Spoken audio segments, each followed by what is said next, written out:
This is the June 10th, 2025 regular session of the Santa Barbara City Council. Would you please join me in the Pledge of Allegiance?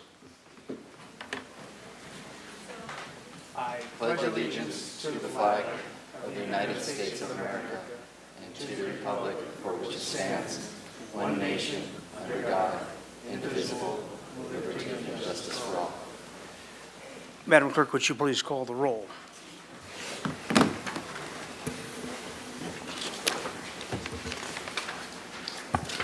Councilmember Harmon, not yet present. Councilmember Santa Maria? Here. Councilmember Snedden? Here. Mayor Pro Tem Friedman? Here. Councilmember Gutierrez? Present. Councilmember Jordan? Here. And Mayor Ross? Here. Very good. And you have some ceremonial items to read? I do, and I will read all three ceremonial items. Item 1, Employee Recognition Service Award pins. Item 2, Juneteenth, June 19th, 2025. And item 3, Pride Month, June 2025. All righty. Ms. McAdoo? Thank you, Mayor and Council. We have a number of service awards for our city employees today. I'd like to read them off and then we'll congratulate them. First is Arlene Martin, Accounting Assistant in the Finance Department for 5 years of service. Next up, we have 10 years of service, starting with Natalie Uribe, Accounting Technician in the Finance Department, Crystal Vaughn, Administrative Supervisor with Community Development, and Melissa Hetrick, who is our Energy and Climate Program Manager in the Sustainability and Resilience Department. For 15 years, we have Gwen Wagey, Librarian 2 in the Library Department. And then 20 years, we have Brian Reed, Airport Maintenance Coordinator in the Airport Department. And last, but certainly not least, is Jesse Oliver, Police Records Specialist for 35 years of service to the city of Santa Barbara. I believe Jesse was going to be here, but then is not able to attend, unfortunately, but let's congratulate all of them today.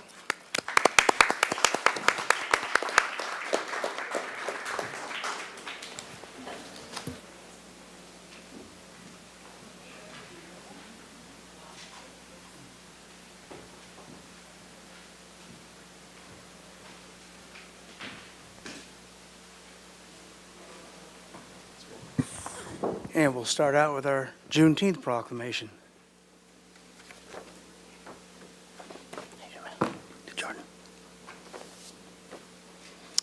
Juneteenth, June 19, 2025. Whereas on January 1st, 1863, President Abraham Lincoln signed the Emancipation Proclamation declaring the freedom of enslaved people in the Confederate States, contingent upon their return to the Union by that date, thus using the proclamation as both a reward and a punishment. And whereas the Emancipation Proclamation did not entirely abolish slavery in the United States, and emancipation was delayed for many enslaved people, particularly in Texas, due to the lack of significant Union presence and the withholding of information by enslavers. And whereas African Americans in Texas finally learned of the Emancipation Proclamation on June 19, 1865, when federal troops arrived in Galveston, Texas to enforce the proclamation and ensure the freedom of approximately 250,000 enslaved people, leading to celebrations among the newly freed and the birth of Juneteenth, also known as Freedom Day or Independence Day. And whereas the City of Santa Barbara is proud to sponsor the local Juneteenth Hope for the People celebration at Plaza Del Mar and the historic band shell on Saturday, June 14th from 11 a.m. to 6 p.m. with fun for the entire family. Now, therefore, I, Randy Rouse, by virtue of the authority vested in me as the Mayor of the City of Santa Barbara, California, do hereby proclaim June 19th, 2025 as Juneteenth in Santa Barbara, and encourage all residents to use this time to learn about the legacy of Black peoples, their contributions, and stand in alliance to end racism, bigotry, and hate. Congratulations. Well, good afternoon, Mayor Rouse, esteemed City Council, City staff, community leaders, and honored guests. I'm Jordan Killebrew, co-founder of Juneteenth Santa Barbara. My day job, I'm at Santa Barbara City College with Councilmember Sneddon. And I just want to thank you for this profound recognition and for inviting me to receive the 2025 Juneteenth Proclamation on behalf of our community. It's a privilege and a responsibility I accept with humility and a lot of pride.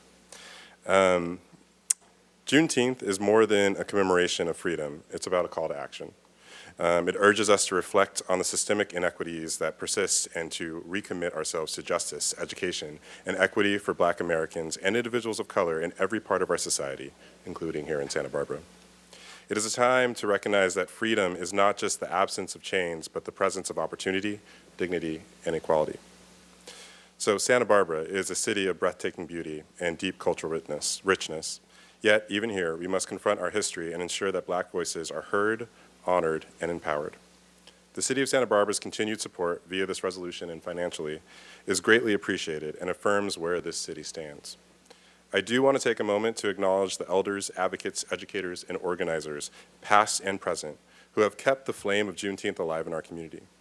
Your work has made this proclamation and financial action possible, and your legacy lights the path forward. So as I accept this proclamation on behalf of the community today, we do so just not in memory, but in motion. We accept it as a commitment to teach the full and honest history of our country, to uplift all peoples and our underrepresented voices and cultures through art, education, and celebration, and to build a Santa Barbara that is more inclusive, more just, and more united. So let this proclamation not be a resting point, but a rallying cry.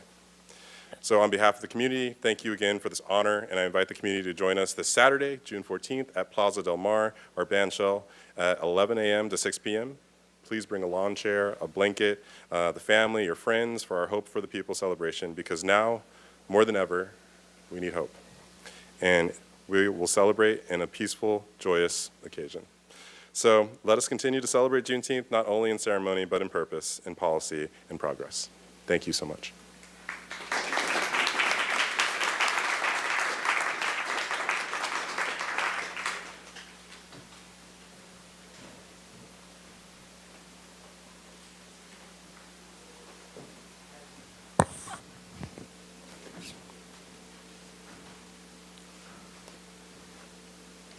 All right, this is the LGBTQ plus Pride Month, June 2025. Whereas 2025 marks the 56th anniversary of the Stonewall riots, 6 days of intense protests in June 1969, following a police raid on the Stonewall Inn in Greenwich Village that specifically targeted lesbian, gay, bisexual, transgender, queer, and questioning, or LGBTQ plus patrons, an event that galvanized the worldwide LGBTQ and plus rights movement. Whereas despite significant progress, many within that community continue to face discrimination, marginalization, and inequity simply by being themselves and for loving openly and authentically. And whereas the LGBTQ plus community, along dedicated advocates, allies, and organizations such as the Pacific Pride Foundation, which celebrates its 50th anniversary in 2025, remains steadfast in the pursuit of inclusivity, equality, and dignity for all people, regardless of sexual orientation, gender identity, or gender expression. And whereas the City of Santa Barbara has the proud history of allyship with the LGBTQ plus community, including the election of its first openly gay council member, Tom Roberts, and the passage of a landmark domestic partnership law, the first of its kind on the Central Coast, prior to the achievement of marriage equality in California. Now, therefore, I, Randy Rouse, by virtue of the authority vested in me as the mayor of the city of Santa Barbara, do hereby proclaim June 2025 as Pride Month in Santa Barbara, and I encourage all residents to take part in local Pride events and to stand as advocates and allies, united in rejecting prejudice and honoring the rich diversity of our community. And is there someone here to accept the award? The proclamation, there we go. As well as there Megan Overland here to speak? Okay, so here's this, congratulations, and after that I'll have Ms. Overland come up and speak. Thank you. Hello. Oh my God, thank you. This was so unexpected. Thank you. On behalf of our community, my name is Deja Cabrera Hartley. I am the program director at Pacific Pride Foundation. I have been a proud resident of Santa Barbara since 2011. I started my transition in this city, and to get this really means a lot. So on behalf of our community, we extend a heartfelt gratitude to the Santa Barbara Board of Supervisors for our Pride Month proclamation. Your acknowledgement is more than symbolic.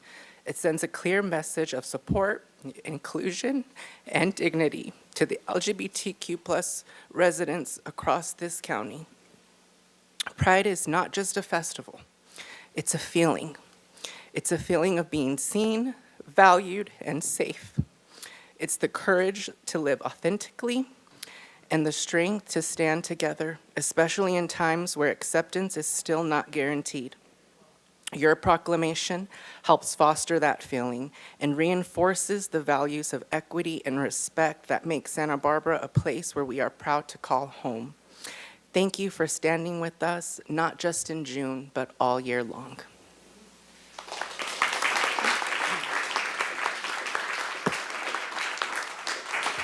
And now, Megan Overland. Thank you, Mr. Mayor, City Council members.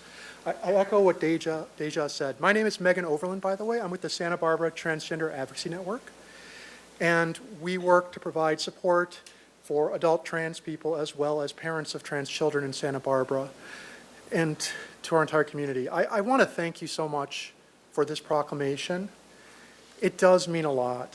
And sometimes it can be like, oh, do these words mean anything? We're saying this, making this proclamation doesn't mean anything.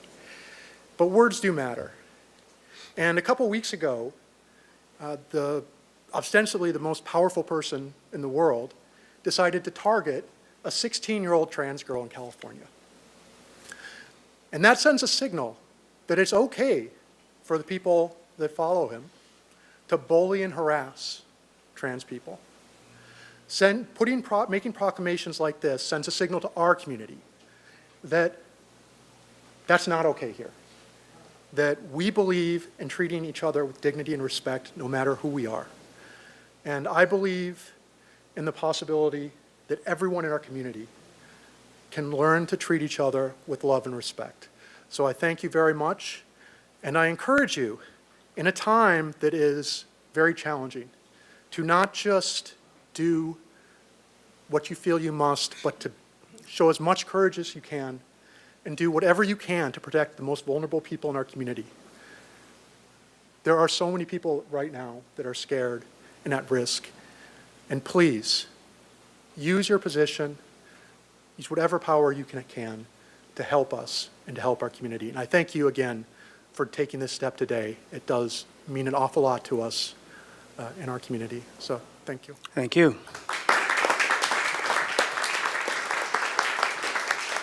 All right, very good. Madam Administrator, are there any changes to the agenda? No, Mayor. Okay, and we'll move to the consent calendar. Madam Clerk, do you have some items to read? I do. Item 4, amendment to position and salary control resolution number 25053 for fiscal year 2025 resolution. The council adopt by reading of title only a resolution of the Council of the City of Santa Barbara amending resolution number 25053, the position and salary control resolution for fiscal year 2025 to amend the established salary for positions as listed and to establish classifications as listed. Item 5, approval of additional services for ARFF apparatus decontamination resolution agreement. Recommendation the council B, adopt by reading of title only a resolution of the council of the city of Santa Barbara amending resolution number 24066, adopting the budget for fiscal year 2025 to authorize additional appropriations for the Santa Barbara Airport contract for additional services for ARFF apparatus decontamination. Item 6, Fifth Amendment to contract with Mead & Hunt, Inc. for the Santa Barbara Airport Master Plan Update Resolution Agreement. Recommendation of the council B, adopt by reading of title only a resolution of the council of the city of Santa Barbara amending resolution number 24066, adopting the budget for fiscal year 2025 to appropriate funds for increase in professional services for the Master Plan Update Project. And item 7, projects for fiscal year 2025-2026 funded by SB 1, the Road Repair and Accountability Act Resolution. Recommendation council adopt by reading of title only a resolution of the council of the city of Santa Barbara adopting projects for fiscal year 2025 through 2026 funded by SB 1, the Road Repair and Accountability Act. All right, very good. Are there any items anyone on council needs to pull for further discussion or separate vote? Okay, Madam Clerk, are there any hands online for the consent calendar? We do have, no, we have no hands raised. Okay, very good. And with that, I'll entertain a motion for the consent calendar. So moved. Moved by two of these guys, Jordan and Friedman, in order. Very good. And may we have the vote, please? Yes, this is a motion by Councilmember Jordan, seconded by Mayor Pro Tem Friedman for the entirety of the consent calendar. Please go ahead and vote.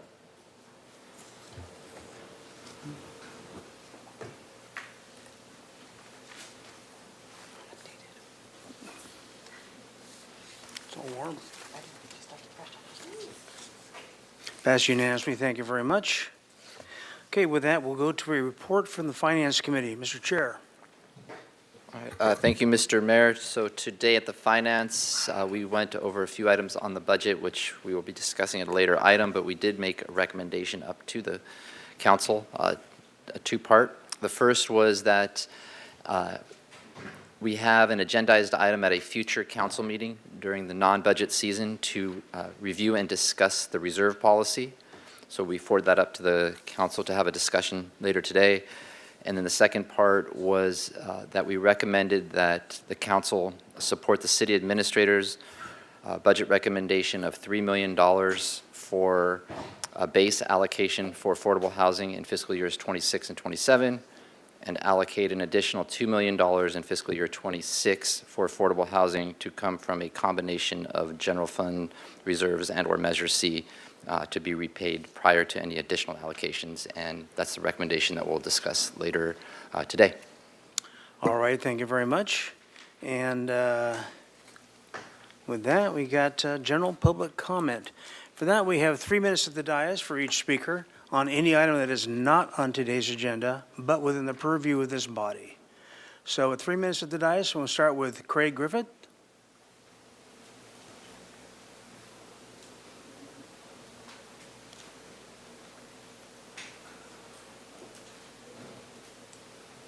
Mayor House, council members, hi.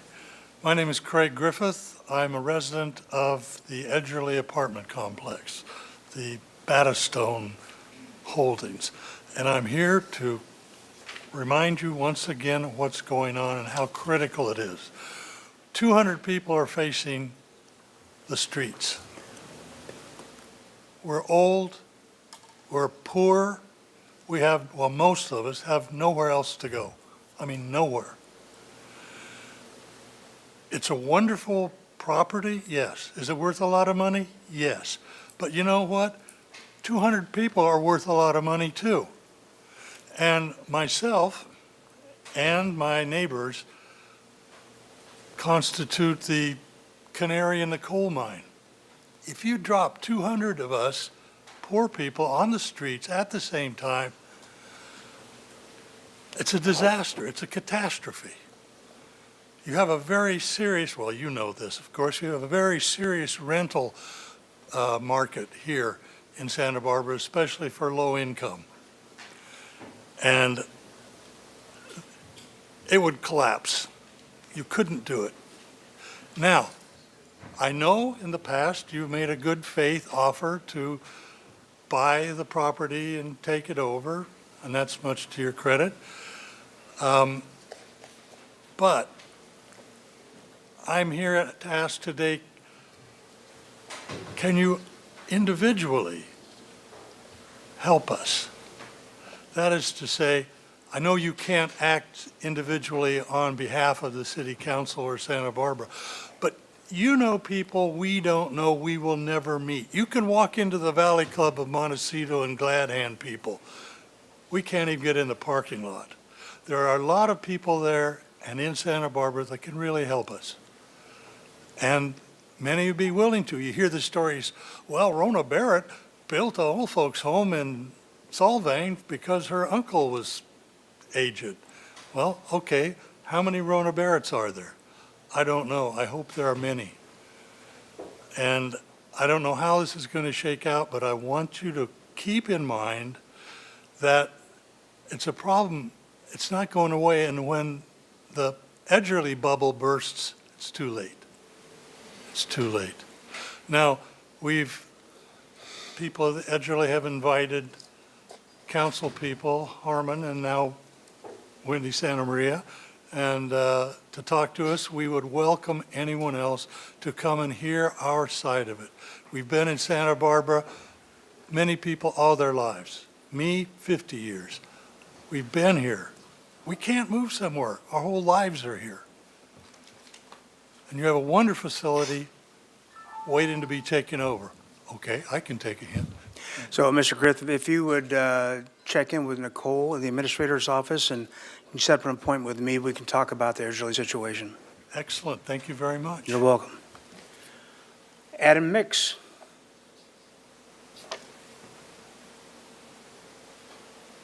I'm sorry, Mick.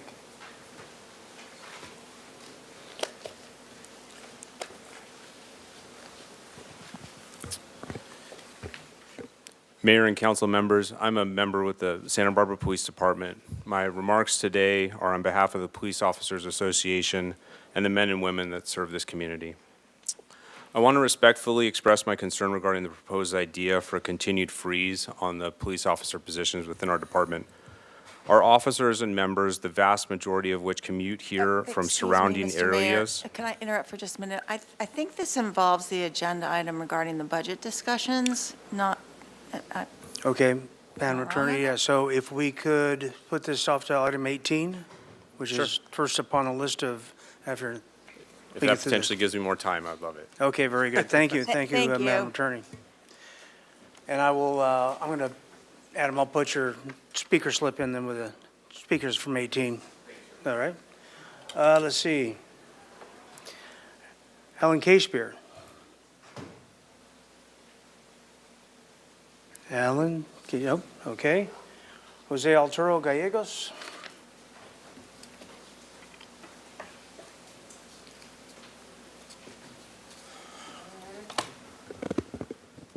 Okay, once again, I'm going to read Charter City Rights. I am here today to remind you that cities like Redondo Beach, Torrance, Carson, Whittier, and Del Mar, all charter cities, successfully stood up to the state and won. In April 2024, a Los Angeles Superior Court judge ruled that Senate Bill 9 did not apply charter cities, affirming under the California Constitution, charter cities retain the right to control their own local zoning land use decisions when they are matters of municipal concern. These cities didn't want for the state to hand them solutions. They exercised their constitutional authority under their charters, challenged overreaching state laws, and prevailed in court. They were represented by the respected firm Alshire and Winder, and their case 22 STCP 01143 is now a precedent for every other charter city in California, including Santa Barbara. This council has the same authority under our city charter. You have the power and now the legal precedent to defend our community, our zoning, and our neighborhoods. I urge this council to stop being intimidated by Sacramento and to follow the lead of these other charter cities who have already demonstrated that resistance is both legal and effective. We are not victim to the state, despite what you might think. To believe. 2, cumulative impacts of overdevelopment. I'd like to remind you that the cumulative impacts we see when multiple developments are approved in isolation without considering their combined effect our city's infrastructure, traffic, parking, and public services. Each project might look acceptable on paper, but together they change the rhythm, safety, and livability of our neighborhoods forever. We know from other cities that once this pattern takes hold, it accelerates displacement, congestion, deteriorating quality of life. I urge you to think beyond individual parcels and start evaluating the cumulative load of our neighborhoods and our residents are being asked to carry. The health of our city depends on it. Thank you. Thank you. And also very quickly, it's good seeing you back, Councilmember Friedman. Thank you. Next speaker is Faiza Dean.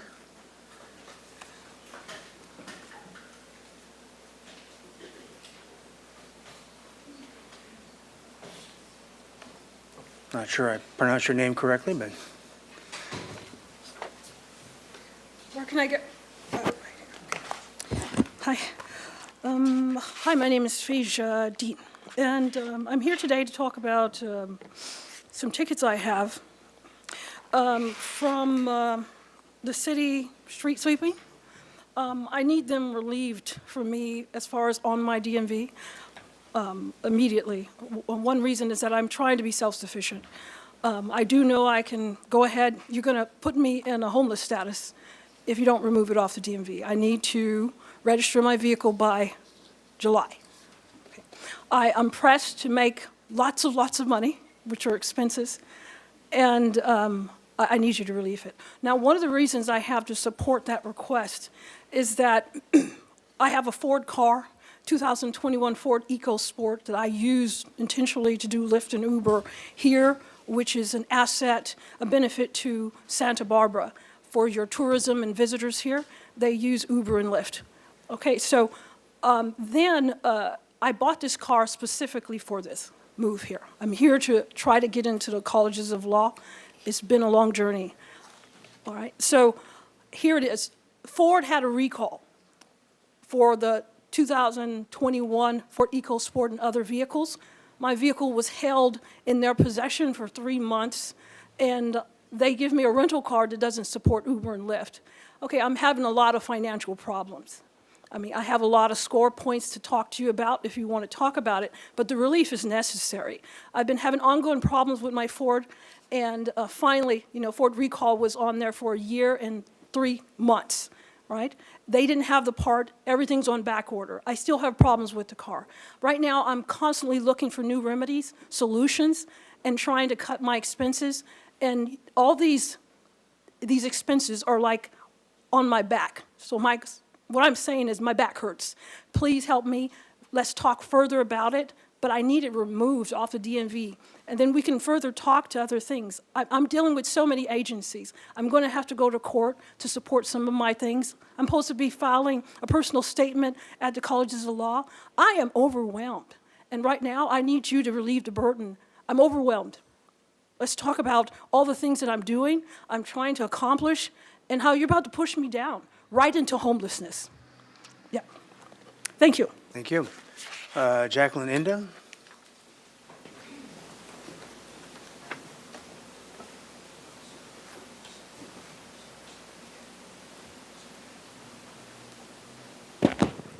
Mayor, Council.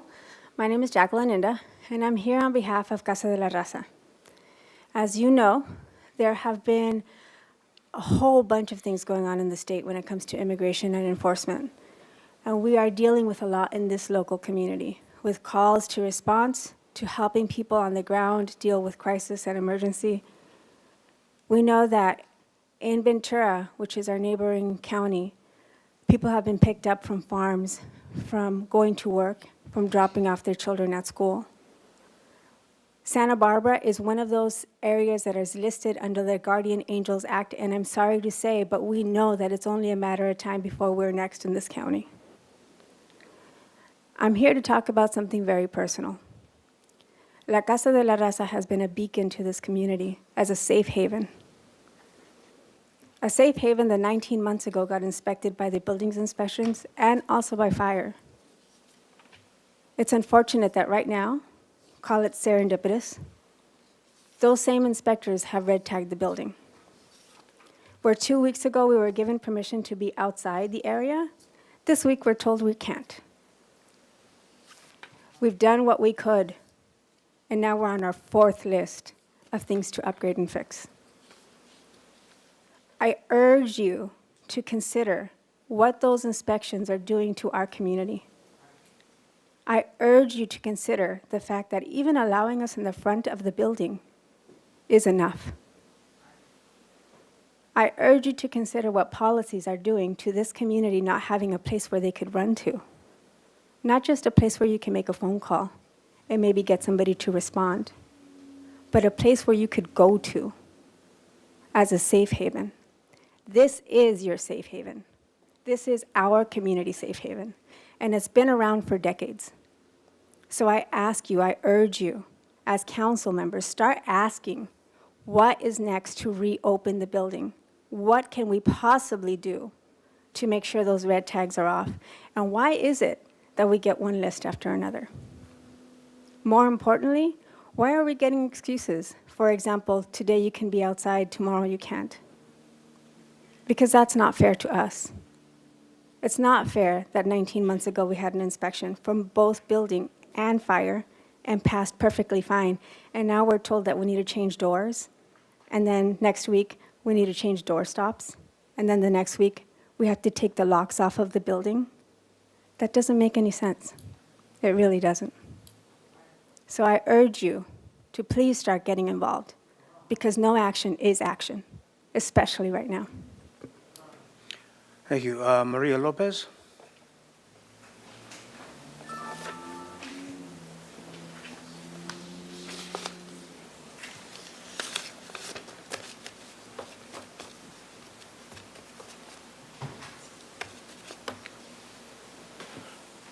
Hakulia, Mia Kakti. Hello, esteemed Mayor and Council. My name is Maria Lopez, or Mia Lopez, and I just came to talk to you regarding our Neighborhood Advisory Council. I have been trying to attend our Neighborhood Advisory Council since September last year, and I would really like to attend our council on the east side where I live, and it's been canceled really often. And then at the beginning of this year, it's also started being canceled at the west side. And I think that there's a lot of things happening in our community right now that really necessitates having neighborhood advisory councils, needs to have information sharing, and needs to have neighborhood voices heard. And so I haven't, I was asked at one time, have you put in an application? I have not, because I would really like to go and meet the council.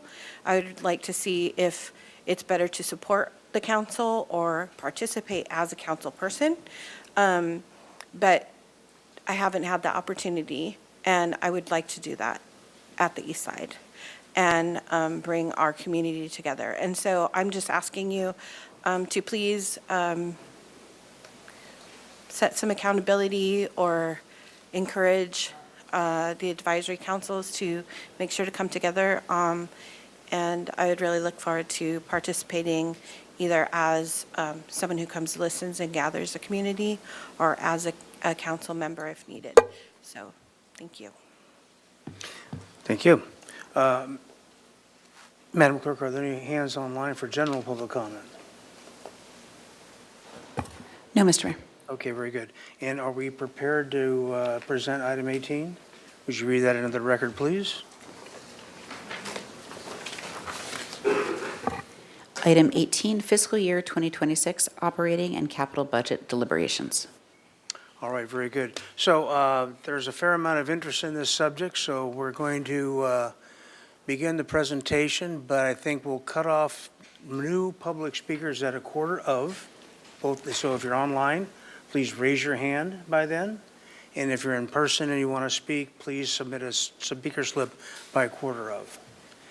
And I will tell you folks, we've got a fair amount of speakers, so we're going to be going 2 minutes per speaker today, so you should know. All righty, and with that, Mr. DiMartini. Thank you very much. Good afternoon, Mayor Rouse, members of the City Council. My name is Keith DiMartini. I'm the Finance Director. I'm here with Ms. Natalia Glusik, the city's Budget Manager. It is our pleasure to present an overview of the City Administrator's recommended budget for fiscal year 2026 and 2027, and today receive the City Council's final recommendations and proposed adjustments for that two-year budget. Next slide, please.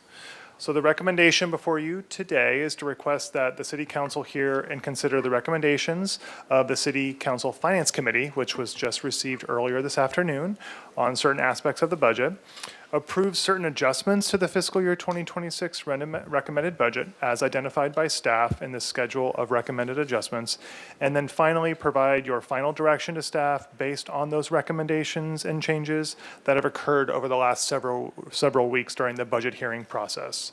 The agenda for today's short presentation will be just to talk briefly about the budget process, where we are and where we still need to go towards budget adoption next week, talk about at a high level the proposed fee changes, listing of the staff recommended adjustments, which is a normal process that occurs during the budget, where staff have identified just mostly technical changes to the budget with new information that we're proposing to you today. And then we will talk about council's discussion regarding the budget and make any adjustments. We will be tracking your conversation today so we can articulate the financial impact to the budget based on your decision-making today, and then make final recommendations. So with that, I'll turn it over to Ms. Glusik.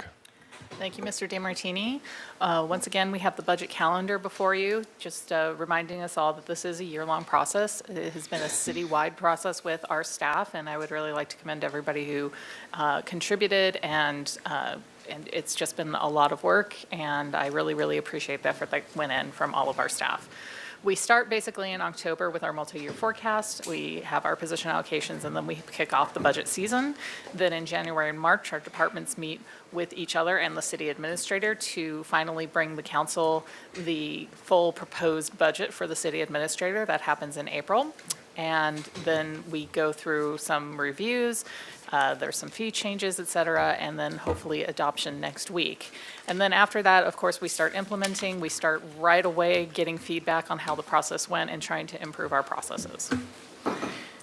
Here we have our schedule of hearings. You can see that we've had quite a few so far, all the way back in February. We started talking about the Santa Barbara clean energy rates. There was a council work session on the 4th of March, and then there were several other meetings, including our budget introduction on the 22nd of April. Today we are here for budget deliberations to receive final direction from council. In the budget process, we do have our annual fee changes. Departments review rigorously their fees that they put out. We do have the full schedule of city penalties, fees, and service charges in what we call the red line, which is basically showing all of the changes that we are proposing as a city, and that has been online since we introduced the budget in April for public review and comment. I'd like to remind council about our cost recovery and revenue policy. We are not a profit agency, we are a public agency, and so we set our fees as close to cost recovery as possible where possible.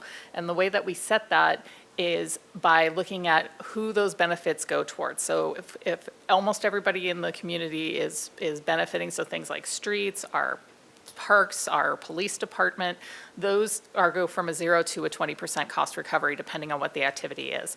If you have something like a facility rental where a very small group of people are benefiting from it, we try to get as close to 100% cost recovery as possible, but we do not exceed cost recovery. So for the general fund, we do have some proposed fee changes, which you see listed before you, the major fee changes. We have some administrative and business permit fee increases to align with that cost recovery policy in finance.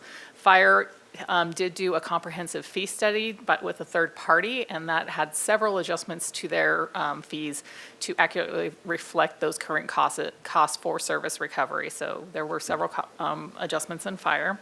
Human Resources proposes to increase their live scan fees to better align with the DOJ and FBI fees that are currently being charged. The library is updating its replacement costs for unreturned and damaged goods. And also Montecito Community Hall has a new rentable space, so there will be a new fee on there if somebody wants to rent the space at Montecito. Public Works is updating their engineering and transportation planning fees. Parks and Recreation has all of their fabulous programs that they offer the community and facilities, and that use increase aligns with market rates and also cost recovery guidelines. And the changes are designed to enhance participation and also get the more facility use so that we can generate a little bit more revenue from that. And then the police animal control fee has some adjustments and some parking violations, penalties and related fees, and then also some new fees that are associated with massage establishments. And community development is increasing land development service fees in line with the public works fees, some new planning fees for coastal removal of improvements, and also some alcohol and retail fees. Downtown Parking is starting a pilot pay on foot program in the Helena lot that you may have previously heard about. This is, they're also going to reduce commuter permits, and 24/7 permits in the Ortega garage, which will benefit those users and reduce local weekender permits. So you can buy those weekender permits for a lesser cost. The airport does not have any fee schedule updates. Water and wastewater are increasing their service fees, excluding contractor provided services and recosted fees. And there's also some water rate increases that were approved as part of the 2025 budget. Golf has some minor golf round and cart increases. Sustainability and Resilience is looking to update the monthly franchise tax and recycling collection rates, along with some large residential service, regular scheduled roll-off and compactor services and special services. And the waterfront is looking to increase slip fees, including visiting vessels over 60 feet in length. Their commercial ice fees are going to have a change, and the cruise ship visit cancellation fee will be increased. As Councilmember Friedman stated earlier today at Finance Committee, the recommendation was made to forward to the City Council a request to have an agendized discussion and an in-depth analysis about the reserves, not during the budget cycle. And the committee is also supporting the city administrator's recommendation for $3 million in fiscal years 26 and 27 for affordable housing, and an additional $2 million in FY26 to be repaid by a combination of general fund reserves and or Measure C, and revisit the additional appropriation for housing during the FY27 process. And now I'll go over the staff recommended adjustments, which are included in detail in an attachment to your council agenda. Staff recommended adjustments happen every season. We submit the budget in April, and then we'll get new information. We have some technical changes to the budget, something landed in the wrong account, et cetera. So we move those things to correct it. We have some updated assumptions. Something comes through in the news or from Washington that changes the way that we are doing our forecasting. So we make adjustments for that. We'll get some new information, maybe a bargaining unit will come to an agreement, and so we'll use that updated information. So as stated, attachment 1 itemizes all of these recommended changes in detail, and the approved adjustments will be reflected in the adopted budget. So at a very high level, rolled up by department, or rather by fund, we have the adjustments before you. I want to call your attention to the general fund. Again, the majority of these are technical adjustments, so they're just making small corrections within the budget, or updates such as on the community development block grant, we got updated information as to what that award will actually be. In the general fund itself, we have some small adjustments that are totaling an additional spend of about $230,000 and $240,000 in fiscal years, that should say FY '26 and '27 respectively. Apologies about that typo.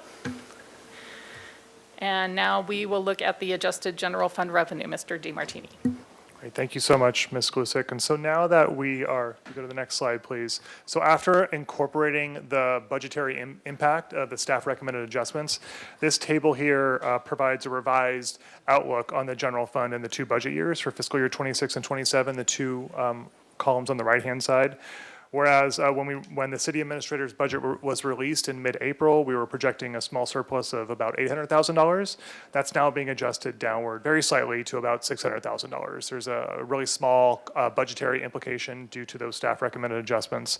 And then similarly on fiscal year '27, it's about a $200,000 impact to the general fund bottom line. So the revised use of reserves is approximately $3.8 million. So we just wanted the council to see the full picture of what the implications are on the budget based on those rather few and small staff recommended adjustments. This is before council takes any further action today. If you choose to make any additional changes to the budget, we will articulate that and calculate that as we move through today's conversation. Next slide, please. Just as a reminder, this is the city's first full year of implementation of the new Measure I half-cent sales tax, which took effect on April 1st. And so the city administrator's recommended budget includes this plan, this proposal about how the first year of Measure I is to be implemented, and providing additional resources, really ongoing dedicated resource for continuing to fund these existing essential services across the police department, the fire department, Parks and Recreation, and the library. And then also funding for existing homeless service contracts. And then the additional new allocations for both the $1.5 million for the local housing trust fund and money transferred to a separate fund dedicated to housing and homeless services. So with that, we're prepared to help the conversation today. There are options that the City Council has today. You can approve the requests, you can make adjustments to the proposed budget, you can consider any additional changes, increases, decreases, reductions.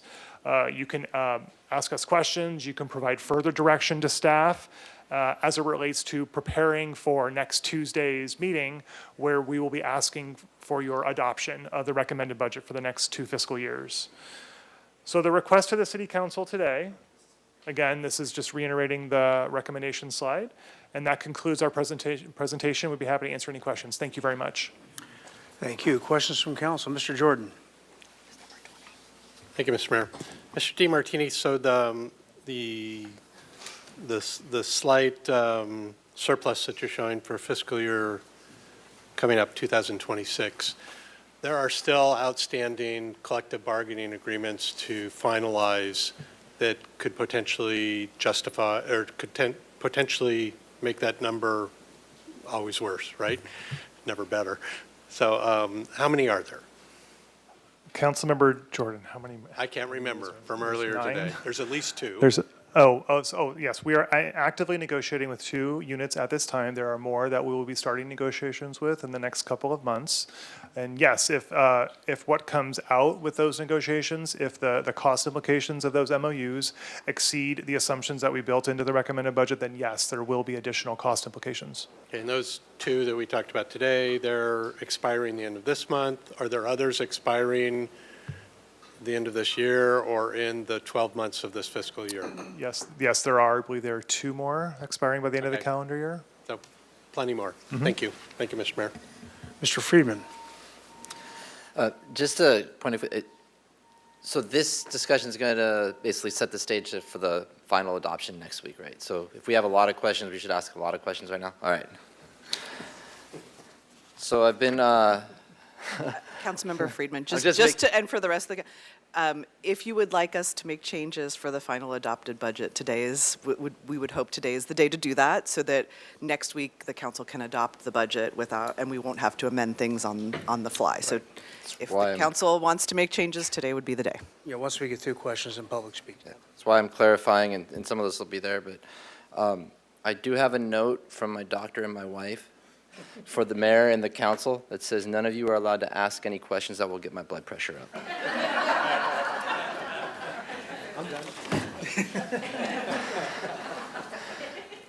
All right, so I'm just going to kind of go through these, and since I was out, I've tried to catch up. Some of these I think they're important in light of all the discussion we've had and relate to the housing, but and they were informative in some of that my colleagues asked at finance today. But now we're a broader spectrum of the public is watching. So the first question, it has to do with the local housing trust fund and the status of the match from the state going forward, not the current one.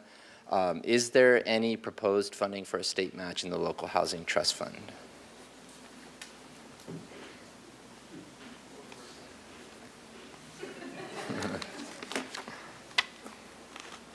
I apologize, Councilmember Friedman. We have an Councilmember application Friedman. in right now for two projects, People's Self-Help and for the Housing Authority. We are waiting for those matching funds. They were supposed to be awarded in December. We're still waiting to hear from the state. Going forward, right now, the state has not funded any additional matching funds in the state local housing trust fund. Okay, so so going forward, there's not in there right now, and it's likely. And then if you could speak to, I'm kind of trying to go through these a little quicker,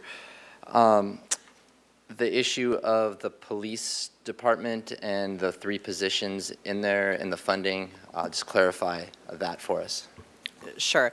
There are 3 positions that were identified as that the council froze in, I think it was 2 budget cycles ago, and as part of a cost-saving measure, which meant funding was taken away from them. With the passage of Measure I, we added back a number of services and continued a number of services, and including after-school programs for Parks and Recreation, 7-day-a-week library hours, and we proposed to put those 3 positions back into the budget. However, because we didn't want to show a deficit situation in the budget, and also because there are still a number of vacancies in the police department, those 3 positions are reflected, but the cost of those is offset with increased vacancy savings. So it's basically a net zero cost right now. As I had mentioned at the Finance Committee, if the police department gets to a point where they are ready to hire those positions, they filled all their other vacancies, we would come back to the council at that point to request additional appropriation. Okay, perfect. So there isn't any money to be found there if we just didn't, it's correct. Zero. Not right now. Perfect. I'm going to move on to maybe a couple quick questions on reserves. Mr. DiMartini, going back to when ARPA came to the council, we have our 10% contingency reserve and our 15%. Can you explain if we went through the contingency and then into the emergency reserves, and then also how much from ARPA was used to help offset that? Was it 15? Yes, Councilmember Freeman, be happy to do that. So in the months leading up to when the federal government passed the ARPA legislation, we were already well into COVID and feeling the economic impacts from that. We were already, our revenue had declined significantly from TOT and sales tax and other revenue sources. So we had already depleted our contingency reserves leading up to that, and we were already tapping into our disaster reserves. The first tranche of ARPA funds came in at around $11 million. $11 million, and the city council appropriated that money to offset that lost revenue. And so that helped us financially. We were able to continue to provide essential services to the community, and it had a positive impact on our reserves. So there's other factors, but in a high level, by taking the action we took at the time to put the 11 million back into or the 10 or 11 million back into the general fund, that has replenished our reserves, or we would be talking about already being in a reserve deficit of millions of dollars. Councilmember Freeman, that's correct. Okay. And then just kind of going forward, I know it's on a lot of people's minds, with changes in the federal government and FEMA funding, can you just speak to some of those things that we're having to hedge against now? And then I'll have a follow-up question on the harbor in particular, but we'll start just in general. This new reality that we have to live with for FEMA. Yes, Councilmember Freeman, I'd be happy to. And so the city, along with municipalities all across the country received an updated memo from FEMA that explains potential changes to how FEMA reimbursement might occur for disaster response and disaster recovery. It includes things as stricter documentation and reporting requirements. It will cap the amount that FEMA will reimburse the city for in the event of a disaster at 75% of the costs, whereas prior it was actually higher. It limits the ability for the city to receive FEMA funds on certain types of properties that are damaged, such as recreational facilities. And we believe that Stearns Wharf is one of those assets that might not receive funding in the event of a disaster because it might be considered a recreational facility. And so that, along with many of our other facilities, would never get FEMA reimbursement in the event of a disaster. And the time delay might increase as well. Currently, it does take multiple years for us to receive FEMA reimbursement on certain disasters that occur. That time delay, the only way we're able to respond and pay for response to events is by our existing disaster reserves. And so it will only put more pressure on our disaster reserves going forward. Okay. Thank you. And then just in general in the harbor, this is another thing I'm concerned about. One, on Stearns Wharf, if you could speak to the insurance issue on if it was damaged. And then also, you mentioned that FEMA wouldn't be picking up the cost, but just in general, can you also talk about the dredging that is not taking place, I should say? Absolutely. So first, the deductible for a property-related event that may occur. The city does have a property insurance policy on all of our buildings, including Stearns Wharf. In prior years, the deductible has always been $250,000. So if there was a major, sort of an event or something, a substantial amount of the wharf actually breaks or is damaged, we have to pay $250,000, and then our insurance policy will kick in and help fund the rest of the repair work. This past fiscal year, that deductible increased to $1 million. And effective July 1st, 2025, just a couple of weeks away, that deductible is increasing to $3 million. So in any event where there's a property-related incident on Stearns Wharf, the waterfront disaster reserves has to first pay $3 million before our insurance policy kicks in. And I mentioned earlier about how Stearns Wharf in particular is now susceptible to even not getting FEMA funding as well. So that's sort of a double impact on the waterfront. And then you asked the question about dredging. The federal government has historically funded the dredging contract in the harbor for decades at around $3.6 million. In the most recent federal government budget update, the dredging contract award was removed. And so at this time, that $3.6 million is not included in the federal budget, which means the waterfront department will have to come up with resources to fund that program going forward as well. Great, thank you. A lot going on there and a lot of unknowns. That's why the reserves are so important. And then, trying to kind of go through this, I wanted to also ask you a little bit about, I want to go back to 2022 because it's a very similar discussion as we're having here of how much we want to put towards affordable housing and the balance with other city priorities. So back in 2022, we ended up having, it was a one-time surplus of about $12.5 million. And can you speak to how we ended up deciding how to repurpose that $12.5 million? Yes, Councilmember Friedman. The first thing we did is after we had drafted our financial statements and we determined that surplus was there, we first scheduled a meeting with the Finance Committee. So the Finance Committee first received that information, and then they received staff's recommendation about how staff believes we could allocate that funding. And it included appropriations for a variety of different things, including a human services grant funding to replenish some lost funding that had occurred. We wanted to keep a large portion of that, about $6 million, in the general fund reserves so that we can adhere to the City Council reserve policy. We included a $250,000 allocation for the Right to Counsel pilot program. We also included a transfer of $2.9 million to the Affordable Housing Trust Fund. We established the new pension Section 115 trust, and we funded it with $1.6 million of general fund money, general fund surplus. That will go towards drawing down and reducing our pension unfunded liability going forward. And then the final allocation was about $1.6 million, which went towards employee compensation. So after the Finance Committee gave their recommendation, we scheduled it for the full City Council, and then that was finalized at that time. And then if you could, just with the general fund that went back in the reserves is about 6 million. That's on top of the 11 million from ARPA, correct? Councilmember Freeman, that is correct. So there's about 17 million that was one-time funds that we used to put in the reserves, which if we hadn't done that, there would be even greater, we would definitely be into our contingencies right now. Councilmember Freeman, that's correct. And then also, I know this isn't the most fun thing, but it's actually one of the things I really enjoyed working with you on, but it was the pension trust fund. And I was glad that we had put money in it, but could you speak to the pension trust fund, what we put into it and what it's done in that time? Yes, I'd be happy to. So at that time, council approved, and around that time, the pension stabilization reserve, which is included in our reserve policy. We also established a pension management policy, and we opened up the trust. And we funded it with the $1.6 million from the general fund surplus that I just spoke about earlier. And then the enterprise funds also had to put in their proportional share because our unfunded liability is for the entire organization. So we put in about $2 million in total.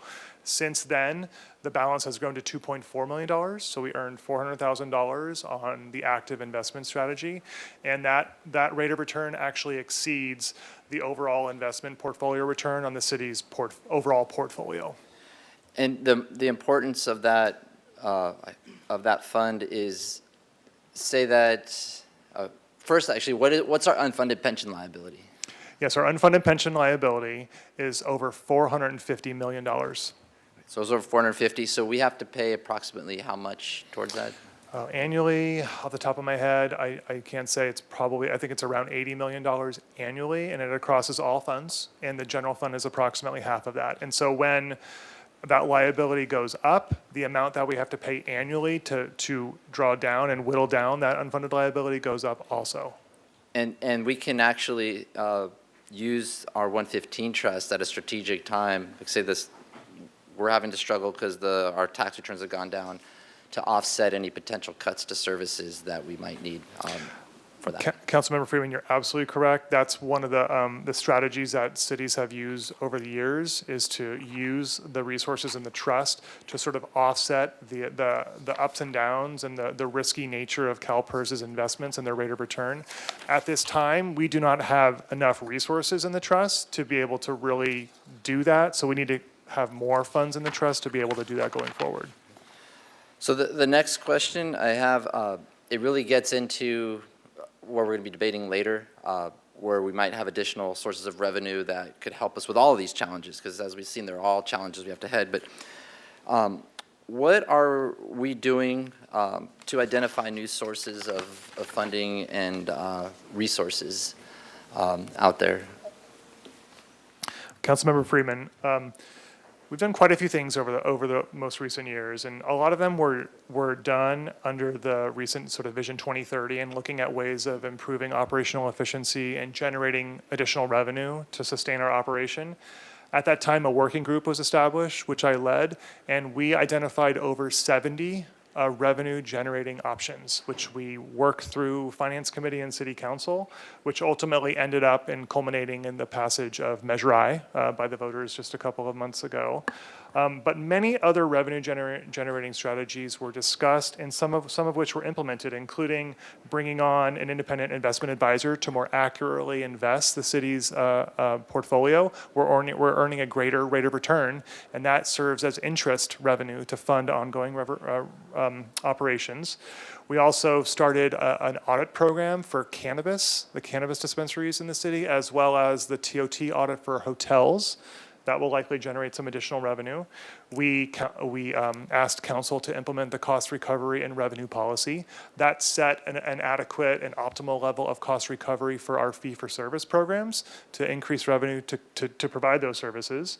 We are also working on a fee analysis with the fire department, and then also community development has their fee analysis that is ongoing, and then their in lieu fee program as well. So there are a number of revenue-related options that have already been implemented, some that we are still planning to work on to generate more revenue. And another one, you and I have discussed this, is the Enhanced Infrastructure Finance District.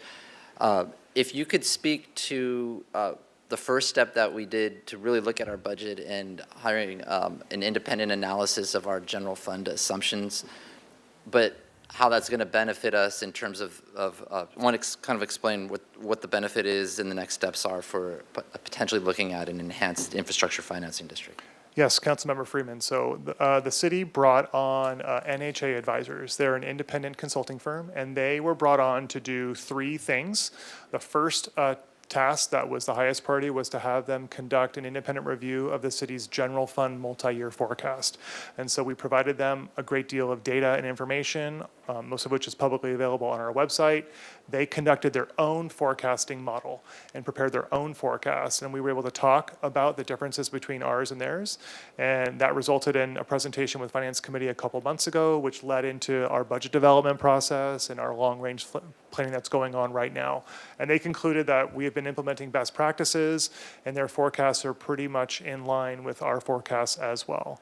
That was an important first step. So now they really understand our city, they understand our budget processes, what are some of our challenges, and now we're going to move into the next phase of our engagement with them, which will be including doing multi-year forecasting for our enterprise funds, and then also exploring these other revenue-generating options, such as an EIFD, or an Enhanced Infrastructure Financing District, which would be really doing some validation work and doing an assessment to see if it's even viable in our community, which could generate money for affordable housing projects, for other infrastructure-related projects like on State Street, and a variety of other ones. So we are looking ahead so that we can try to not have this same discussion that we're having about putting housing versus employee services, but trying to look at diversifying and increasing our revenues through all that. Yes, Councilmember Friedman. The only other questions I have are specifically related to Measure C. So there's just a couple. It's just important to understand where we came from and where we're going. So I don't know if Mr. DeMore wants to come up for this one, or if you do, I'll let you guys decide. But the questions I have are, what is our current pavement condition average for the city as a whole? And what was it prior to Measure C? And how does that benefit us financially that we've been able to keep that commitment? And then I can go through these again, but then the other one is if we started delaying projects significantly, what's about the average that we would have to pay later on, 5, 10, 20%? And then the last one would be if we do significant delays, how does that affect improving ADA access on our streets and sidewalks? A lot there, but we went over in finance, so. Lots of questions. I was once advised just answer the first question and hope they forget the rest. I'll try to answer them all. Mayor Rouse, Councilmember Friedman, Brian DeMore, Acting Public Works Director. We've made great progress with the overall city pavement condition index since the passage of Measure C. At that time, when Measure C was passed, we were at about a 59 citywide, which is not good. That probably helped get Measure C passed because the community was interested in improving the pavement citywide, and there wasn't a dedicated funding source that was going to be able to move that in the right direction. So since Measure C, we've brought it up to a 69, which is considered fair/good. So it's not great, but we're trending in the right direction. We brought it up a whole 10 points, so more than 1 point per year. That's a good path that we've been on. And then I'll just mention that the Measure C, the Citizens Oversight Committee, with the second 5 years of Measure C, they did another prioritization, and that was recommended to council, which the council approved. And after the police station project, pavement maintenance was the second item on their list, and they specifically spelled out a goal of achieving a PCI of 75. That's, again, I'll say it again, the pavement condition index of 75 within 10 to 12 years, and that was of the second 5 years of Measure C. So we've continued on that path. The proposed budget that is in front of the council today It does have a decrease in funding for pavement maintenance for the next couple of years, and that is primarily driven by the need to fund a pretty significant portion of the police station project through Measure C cash, not through the bond proceeds. So we're likely to see a little bit of a dip in Measure C, I'm sorry, not in Measure C, in the pavement condition index over the next couple of years. But if we're able to get back to that level, $15 million, I always want more, but 15 will kind of keep us on that path of just slowly, maybe 1 point per year, inching forward. And the other part of the question, why continue to invest in this? Well, to this point, we've done a really good job of getting to our primary roads, our arterials and our collectors, and we're just kind of beginning to get to the neighborhood streets. So if we're unable to continue to fund pavement at the levels that we have, it's going to be longer before we get to the neighborhood streets. And the longer you wait, the more it begins to cost. So if you're able to get to treatments when it's only a slurry needed, or even the grind and overlay is a lot less expensive than when you have to do major point repairs before you can do the overlay. So there's a significant advantage to doing that, but I recognize that there are competing capital needs throughout the entire city. So that's a tough decision to have to make in weighing that. So I guess the if it's going down is the bad news for the allocation to maintenance, but the good news is there won't be so much construction that you all are complaining about to all of us here too. So you might be able to get around town a little easier the next couple of years. But the last question was, it's another important one, is the ADA and the upgrades to ADA. If we start delaying certain projects, maintenance projects, does that impact our ability to upgrade streets and sidewalks for ADA accessibility? Yeah, that's correct. So one of the benefits of having Measure C available for pavement maintenance has been the amount of accessibility improvements we've been able to make throughout the city. There's a requirement when we overlay, when we resurface streets, that we have to address deficient crossings. So those are the ramps at all of the corners of every intersection. The ADA requires that we upgrade those to current standard. So we've been doing that throughout the entire city with these Measure C funds. It costs more to do the projects, but the community is benefiting greatly to have those accessibility improvements. So with less pavement, there'll be less accessibility improvements happening as well. Thank you, Mr. DeBoer. And thanks for indulging me with all these questions, but I think it's important as part of the budget and for the community to understand all that goes into the decisions we have to make and how it might not seem so straightforward. It might seem straightforward, but it's really not. And the ADA is an example of that. So appreciate being able to ask all the questions. Ms. Sneddon. Thank you, Mayor Rouse. And it's good to have you back, Councilmember Friedman. We missed you at budget time. So I just want to confirm a few things about timing and things not specifically talked about, but one is the class and comp study, just the timing of that and the rollout of if we do need to make adjustments later, when does that happen? So we're currently in the process of sort of what are the next steps of implementation with the staff team, and those increases, if there are any, would be negotiated as part of labor agreements. And so, as Mr. DiMartini mentioned, we are in current open negotiations with fire and police, and then as the other groups open up, then that would be part of those labor negotiations. And then it would be at the next year's budget that we would adjust, potentially? Yeah. Okay, thank you. And then timing question about when the public might expect to see State Street Master Plan. So we are coming on July 1st with sort of some of the final analysis pieces that the council had asked us to do for the State Street Master Plan, including the traffic circulation and the economic impact analysis. And then hopefully the draft master plan would be released this fall. Okay.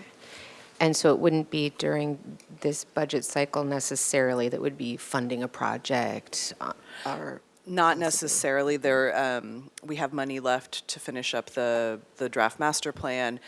There is money allocated in Measure C for any additional of the short-term projects that we wish to take on in the next couple of years. Great, and that's already budgeted. This isn't additional? It's proposed in the budget, yep. Thank you. And then the timing of the Nexus study on development in lieu fees? So the affordable housing in lieu fees? Yes. So that, we have a draft of that study, so we're reviewing it internally, and my guess is it'll probably be fall before we come to council for a conversation. And that may result in more revenue, if possibly, maybe? Maybe. Ah, okay. Okay. Again,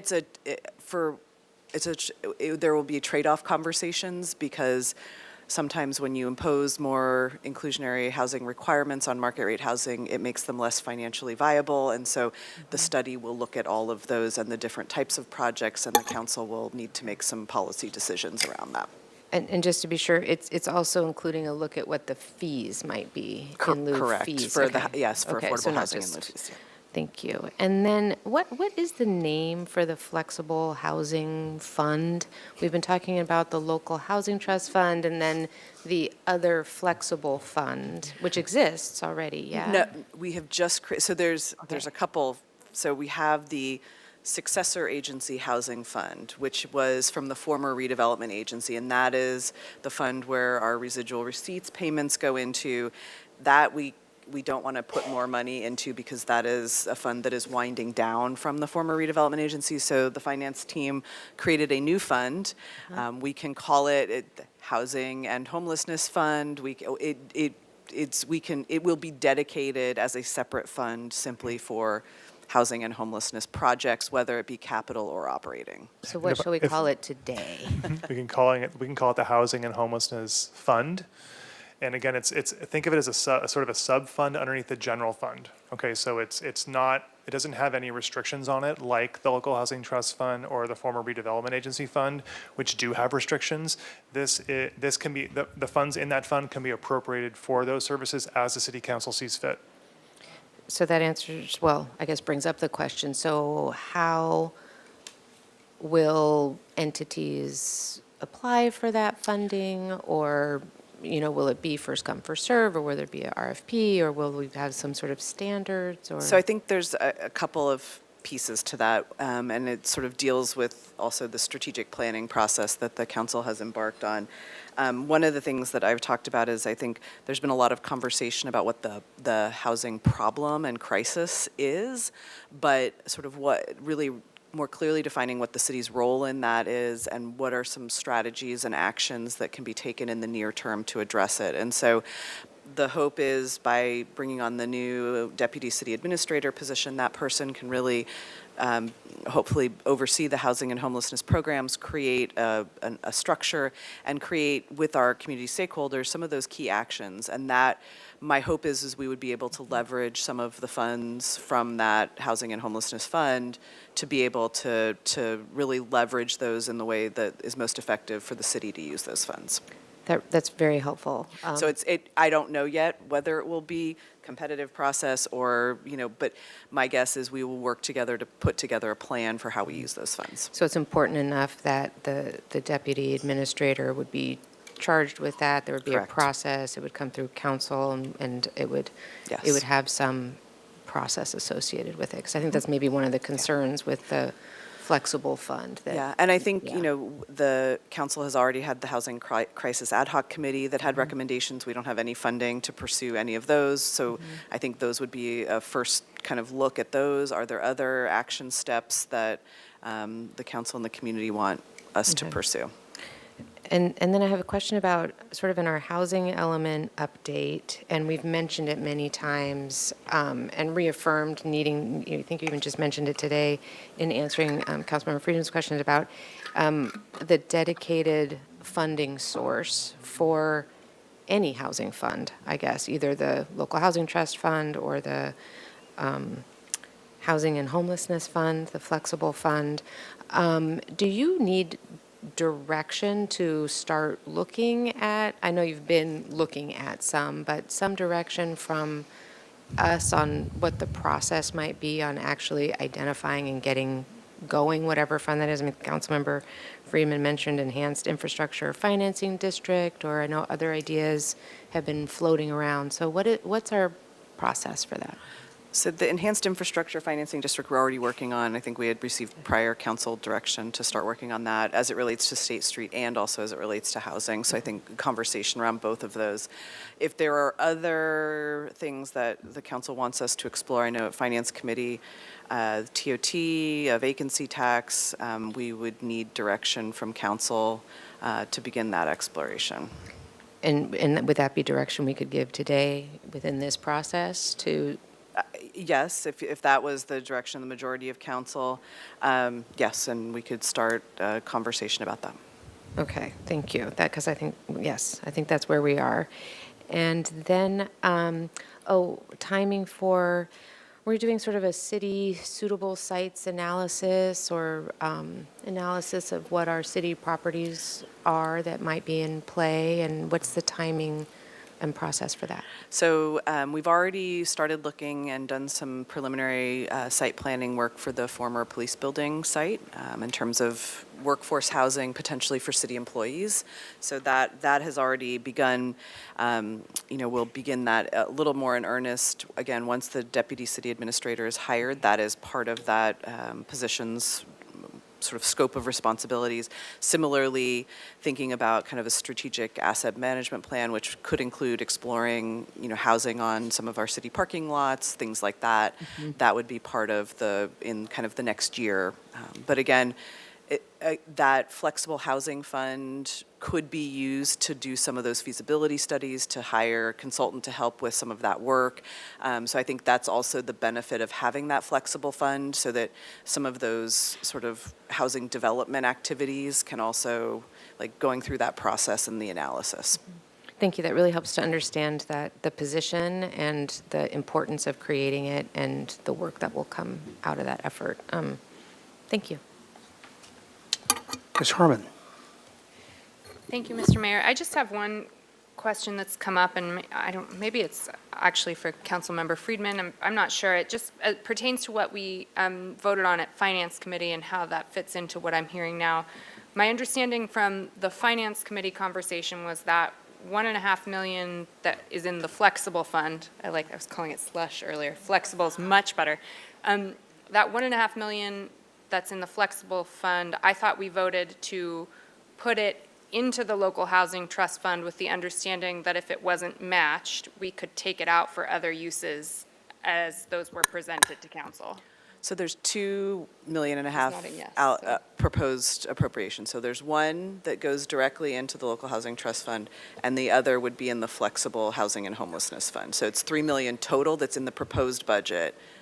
Okay, Right. I think there was definite confusion because I think I'm looking at the audience of folks who were in the meeting earlier. It seemed like we had reached that $5 million number, and so now we're. So I think, and then there was the additional $2 million. So we're at 3.5 for local housing trust fund, and 1.5 in a flexible fund that's separate from the local housing. I think that's. I don't know where the motion didn't say where is the $2 million intended to go into the local housing trust fund or into the flexible fund. Great question. I specifically for this very reason said that we would need that to get $5 million for the first year and then $3 million for the second year into affordable housing, but to bring it up here to figure out how we want to allocate it, so that we got the additional $2 million for fiscal year 26 as a recommendation, and then it's really up to us tonight up here, the full council, on do we want to put the full $5 million restrict that to affordable housing? Do we want to restrict 3.5 up front and then the $1.5 million? To the local housing trust fund. Yeah. So we really need to decide that. It was more of we're putting $5 million towards affordable housing, and if we want to put the whole thing today, we can, and then just not have the $1.5 million that is being recommended. The other $1.5 million. So that's where I was. Is we potentially do all 5, or we could do the 3.5 and on that. So it's really, it was up to the full council to decide it. And the recommendation is on the side. So I think, again, it's, right now, $1.5 million is slated to go into the Local Housing Trust Fund. $1.5 million is slated to go into the Flexible Housing and Homelessness Fund. And it sounds like the intention is that the council would decide here, where does the additional $2 million go for fiscal year '26? Thank you. To follow up, I think an additional part of the confusion that I'm having is there was a part of the conversation about how if we put money into the Local Housing Trust Fund, theoretically, some amounts of it that are not matched by the state can come out. So is that true or not true? I'm just trying to follow the thread of where I thought the conversation went earlier. I think it's true, yes, Okay. it is true. I would just say, I just have concerns that, community members may expect that it stays in that fund, what's in there. And so, again, we can always transfer money into it at any point. If a project comes up, or we want to put money, or we know there's matching funds coming down, that's the easy part. I just would be concerned about if there were community concerns about pulling money out of there to do some other housing-related project or thing, so.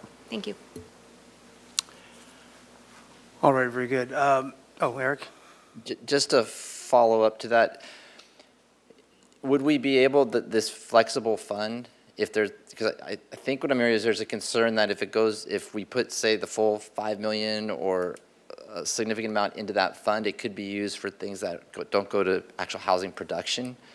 Could we put some type of minimum of this? Because we're putting in an additional 2 million, so this flexible fund, a minimum would have to go towards housing production. Well, I think, there's no guidelines right now around it. The council could set that, or you could just tell us anytime we want to use those funds, we have to come back to council for That would be, decision. instead of restricting it, you could just say that anytime we want to use it. I think that would be a good protection. It does require an appropriation from the fund, so that would be the easiest way, so it's very transparent and public that anytime we use that fund, it comes to council for approval. I think that answers my question, because I wouldn't want it to get in there and get used, and it gets used up and it goes to non-housing production. Okay. A couple of quick questions. Mr. DiMartini, when you do your projections on the Measure I revenue, and then we have a different trend right now as far as sales tax receipts go, how is that reflected, or is it reflected, or is it just a projection, I realize? Yes, Mayor Rouse. So our projection for Measure I is $15.1 million in fiscal year '26, which was the number that was quoted in the ballot measure itself, and then increasing slightly to just under $15.5 million in fiscal year '27. And it is true that the sales tax revenue has been softening, right? It's growing very, very, very modestly year over year. And that's the assumption that we're using in the recommended budget, in line with our consultant that does tax auditing and compliance service work for us, and then just our own economic review of information in the community. And so it's not aggressive, it's not conservative, it's as best of a guess as we have at this time. All right, very good.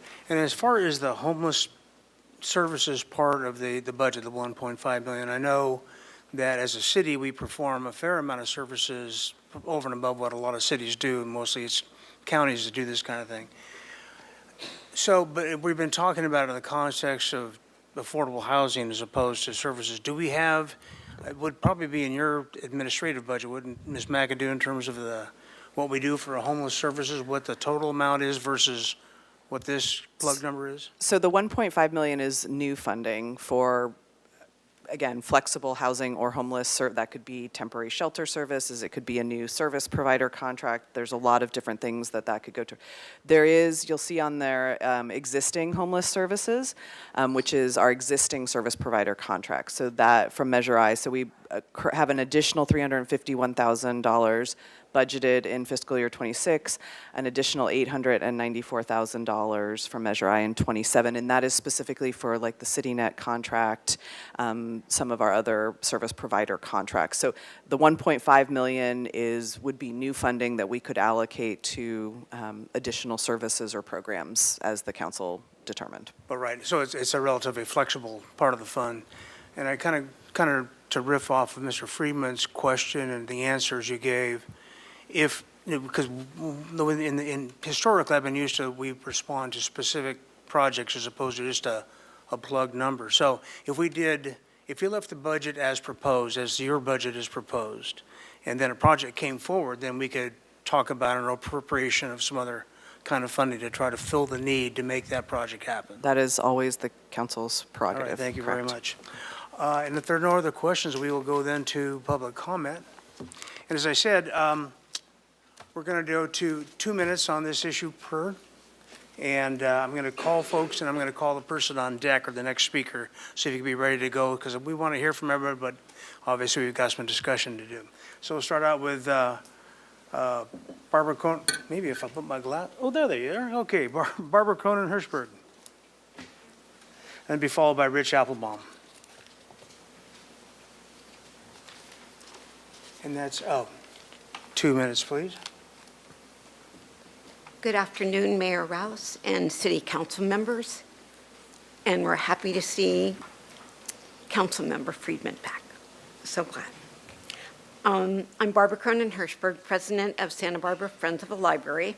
We advocated, along with others last year, to promote passage of Measure I because the library is an essential service for the whole community and provides opportunities for people at every level, every circumstance, to learn and develop. When I was deciding on my focus for today's public comment for what may be the most impactful service that the library offers, it came down to literacy.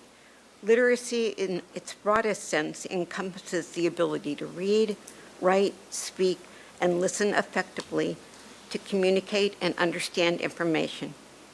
According to the Central Coast Literacy Council, over 76,000 people in Santa Barbara County are functionally illiterate, meaning they struggle with basic reading and comprehension tasks necessary for daily life. Low literacy disproportionately affects marginalized communities, exacerbating racial, economic, and educational disparities. Because I have less time, I think I'm going to skip a paragraph here. I wanted to highlight some of the programs our library offers to improve literacy. In addition to adult literacy tutors, tech coaching, English conversation groups, and OG readers for children from 1st to 4th grade, and the summer reading program. On Sunday, we had close to 200 people sign up. There is also Career Online High School, which is an accredited program that is flexible, free, and online. So instead of just getting your GED, you get an actual high school diploma, and it's free of charge. So I hope when you make decisions regarding funding, the library will continue to be a priority. Thank you. Rich Applebaum, followed by Adam Mix.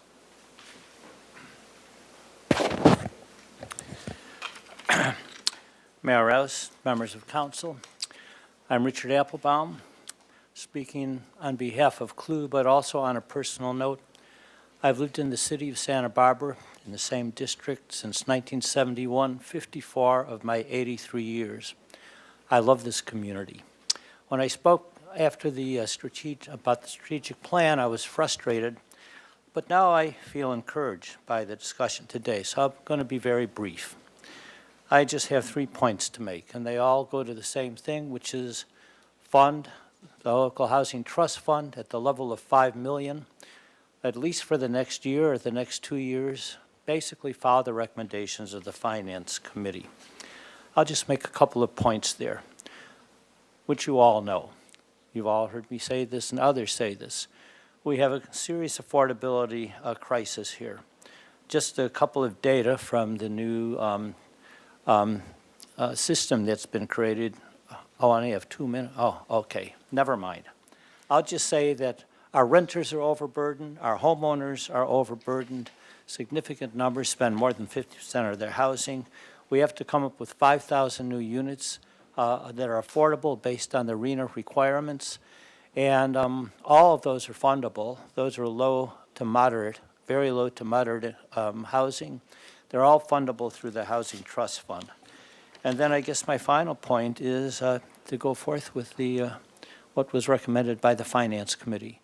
And one point that I would make, having an additional council meeting to look at the reserves, I think that should be part of your strategic plan, which should include not just the reserves, but some real way to come up with the kind of money you need to really address these issues. They should all be part of a package. Thank you. Thank you. Adam Mick, followed by Blaise Osborne.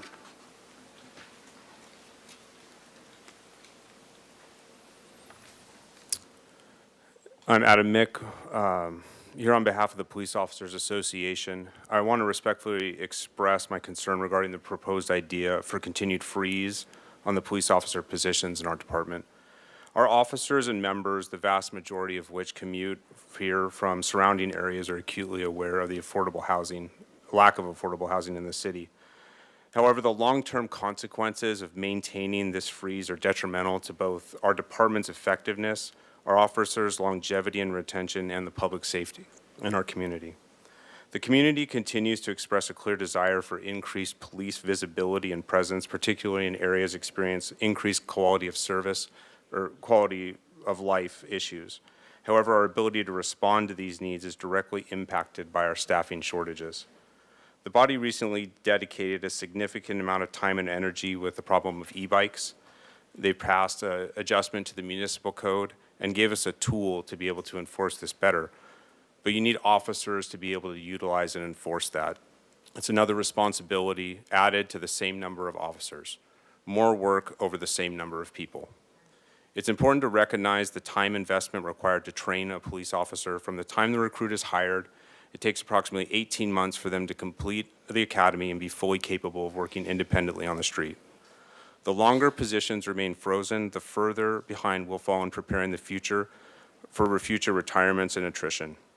The time to buy fire insurance is not when your house is engulfed in flames. The continued understaffing places undue pressure on our current officers, contributing to fatigue, burnout, and the potential loss of experienced personnel. To meet the public safety responsibilities now and the future, we must invest in maintaining and restoring staffing levels, which was a priority of the community during Measure C information meetings. Thank you for your comments or consideration. Thank you. Blaise Osborne, followed by Diane Black.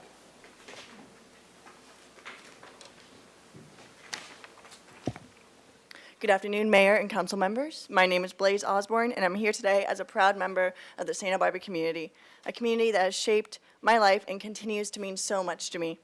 I currently work at Santa Barbara City College at The Well, our wellness center that supports students' mental health. Every day, we see students come through our doors struggling with anxiety, depression, and burnout, but more and more often, we're seeing something else, housing instability. These are not just students worried about their finals, they're worried about where they will sleep next week. Just a few months ago, a couple came in worried if they would have a roof over their heads by the weekend. I hear so many stories like this far too often, and while I try to connect these students to support, there's only so many resources, and the needs far outweigh what is available. It's not just individual landlords, even the student housing Beach City has major problems. These are supposed to be safe and affordable options for students, but there's no clear options for support. We are just trying to get the education we want and deserve. Santa Barbara is beautiful, and my family calls it paradise, but for many people, this paradise is slipping away from my fingertips. I want to keep serving this community that I love, but I can't do that if I'm not able to afford to live here.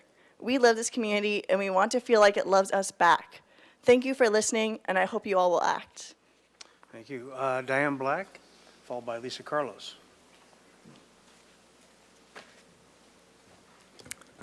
Good afternoon. I'm here speaking on behalf of the League of Women Voters of Santa Barbara, and I'm here to urge you to support the Finance Committee's recommendation to increase the funding for the construction of affordable housing by $2 million for a total of $5 million for affordable housing. 3 important reasons to act. First, out of the 15 current job openings posted on the city's website, 11, including 7 public safety jobs, would qualify for low or moderate income housing. We're recruiting police officers and public servants who likely can't even afford to live here. Second, while about 1 in 7 homes in Santa Barbara, roughly 5,000 out of 40,000, receive housing subsidies, the need is far greater. A single person making up to $123,000 a year, or in a family of 4 earning $175,000, can still qualify for county housing or for city housing authority affordable housing.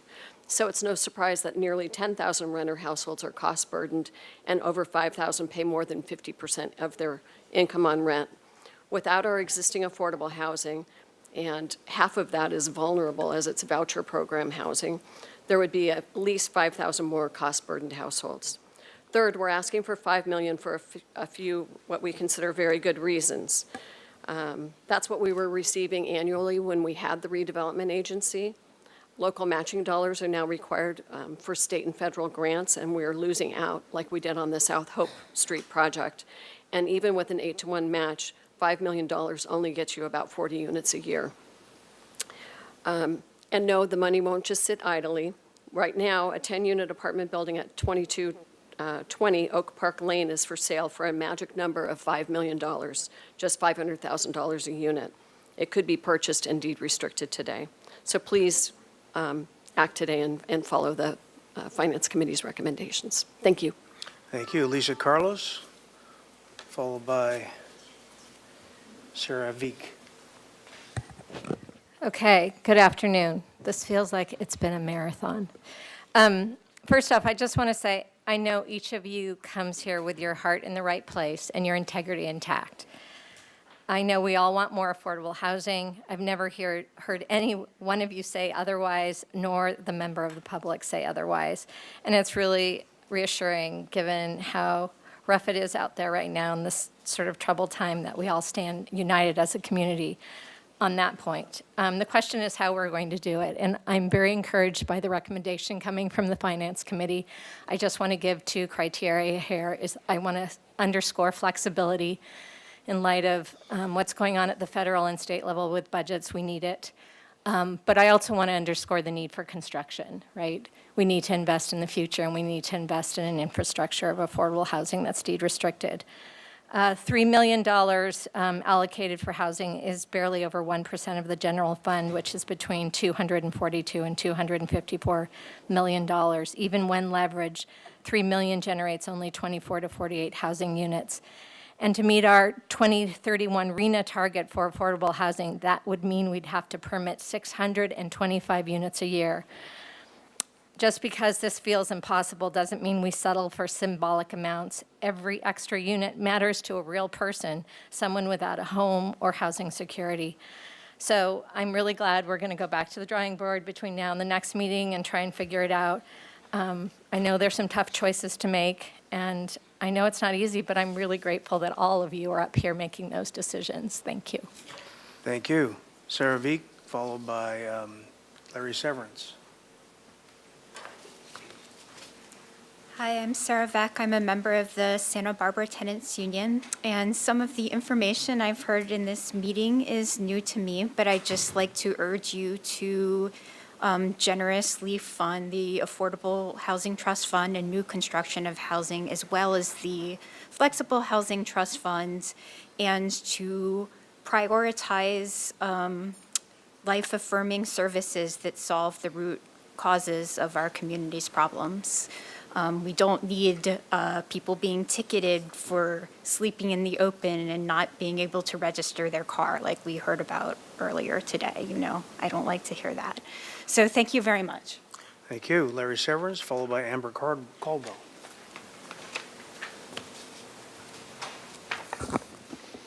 Good afternoon, Mayor Rouse and Council. I'm Larry Severance here, speaking for myself as well as for CLU Santa Barbara. As you know, we're asking for full funding, $5 million for the Local Housing Trust Fund. The Finance Committee recommendations are very constructive. We really appreciate the thought that's gone into those and would urge this council to move forward with those recommendations. I want to sort of take a look at the city overall and say we're a wealthy city. We're in a beautiful place. There's a lot that's going right here. And while there's budget challenges, when you look at housing and you look at public safety, they're very interrelated. you'll hear and have heard from people who are without housing, and one of the key concerns they have is about not feeling safe. When I grew up, I learned that financial security came with having a home. Well, safety also comes with having a home. So I think there's dual reasons for this council to support building affordable housing, addressing the lower rung of folks who are very low or low income and live here and maybe not able to live here. Measure I, the voters have supported you at Measure I and Measure C.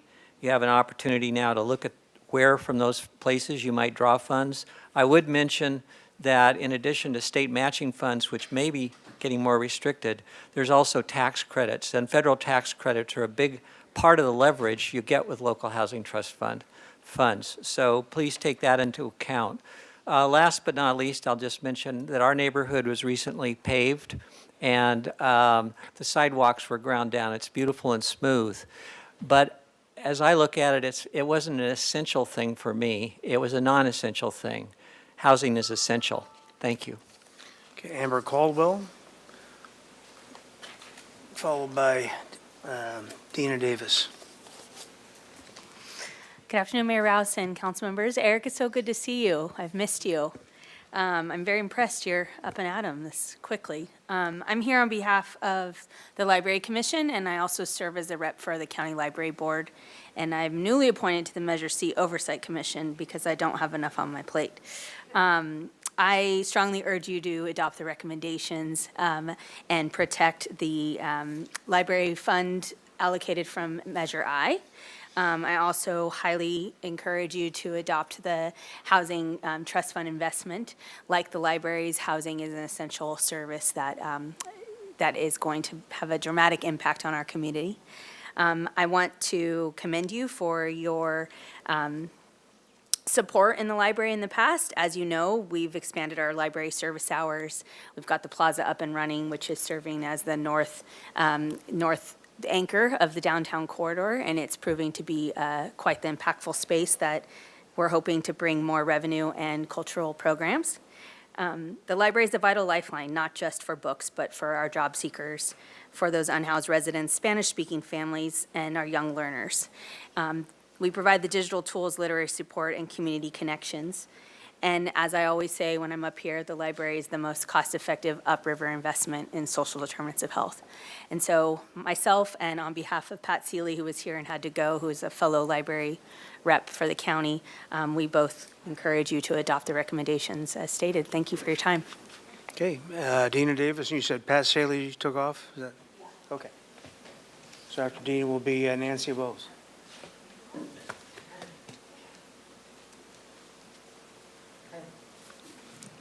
I think it's been a couple of years since we've been in front of you, but good afternoon, Mayor Rouse, esteemed council members.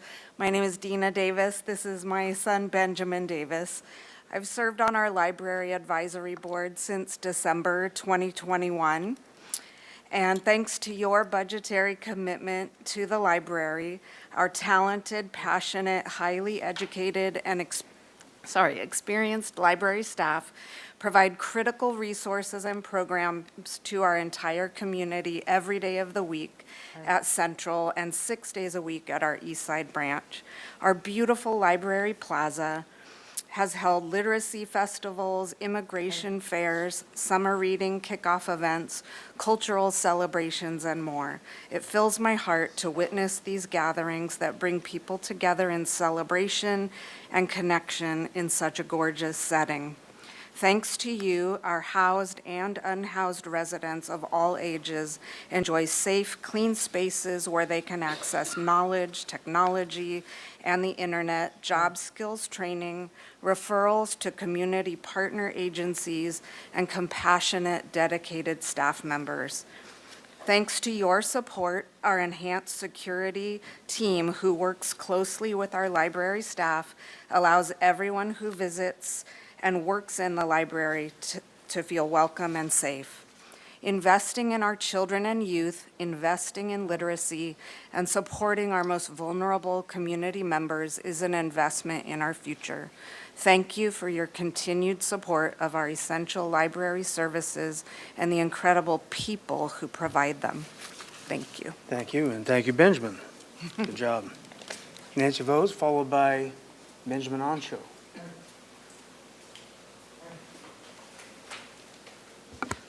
Mayor Rouse and City Council members, my name is Nancy Avos, and I'm a resident of Santa Barbara and the Assistant Director with the Santa Barbara County Action Network, SBCAN. I want to begin by expressing gratitude for the hard work that went into deliberating the budget. We recognize that many vital needs and services demand support, but current funding isn't adequate to support our burdened labor force needs and what our RENA targets require. Please support the Finance Committee's recommendations. We urge the Council as a whole to affirm the goal of sustaining a $5 million local housing trust fund balance as city policy. We're proud and grateful that the Council created the local housing trust fund. Thank you. Thank you. Benjamin Onshow, followed by Zuela Cabrera. Good afternoon, council members. My name is Benjamin Onshow, and I'm a student at UCSB.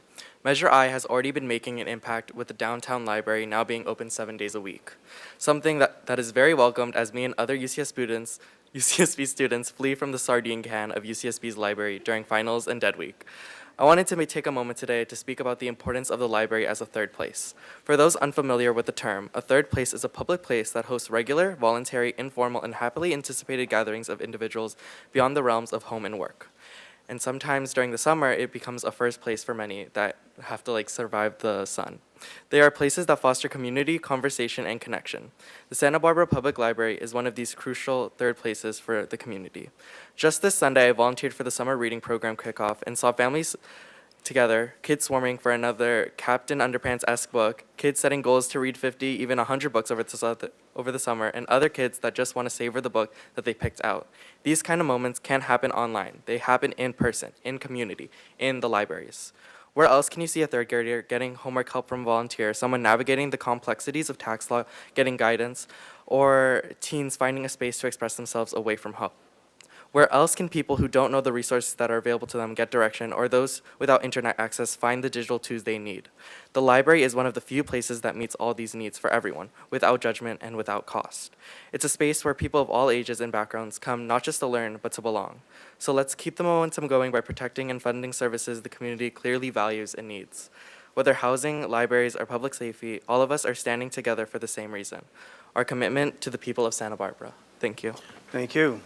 Zuela Cabrera, and followed by Angelisa Sanchez. Sí, buenas tardes a todos los concejales. Mi nombre es Zoila Cabrera. Estoy aquí para pedir que inviertan un total de 5 millones para el LHTF. La comunidad votó en noviembre con la medida I para crear más hogares accesibles. Por favor, aseguren que están representando y escuchando a sus constitucionales y tomen en cuenta a muchas familias trabajadoras. Y gracias por escuchar. Gracias. Angelisa Sanchez, followed by Ana Arce. Hi, good afternoon, council members, mayor. My name is Angelisa. I'm a community organizer with Cause, and I'm here today to uplift that you allocate $5 million to the local housing trust fund and that you allocate 1.5 into the flexible housing fund, discussed previously by many council members here and mentioned by many of the folk here present. I'd like to urge you all to prioritize your most marginalized constituents and focus on the importance of creating affordable housing. Today we heard folk discuss the importance of being able to live in the communities they serve, so I'd like to re-uplift that as well. More so, fire season is around the corner here in Santa Barbara. We should make sure that our fire department is well-funded and supported. We saw firsthand the calamity that the Thomas fires had on our community. But most recently, we saw how our neighbors in LA were so negatively impacted with the Palisades fires. We want to make sure that we are not leaving our community susceptible to these disastrous conditions. Let's make sure that our communities are well-funded and that our values are in line with our constituents, such as uplifting those who've spoken out in terms of funding the libraries, as well as our fire department and other areas that align most with your constituents here. Thank you. Thank you. Ana Arce, followed by Jessica wishing to Harbor.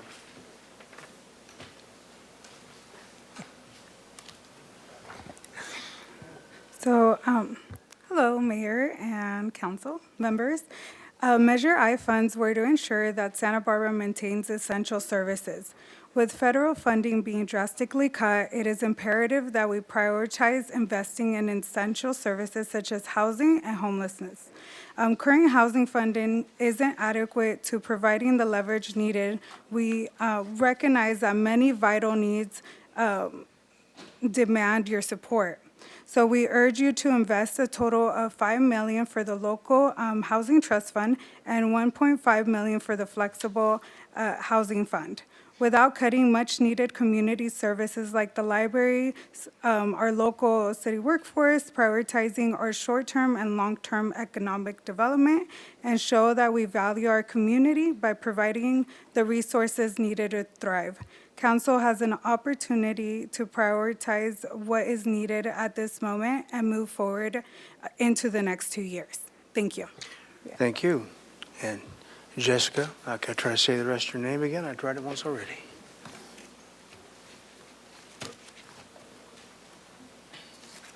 Good afternoon, Mayor and City Council and Councilmember Friedman. It's so good to see you here. My name is Jessica Wishan DeLarbra. You did a great job, by the way. And I'm the CEO of Habitat for Humanity of Southern Santa Barbara County. And as you well know, we build deed-restricted affordable homes and we preserve them as well. And I wanted to come up here and just thank you for investing in the community processes with us, for being a part of the journey, and for investing in an outcome like we reached today. It means the world to us. We deeply understand the trade-offs and the important competing causes. And as a housing advocate for almost 18 years, I promise I will always come to you and plead for the most amount of money possible. Thank you for what you're doing and for making affordable housing a part of our community. Thank you.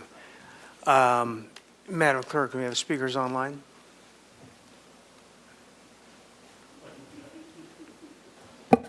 Yes, Mr. Mayor, we have one speaker, Emiliano Campobello.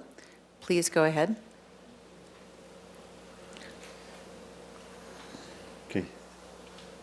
Thank you so much. Yes, this is Emiliano Campobello. Hello, Mayor Rouse and City Council members. Really appreciate the whole discussion today and the recognition of the importance of all these different causes that we need to take care of, and trying to look at things with an eye into the future is really important. And I see that here on so many different levels. I'm speaking on behalf of myself, but also on behalf of CLU to advocate for $5 million per year to be put into the Housing Trust Fund, as an investment in a resilient community. I hear a lot of different things where, whether it's the waterfront or our sidewalks or our police that need to be trained, that there's an investment that takes place that can be really leveraged into benefits in the future. And I feel that we are here at a fulcrum point in our community, in our society, in our nation, in our world, and what we can do here locally by really taking care of the disadvantage and lifting up the wholeness of our community is very important. So I just thank you all for your consideration of all these important issues. Thank you. Thank you. Next speaker, please. One moment. Our next and final speaker is Gina Quiros. Gina Quiros, please go ahead. Good afternoon, City Council members. My name is Gina Quiros, and I represent Committee for Social Justice. I just want to say thank you so much for the hard work that you guys are doing. And like everybody else, I would urge you to put $5 million into the Housing Trust Fund as well. I experienced living unsheltered for 6 years in the city. It wasn't easy. But by providing affordable housing, there's multiple studies that have shown that when we manage homelessness, it costs $35,578 annually per person. But when we house them, it drops to $12,800. So we are significantly going to save a lot, and we are going to be creating a safer community for all the residents. So thank you so much. Thank you. Any further speakers, Madam Clerk? No further speakers who raised their hand by the Okay. deadline. Thank you very much. And with that, we will bring it back to council.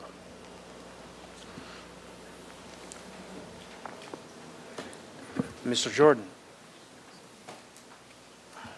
I'd just like to offer something palatable before we go the other direction. So you've heard me, I'm assuming somewhere in today is the method to do this, but you've heard me talk in the past about the work that Eric and I have been doing on a high fire hazard assessment district down through Las Positas Valley and spreading out whatever direction that is, following the coastline and the ridge.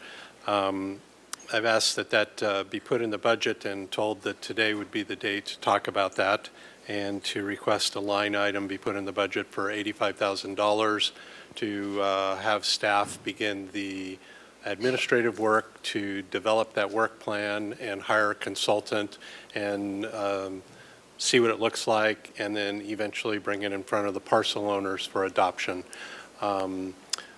I know Chief Males is in the audience and can speak a little more coherently to the details on this, but it would mirror the existing assessment districts that exist up in the foothills above the San Roque area, which I'm sure you'll all recall that every year when we renew the assessment to those homeowners, they would actually like to pay more and get more services than they're actually getting.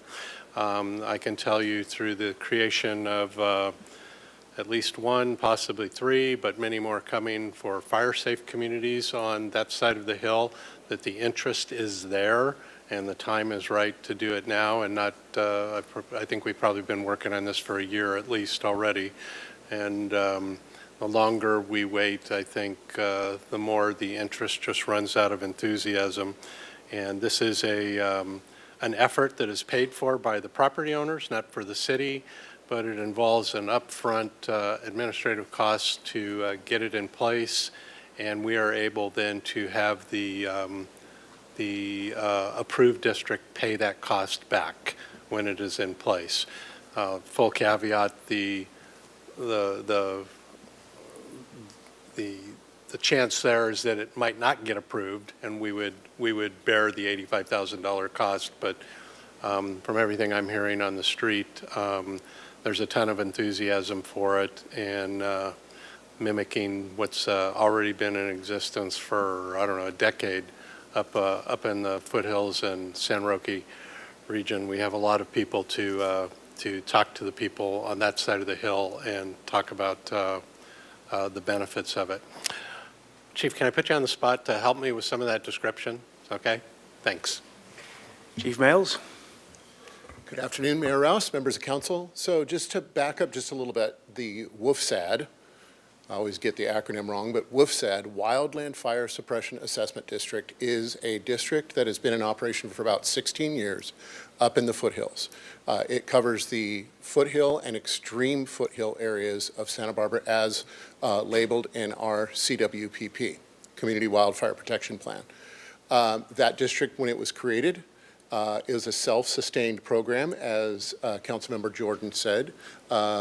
Each parcel pays a set amount of money each year that funds a position and funds enhanced services designed to mitigate wildfire spread, such as brushing back roadways, such as chipping services on each parcel, and just a constant presence up there to work to mitigate.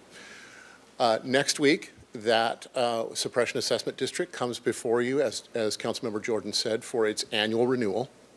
Additionally, what is coming to you next week is the new CAL FIRE maps that have been sent down to the city of Santa Barbara. The state has been working on them for years. The reason why I bring this up is even though our CWPP had areas of the mesa that were considered high fire, what we called our coastal and coastal interior, CAL FIRE has now included many of those areas in their local responsibility area, LRA, maps, signifying high fire hazard. So as Councilmember Jordan said, really the timing is good. We've had a CWPP since 2021, which clearly identified this area. And now CAL FIRE has brought their maps in and basically validated what we already had. There have been a number of community meetings where people have asked me questions about the possibility of it. 16 years ago, we brought a company in that is still in business and is able to help us. And if council moves in that direction, as Councilmember Jordan is suggesting, we really have a plug-and-play plan in place ready to bring that to the voters of the Mesa. So just as another part of the explanation, I think you can draw a nexus to what we just went through both with Coast Village Road and downtown. It's like putting a BID in place. You have to do an engineer's study with all the math and statistics and the benefit to each parcel and developing a budget and then justifying the fee to equal the budget and showing what the uses will be. So the unfortunate part about that is somebody's got to pay for that to get it up and going in place. So my ask for council today would be that we direct staff to we put a placeholder on that money in the fiscal year 26 budget for $85,000, and we direct staff to begin work on that project. So if anybody has any questions, that's the guy right there to ask right now. The only caveat I would say is I would request $100,000. The reason is I believe the bid was $88,000, and I think it'd be nice to just have a little bit in case any fees change. All right. Good. Thank you. Oh, do you have a question for Chief? Ms. Snidd? I'm completely in support of this, by the way. I know District 4 has benefited from this tremendously, but I would say, and I've made the argument up here before, the whole city benefits from better fire hazard reduction wherever it is, because we've seen how quickly that can spread. So very in support. A question for you. I meant to ask you this earlier about standards of coverage. Where are we with that, and what might we need to allow in the budget for that, or is that something coming forward? Yeah, well, we can tag team on this one. So the chief and I have been working together. A lot of the recommendations have already been implemented, and so I think we have been working with a consultant who's helping us put together an implementation plan and some recommendations. So we would come back to council later this fall with that presentation. We also want to roll it out to the department. I think, again, there's probably some recommendations in there that we won't recommend moving forward with at this point.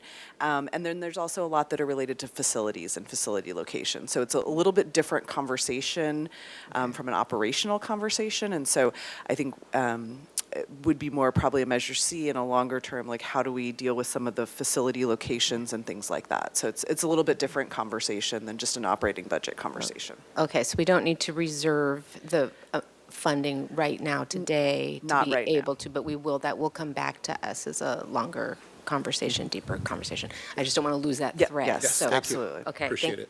Thank you. Thank you. Okay. Ms. McAdoo, do you want to see a flurry of motions at the end, or do you want to see them get out of the way when they can? Yeah, we've got the spreadsheet. We can bring it up. The and if you spreadsheet guys, from yes, HELL? Yeah, Right? Yeah. it's not that. Anyway, and we can. I think it's helpful to just go ahead and go through motions now if there's things that the council would like us to consider adding. I'm going to wait for the mayor to come back. Can we do comments first, and then, and I do have a clarifying question, but Councilmember Stettin, you have the floor. Thank you. So I actually was looking back through my notes of the budget kickoff, and then when we went through it, and I'm really, I'm very hopeful and pleased with how things have come back to us at this point, and especially after coming through finance. And so I'm just going to actually reiterate some of the comments that I already made before and that are now satisfied in the budget that's coming forward. So, and I don't want to lose track of all the things we've seen in this cycle. It's coming down now to this $5 million on the housing, but we started out with, there are no new cuts this year for the first time in years, and that is something huge to celebrate. And a huge thank you to the community who voted for Measure I for essential services. And I think this is really sort of shoring up that idea that essential services, and this is, again, it's outside of enterprise funds. I think that's important, that we all know that clean drinking water is an essential service, and we don't see it necessarily in this bill because that's covered in enterprise funds and in ratepayers paying for those. So what I see really clearly through all of this is that essential services are things like public safety. We're clearly prioritizing that. Housing, yes. That our staff members and community members are able to live where they serve, and thank you to service to the community. We're prioritizing salaries also. And then in general, social support network. I mean, we're seeing that as new, position for housing and preventing homelessness. We're seeing that in making permanent our restored library hours and services there. So I really like to put those in those categories of public safety, investing in our staff and community to be local, stay local, and for social support networks. And I think we found a way to kind of get to all of those things, and it's pretty encouraging. So the no new cuts, and we're actually talking about other things we can look at also.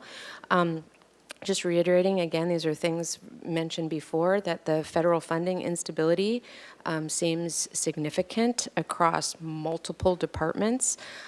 So the conversation of the reserve policy came up, and I think I support talking about it and continuing to talk about it, while I also will reiterate that I don't think this particular moment is the time to bring that reserve down, but to agendize and talk about that, and the idea that if we do borrow from the reserve to meet another need at the moment, we definitely need to have that identified funding source for the programs that we're talking about. It's in our housing element.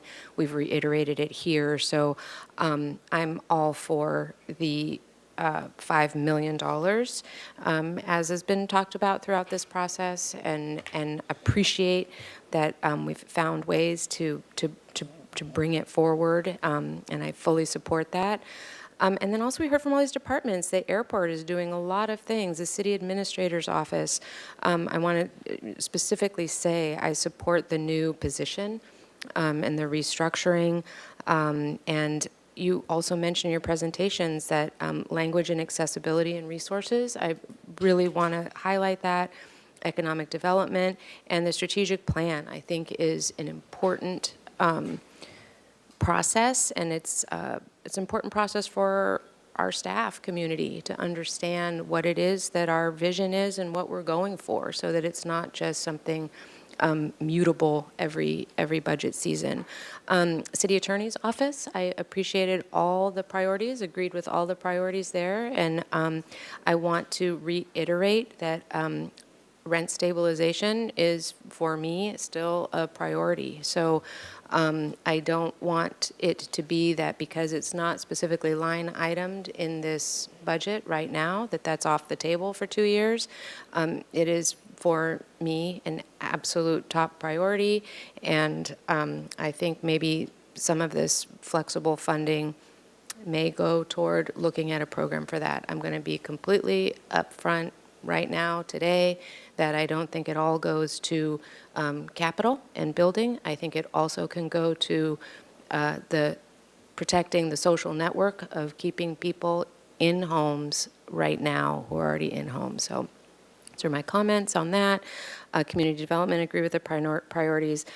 Finance, I'm really appreciating these updated, every time, new updates and how you're presenting the data in a more and more accessible way so that we really are talking about what's happening on line items, and it's not hidden, actually. So I appreciate that.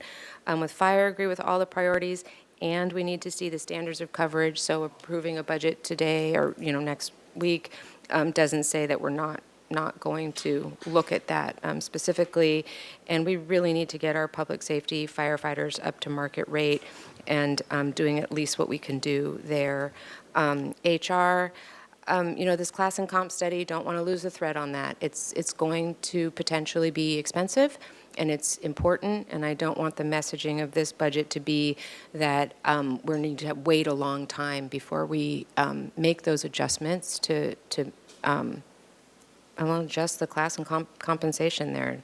And I'll reiterate again, really want to be market leaders and employer of choice. And then back to IT, like we haven't seen them in a while, but I just love the work they're doing with GIS and QR codes, and a lot of development has happened there. So just highlighting library, major kudos. The plaza is beautiful. I mean, before we go skipping right over to the next big things, I mean, that was a major work effort that the whole community is benefiting from, and really, really happy to make permanent those restored library hours. That's been a priority. And Measure I is what's helping to make that possible, and the community has also reiterated that that's important, that the library, Parks and Rec, we had so many things in that, and I'm just kind of bringing it back to that because before we get down to sort of where 5 million goes or comes from, there's big things in this budget that are very, very positive.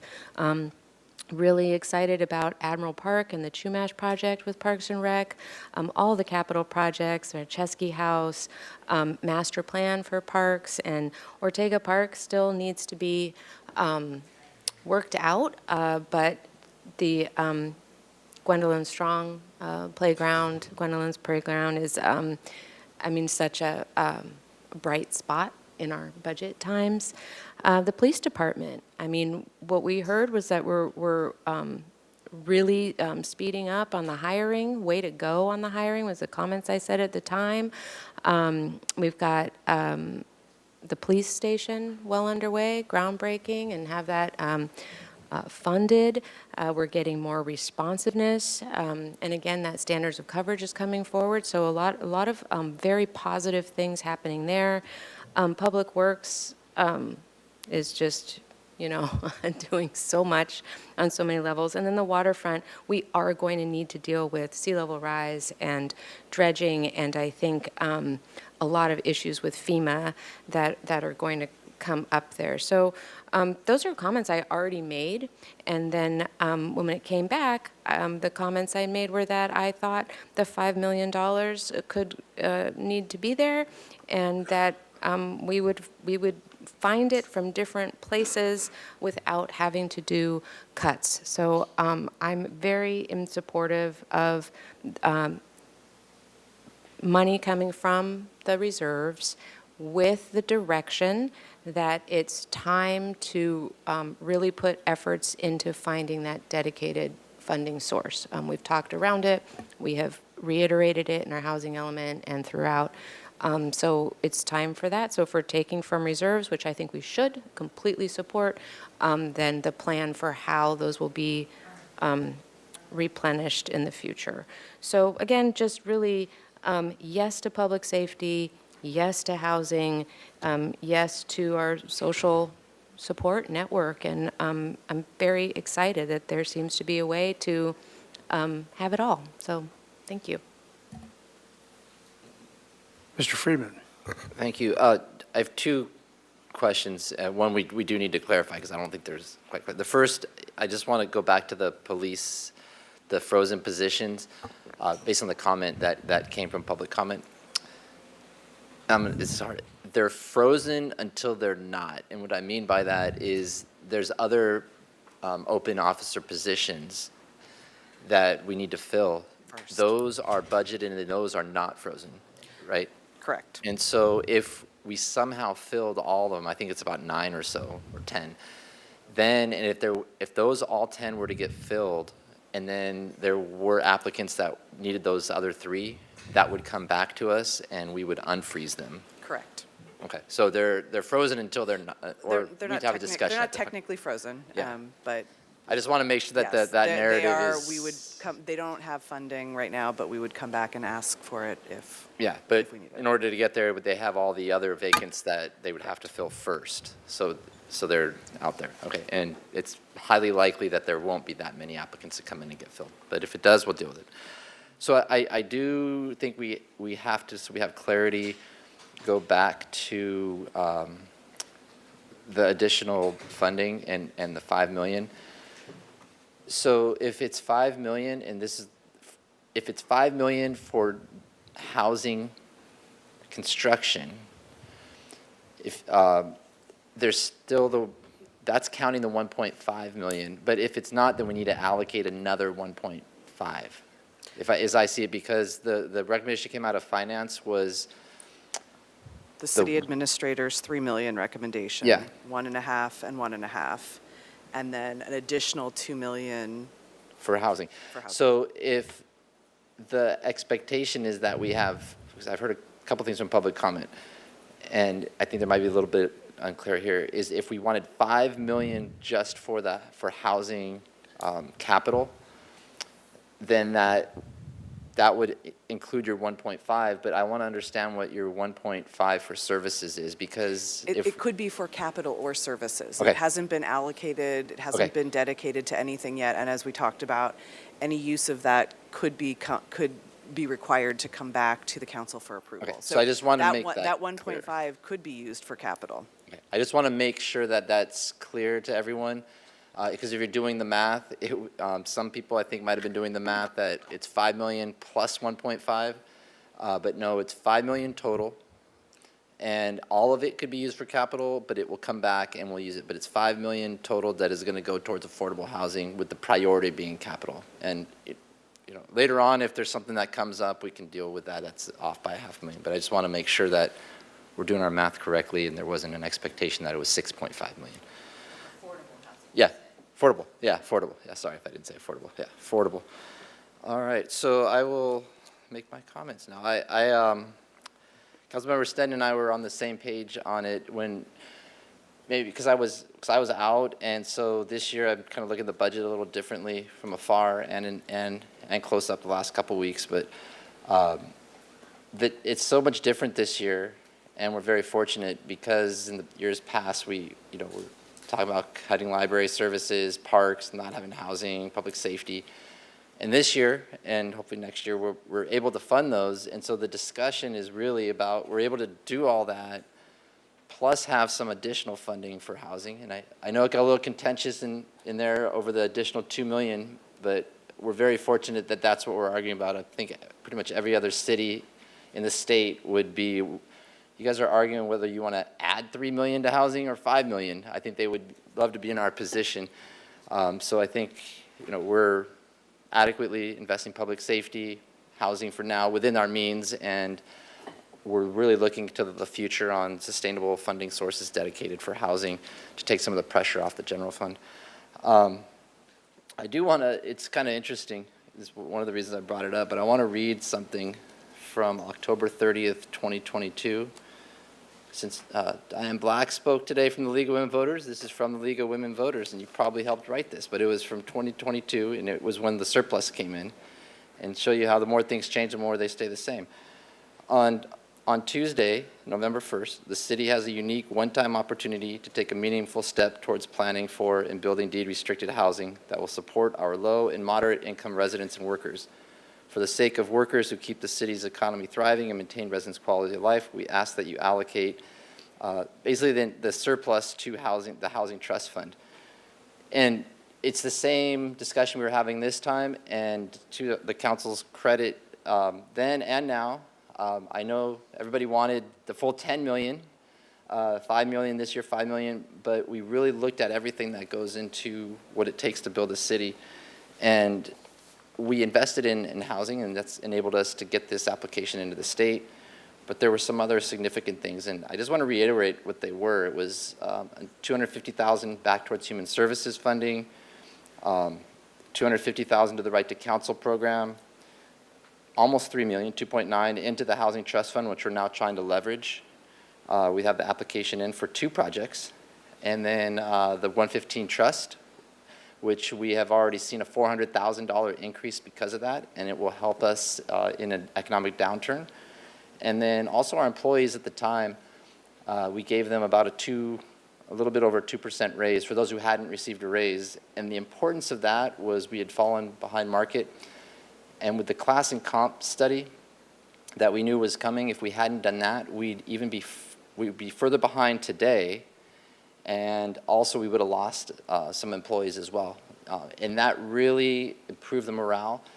So to my colleagues' credit, at that time, we looked at all the issues and we were able to make some tough choices, and we're making a similar approach today with what we're doing on this. So going forward, just some of the opportunities that I see is the enhanced income financing, infrastructure financing district, and our staff, Mr. DeMartini and Ms. McAdoo, are working on that, and this general fund assumptions that we've had with NHA advisors is a big step in that direction. The TOT audit, there might be some one-time funding available from that when that comes back to us. That could, one, hopefully repay the loan that we're doing now, and then also look at potential one-time funding for housing as well, that hopefully in this year will be coming in. And then also in lieu fees, the study that we're doing. So there's some financial or income streams that are not fully ripe yet, but they will be, hopefully by next year this time, they will have come to fruition and we'll have a better understanding, which is why it's important just to do that additional funding for this year. And then, you know, and the one thing I would also say is that it really, we're not decreasing our investment in our streets and infrastructure to a significant degree, because they are important in that the more you invest in them, the cheaper it becomes over time because you're maintaining it. But when we build new residences, everybody uses roads, everybody uses that infrastructure, and we need to address all the things that go into a city as we're building the housing, because we can't wait till later and try to fund all that later.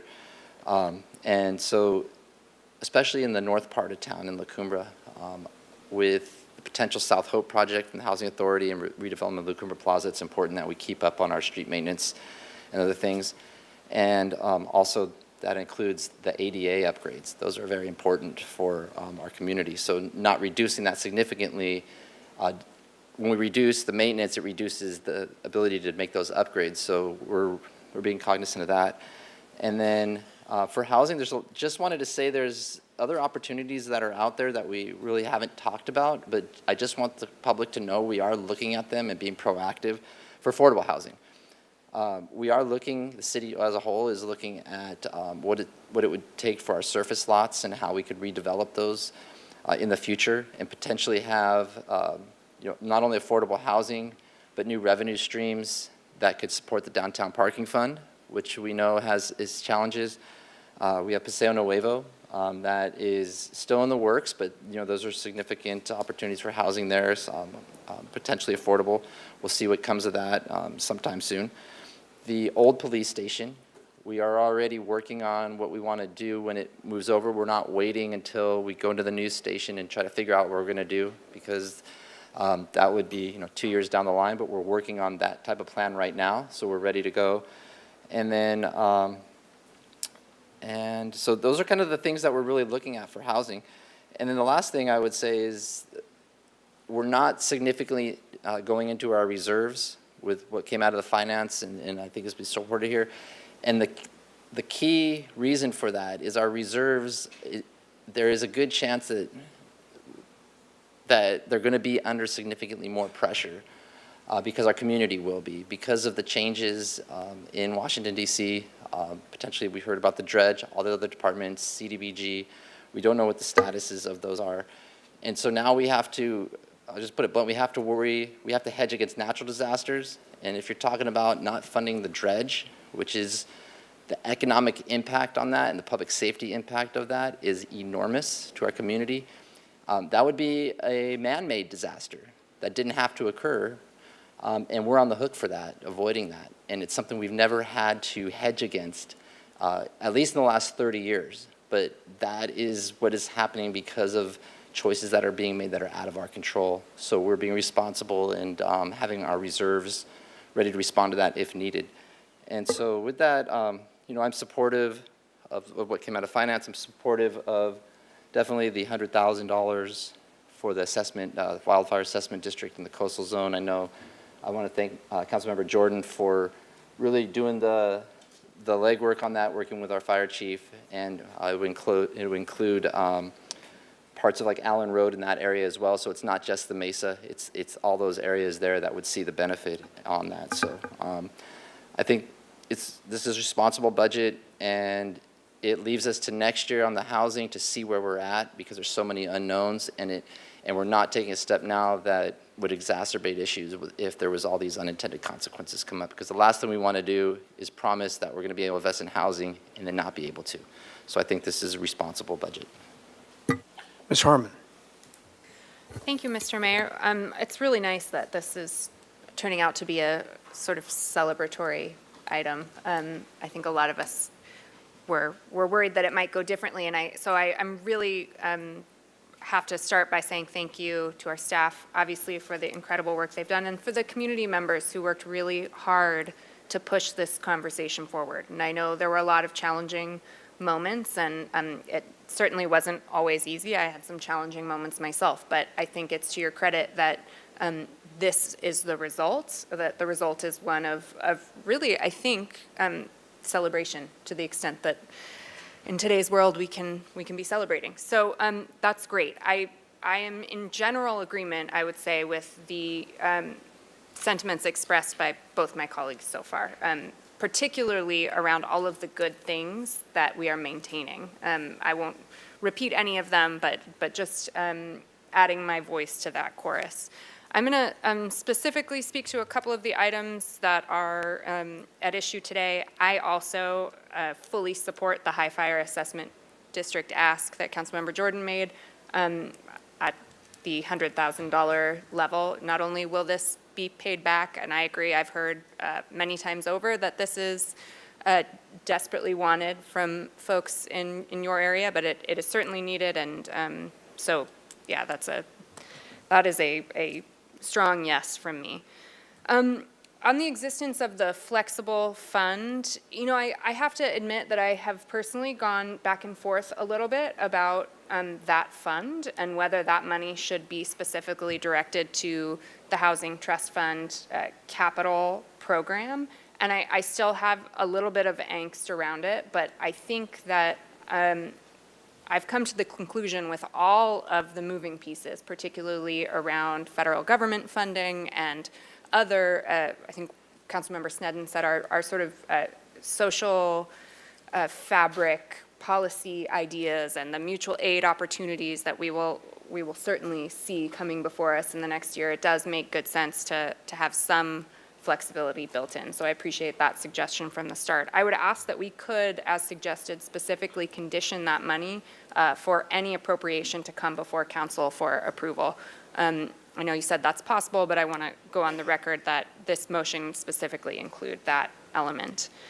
On the Local Housing Trust Fund, I want to thank Councilmember Friedman for his work at Finance Committee, really bringing forward the additional $2 million. I really appreciated your work in sort of thinking through how that might come forward, and I obviously strongly support that effort. For anyone, by the way, who's interested in why I am not pushing that we change the reserve policy today, I highly encourage you watch the Finance Committee.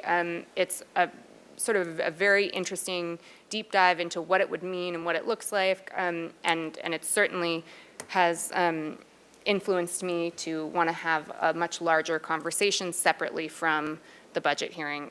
That said, a one-time use of reserve funds makes good sense, and so I do support moving forward with that.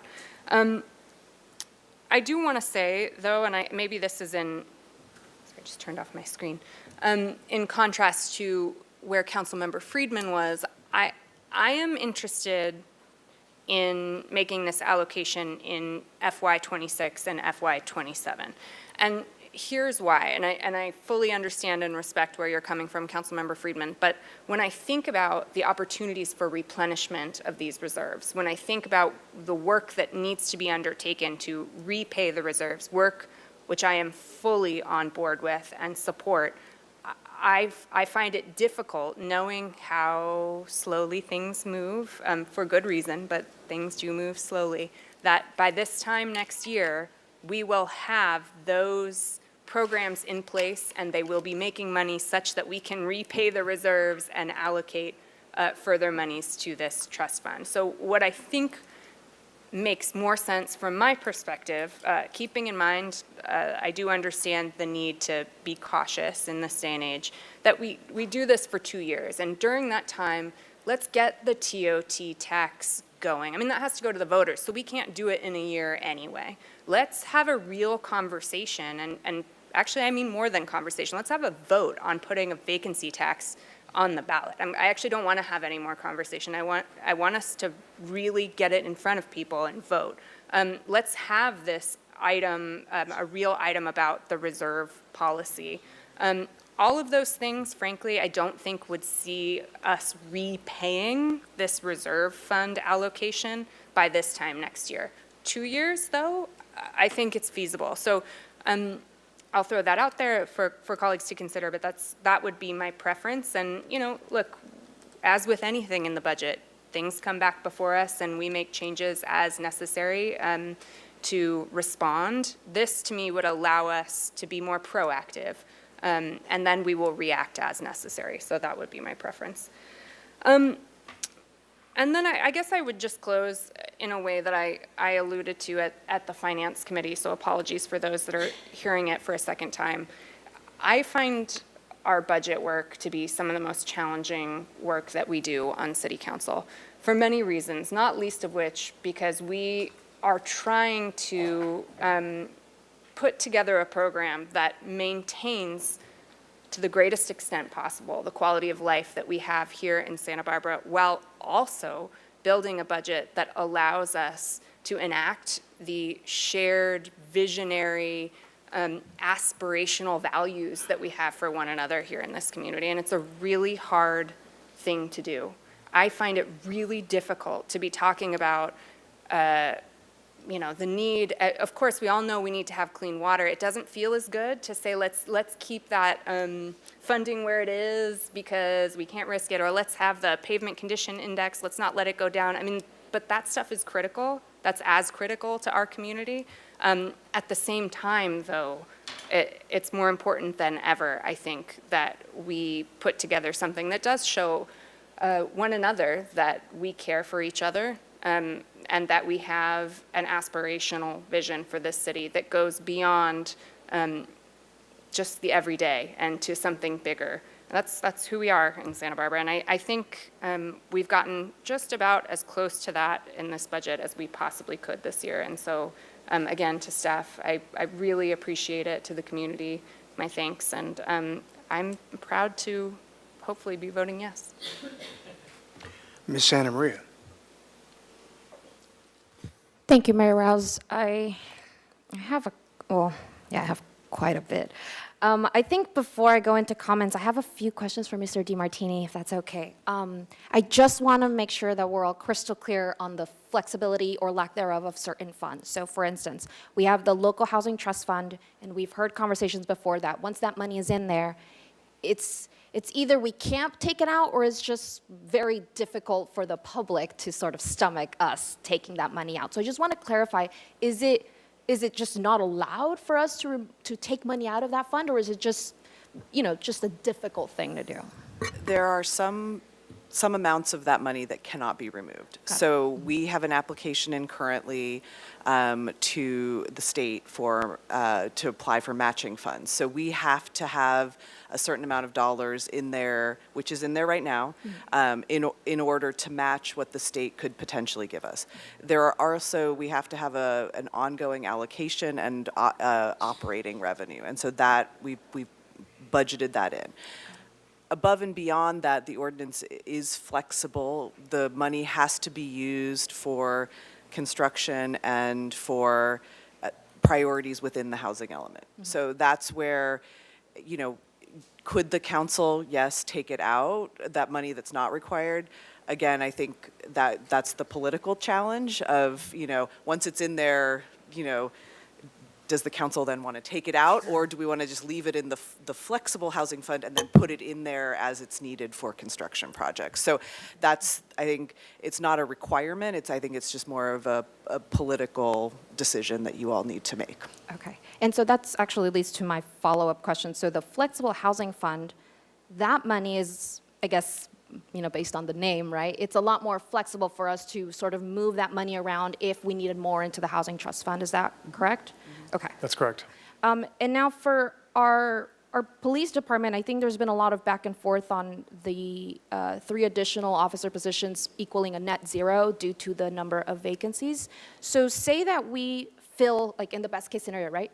We fill all of the vacancies and we are able to fill those 3 officer positions. That's great. But I think even to Councilmember Friedman's point, it's probably not likely that we're going to fill every single one of those positions. So if we don't fill those extra 3 positions, what happens to that money? Does that just stay in the police department's budget, or what happens to that allocation? There's not that money. Potentially, if we fill all of the positions, there would be less vacancy savings, so it's actually a cost to the budget. So, yeah, so there wouldn't be money left over. I'm probably not explaining. Yeah, no, that's right. In each department budget, there's natural attrition that occurs during the year. There's a natural level of vacancy that occurs in departments, and we budget all the budgeted positions at the full budget cost, but then we reduce the total amount of the salary expense in each department budget by an attrition savings number, because we know that departments have vacancies throughout the year. And so we plan for that reduced level of expense in the police department budget because of that sort of anticipated vacancy rate. Okay. And so if we have the anticipated vacancy rate, why are we adding additional potentially vacant positions? So that's where I'm having trouble, is if we're not filling those positions already, what is the benefit to us adding 3 more slots that might not get filled? I think the point is that we're not adding 3 more positions. Those positions have historically been in the department's budget. They were held vacant in prior budget cycles to achieve savings. So they're not frozen. They're there. If the department gets to the point where they can hire them, we will work with council to make sure there's funding for them to do that. And I think the commitment behind Measure I was to preserve public services. Right, and so existing these were positions that had been in the budget previously. The department had frozen them. And so like we did with library, like we did with Parks and Rec, we recommended adding those positions back. And we didn't actually, I think there was another position that was held vacant that the chief did not recommend at bringing back in the police department budget. So it was not we did not bring back all the services that were previously reduced. So, but those positions are currently frozen until we adopt the new budget, correct? They're frozen until we get close to filling them. I see. So at that point, we would come back and ask the council for additional funding for those 3 positions, if the department got close enough to filling the vacancies. Okay. So, and when would you would come back for that? Just whenever it is that we get close to that? If we fill the other 9 to 10 vacancies and we get close to wanting to fill those 3 positions. Councilmember Santamaria, we would likely do that during the quarterly updates to the Finance Committee to start. We would say, okay, we anticipate that the vacancy rate has declined. We think we have an opportunity to hire them. If we need to ask for appropriation at that time, we would do that with Finance Committee first. Okay. So then if for whatever reason we didn't allocate that now, we could still take that item up during Finance Committee when we see that the positions are needed, because we have a small vacancy rate, then we could appropriate that funding. Okay. That makes a lot more sense. Thank you so much to both of you. Okay. I'll go quickly through my comments. First, really want to echo what my colleagues have mentioned. I mean, I'm personally really optimistic about this budget. I think there are a lot of good things happening. There's a lot of great projects, despite the economic uncertainty that we're facing from the federal and state level. we talked at Finance Committee about Measure C, and from what I've heard from constituents and the voters, Measure C for them was mostly about capital improvements and other things. And so I have seen our staff do a really great job of already whittling down the list of projects that are going to be taken on. And so I am a lot more comfortable with dipping into our reserves for something like the Local Housing Trust Fund rather than appropriating funds from Measure C necessarily, only because I understand that appropriating it from Measure C would likely result in further delays to certain capital projects. And so I think it's important that we reflect the use of these measure funds depending on what the voters voted for, right, and what they were expecting. In addition to that, the reserve policy question, while at first I was very in favor of us lowering the reserve policy number, at Finance Committee, what we saw is that even lowering it multiple percentages just was not going to give us the funding that we were looking for the Local Housing Trust Fund. So that being said, it seems to me that the most fiscally responsible thing for us to do is to, A, invest in our most essential services, and B, keep as much flexibility in our finances as much as possible, because we just don't know where our city, state, county is going, or country. We don't know where things are going, and we need to make sure that we are flexible and that we are able to take care of emerging needs locally, especially with the changes to FEMA funding and all these other things. I mean, the phrase "we keep each other safe" is going to become so much more evident as we have to sort of backfill a lot of those funds, or find alternate sources. So, with that said, as far as the Local Housing Trust Fund, I want to applaud Councilmember Harmon for suggesting the $2 million also for the fiscal year 2027. I'm very much in support of that. I really want to make sure that we do not leave the flexible housing fund vacant. I think it's important that, back to the theme of flexibility, we need some flexibility, because that fund could be put towards capital projects, right? But it could also be used for something like, I know our city administrator has mentioned, a consultant to really develop a housing strategic plan. There are so many other things that we could be doing with that money. And as most of us here know, you can't really solve the housing crisis with just one solution. We can't only build, we can't only do this. We're going to need multiple solutions to this. And so one will be capital, but we will also need funds to implement other services that'll keep the stability of our community. So I'm very much in favor of this, and I'm going to throw something out there that I don't even know if I have support for this, but if we're dipping into the reserves and we are now at $3.5 million for our Local Housing Trust Fund, can we dip a little more into the reserves? I mean, I don't know, right? I'm posing this just as a legitimate question for our finance department, and what would be the impact to our overall budget if we really, really wanted $5 million for the Local Housing Trust Fund, but we didn't want to take money out of the Flexible Housing Fund, or if we just moved some around and we had like $5 million in the Housing Trust Fund and $1 million in the Flexible Fund, or whatever it is, right? I don't know that we have votes or support for that, but I really just want to take a look at how much of an impact would that change be, because if we are able to get some matching funds, and we know that we are in the process in an application right now currently, especially if those funds are going to run out after this upcoming cycle, we want to take advantage of those matching credits right now while we can. But it's just something to consider, is what would it look like if we committed additional money from the reserves only for fiscal years 26 and 27, and of course looking at how to replenish those. I'll put that just as like something for us to explore, not necessarily saying we have to vote on that. But I do think, the call from the community has been loud and clear, is housing. And it's not just because it's my favorite topic, it's just like literally that's just a huge need in our community. The last thing I'll say is Measure I, when I was door knocking for my own race, Measure I, I'd always talk to the voters about this, and the one thing that would often come up is this is a regressive tax, and it's affecting our lowest income people the most first. And so in those conversations, what a lot of voters expressed was the need for Measure I to be used to service the most vulnerable, the lowest income, because those are the folks that are proportionally paying more. And I think it's critical and very encouraging for us to be able to, for one, make permanent some of our library services that we originally had done through ARPA funds.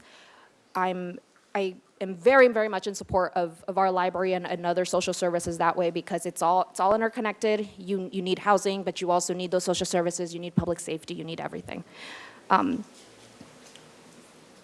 I think with the language in Measure I was to maintain that sort of stability. And so that's why I'm very much in favor, no notes for the library. Library does amazing things, and we need to keep that funding there. Now, when it comes to our public safety services, I'm seeing 31 police officer positions, and then the 3 frozen, not frozen. I've heard it both ways. Seems to be frozen until we actually fill them. To me, the way Measure I read and what the voters have told me is maintaining existing services. And from all of the constituents I've been talking to, I can't really remember that many folks saying, I need additional police presence over like anything else. That's not really a community need that comes up as much as other things, like making the library hours permanent or additional housing or other things. And so I really want to make sure that we are taking care of our existing public safety staff before going in and adding additional expenses, because at the end of the day, it's, we can always, as our staff mentioned, we can always revisit unfreezing those positions later down the line once we know that the vacancy rate is lower. But in the name of flexibility, we need to make sure that our funds are flexible and not necessarily tied into one department's budget or the other. It's the same thing with how some folks are mentioning, we don't want to tie all the money into the local housing trust fund. We need flexibility. Sure, we need flexibility all around, because we do have, our class and comp study, we have so many other things coming up, and of course, again, with the uncertainty at the state and federal level. The 3 positions, my understanding was that they were originally frozen due to economic uncertainty. I think it's fair to say that we are in economic uncertainty. We are not out of the woodworks yet, and I am much more compelled to take care of our existing officers and make sure that they have a good standard of living, that we are taking care of them, that we are actually able to recruit and retain our officers. Because even if we invested the entire $15 million of Measure I into our police, I mean, that's not really going to do anything for them if they still have to commute from far away. And it's my view that telling our public safety officers, whether that's police or fire, to just commute, I don't think that's acceptable. I think our police officers deserve better, our firefighters deserve better, and I want to make sure that we have the flexibility to bring both our lowest paid workers in the city in general up to a normal standard of living, but also make sure that our public safety officers, both police and fire, have the support that they need.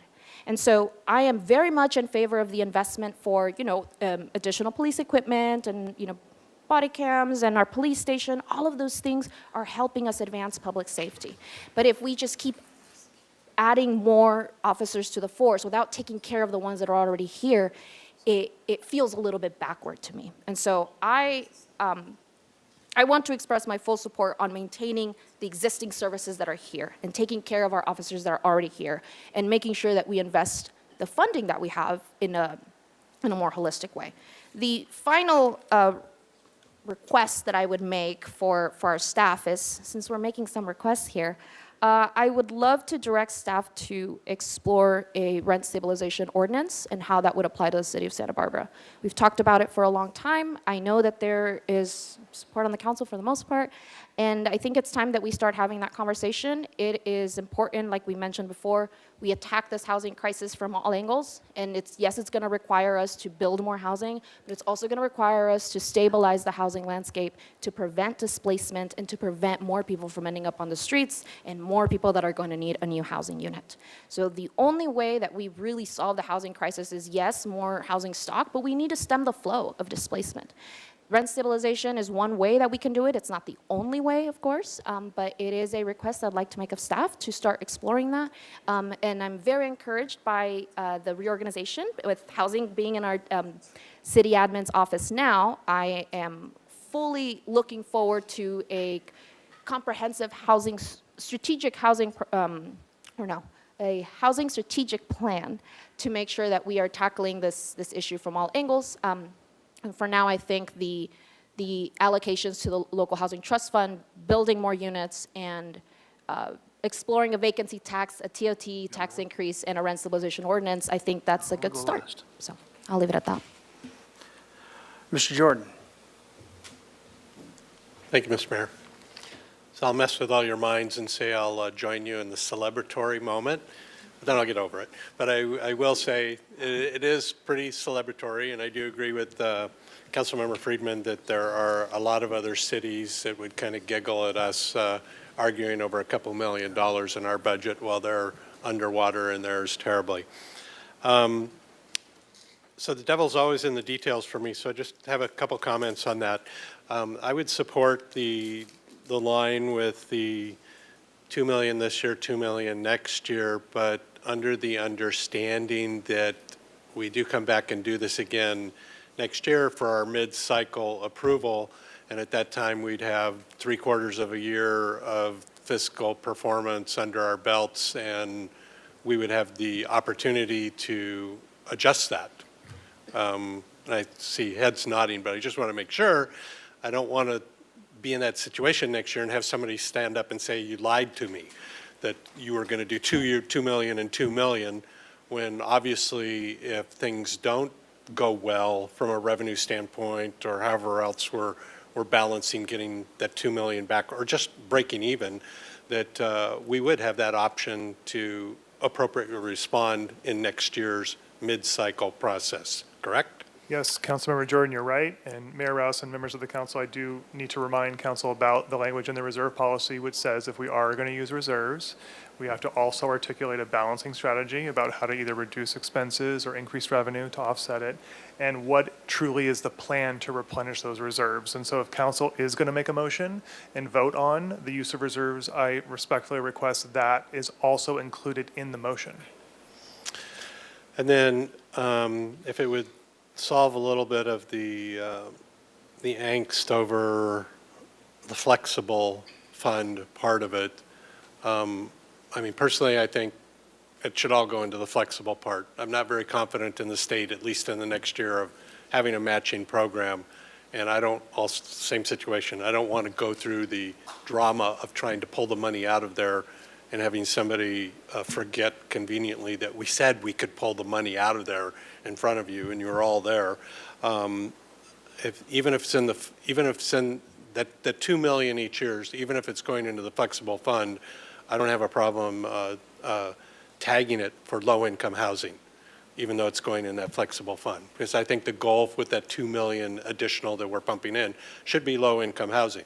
Doesn't necessarily have to work through the housing trust fund. There may be other opportunities that arise with partners that can do it without chasing state grants, and I would like to have that flexibility to do it. So all that works for me in that case. If you could do me a favor, and Chris will have a better phrase, but it's not just Las Positas for the assessment district. It goes down Las Positas, it goes into Campanile, it comes over the Mesa, goes over the hill into the lower west side. So maybe just take out Las Positas and It's the newly designated Mesa fire hazard zone. Yes. Yeah, it would even, I imagine, get out of the coastal high fire hazard zones, because the one to the right actually wraps around a circle on the Mesa, and you're not going to do it, you're not going to leave that donut hole uncovered in the process while you acknowledge that the high fire hazard completely circles you. So then, I echo all the good things that have been said and the mechanics to how we get here, but I just want to opine for a moment again on things I've said before about why we're in this situation. And part of this is our fault. We need to look in the mirror, because there are opportunities right now going on in real life where we could find partners to build low-income affordable housing, but our city standards and design guidelines get in the way.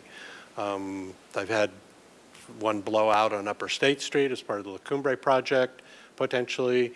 And so I guess that the choice of this moral or ethical obligation to take care of those who are under housing stresses being circumvented by the way we have to have Santa Barbara look and feel is totally out of sync with me.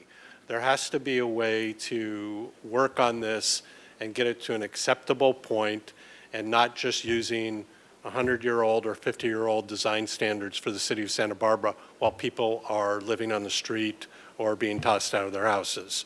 That should be as morally repugnant as just the situation we're in to everybody who talks about that every day. And that's our own cause. We caused that ourselves. So whether it's like, I only want affordable housing, but it can't be more than 2 stories tall. I want affordable housing, but it has to be red tile and stucco. There are plenty of other opportunities and avenues to get to affordable housing in today's world, whether capital A or not capital A, so not subsidized by the government, that get to low-income housing, but they don't exist in our universe yet because we can't break away from these constraints that we impose upon ourselves.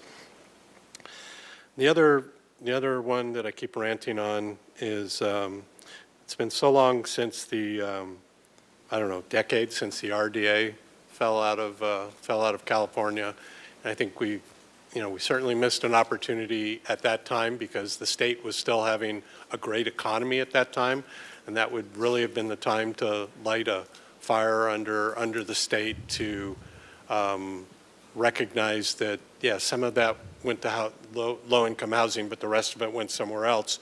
And why are we allowing low-income housing to worsen and not put something equivalent to an RDA program in just for low-income housing? Mm-hmm. And I don't see any effort on our part or other cities or our local regional electeds to really carry that, in spite of the obscenity of, say, bonus density projects being built 100 units and you're only getting 7.8 low-income units as a result of that. It's an obscenity. It's an absolute obscenity to have that happening as a legislated function of how we're getting to low-income housing. And to expect any city to pick up the gap on that and try and come back when you're basically giving the house away for the smallest amount and percentage of low-income housing, that's my word I'm using today, is obscenity. It's an absolute obscenity.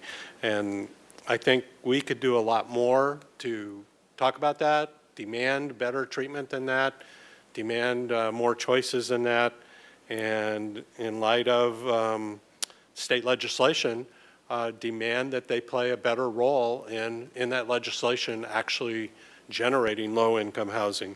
So that is all. I'm happy to otherwise support everything I've heard today.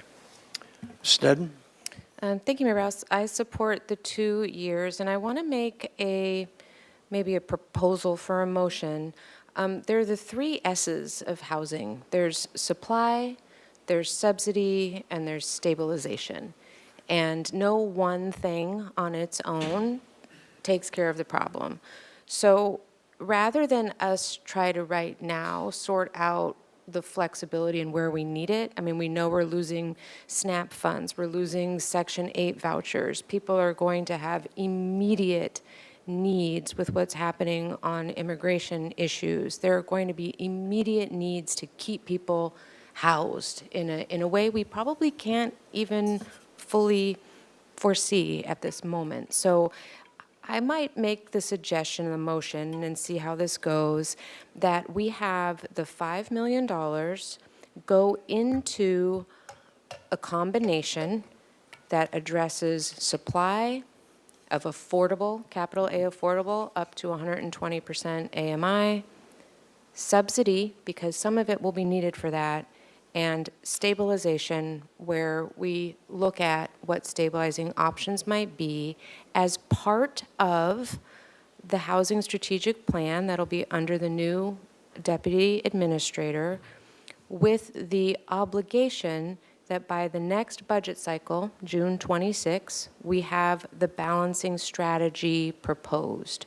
So that we're not just saying 5 million this year, 5 million next year, and somewhere down the line we'll be coming up with that strategy, that we have a deadline, but we give ourselves the full year time to be addressing affordable supply, subsidy options, and stabilization as part of a full housing strategic plan. I'm going to see if that has any support. Mr. Friedman. Thank you, Mr. Mayor. First, actually, let me go to Mr. DiMartini. Can you pull up slide 20, or whichever slide that was from, that shows the reserves?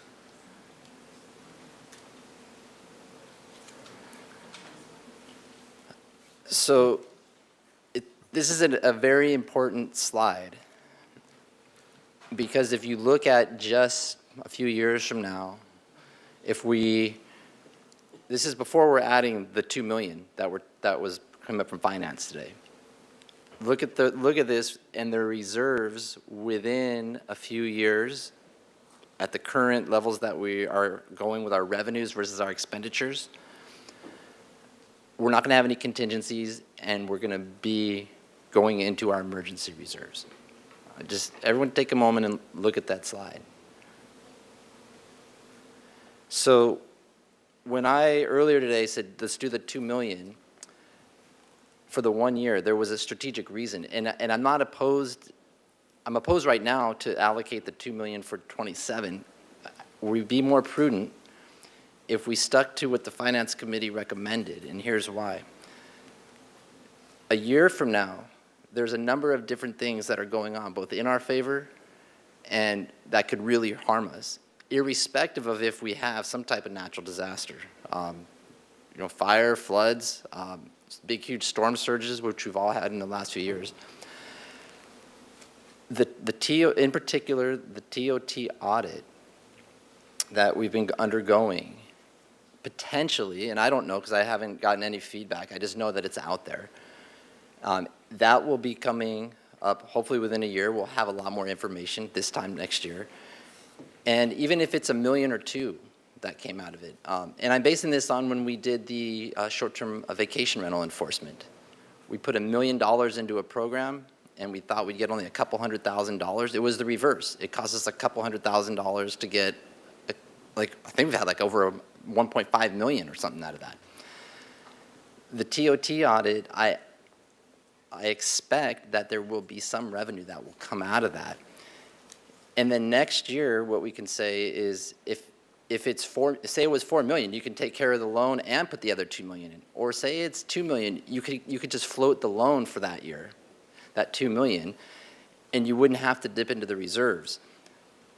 But the X factor is what's happening in Washington, D.C., for the reason we talked about, is that if we dip into the reserves for those, we might not have them. And the other component of it is we might have to make a decision from our reserves if CDBG and others, which are the difference between people becoming homeless or not in a lot of ways. If CDBG is cut, which it looks like it very well could be, that's like $850,000. That those services, the nonprofits, they were budgeting those, and they would either have to, some of our nonprofits might even have to shut down without that. So who are they going to come to? They're going to come to us. And so next year, we might be in a position where we'd have to say, oh, we wanted to put 2 million and we're going to move. I think it's more prudent to say, let's stick to the plan. Let's fund the 2 million this year. Let's let all these things play out, and we'll have a good understanding of 6 months from now for a lot of these. And we might say, hey, we might have to fund CDBG next year. We might have to do other things because Washington, D.C. is not picking them up anymore. The other thing is that I don't want to, it will be very hard to make a promise that we put 2 million in and then take it out later. even though I think people would understand. But I think if we came in and said, hey, we have every intention of doing that, but we want to get more time and understand it. And the other thing, too, is there is concern that with what's happening in LA and the irresponsible use of the National Guard in those ways, that it is actually going to hurt California as a whole in tourism, which will hurt us. So these are all things that went into my thinking earlier today. So I would, if we're going to go forward with the 27, I'm fully on board for the 26. I could be 6 months from now ready for it, but I would ask for a separate vote on the 27 and don't lump them together. And I would ask Councilmember Jordan, I'd ask all my colleagues, just stick to the plan. It's very likely that we might be able to fund it next year, but don't promise it now, because if you walk it back, it's a lot harder than if you're saying we have all these things, it's still a priority. In regards to rent stabilization, I wish that hadn't been brought up today, because it's in the Affordable Housing Task Force. It's part of what's going to be going on. And if we take any vote today that furthers that, then it's going to really impact the narrative of everything we were just talking about, because that's going to be the headline, and it's going to be a lot more difficult to get some of the support that we need later on from the community to really support, hey, we're dipping into reserves for these other things. Because the narrative will be, well, you have to go into reserves not to fund housing or not to fund affordable housing. You're really doing that for rent stabilization, and that's a much more polarizing issue in the community. I think if we take that off the table right now and don't vote on that today, there's another opportunity to do that, and it will save us a lot of pain and headache of trying to explain what our budget is. So. And Councilmember Freeman, not to interrupt you, but I would just say, it's not, we don't have any estimate of, so it's not really a budget item because we don't really have an estimate of what it would cost from a budget perspective. And as I'd mentioned, the Housing Ad Hoc Committee had already given direction to staff to begin that work. We wanted to have it be encompassed in the discussion of the citywide strategic plan. I think the other item that was on there, which I can't remember, now I'm blanking on which one it was. The vacancy tax and the TOT tax increase, I would put that in the strategic plan bucket as well, and not as a sort of voting on it as part of the budget today. So I would recommend we take both of those items off and have a different discussion. Because again, I think with the vacancy tax and a TOT tax increase, I think the similar concern, that would be the headline tomorrow versus, contributions to building more housing. So Thank you. That's my intention. It's just not to preclude it with approving this. Okay, but but the way it's up here, and it's up here, it would get voted on in some way.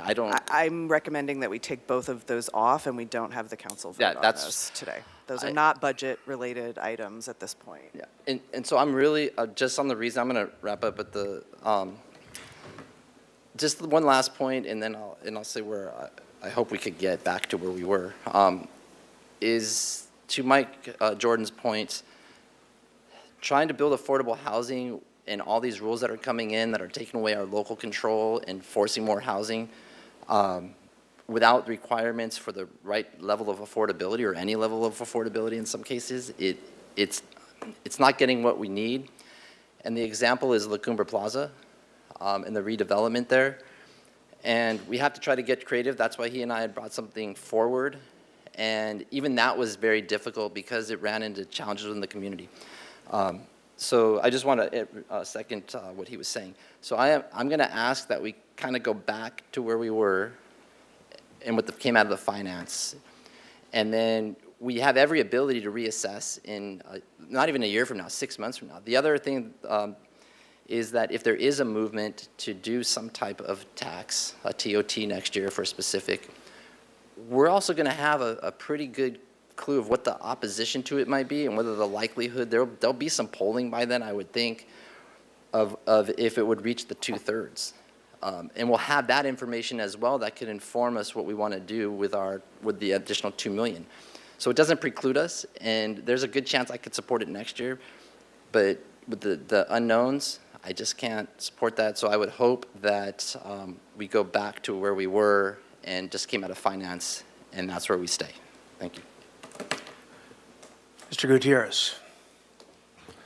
Thank you, Mr. Mayor.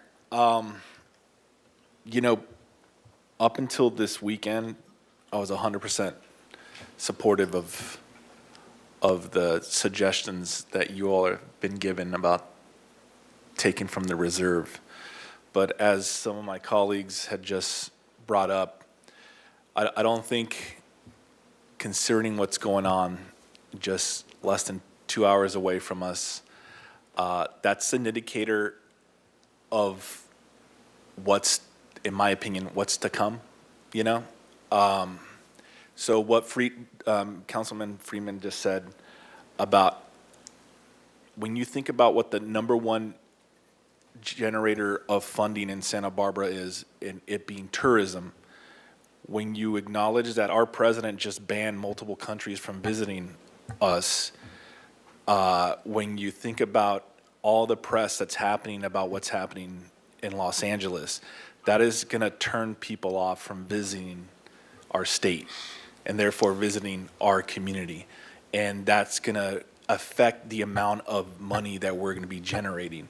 So allocating $5 million out of our reserve when we are dealing with the most volatile president of our lifetime makes me really nervous, like really, really nervous. Because it'd be one thing if we were dealing with a leader who, let's just say, was playing with a full deck.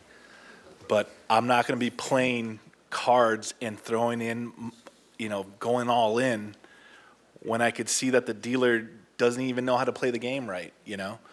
That just freaks me out. And it gives me pause.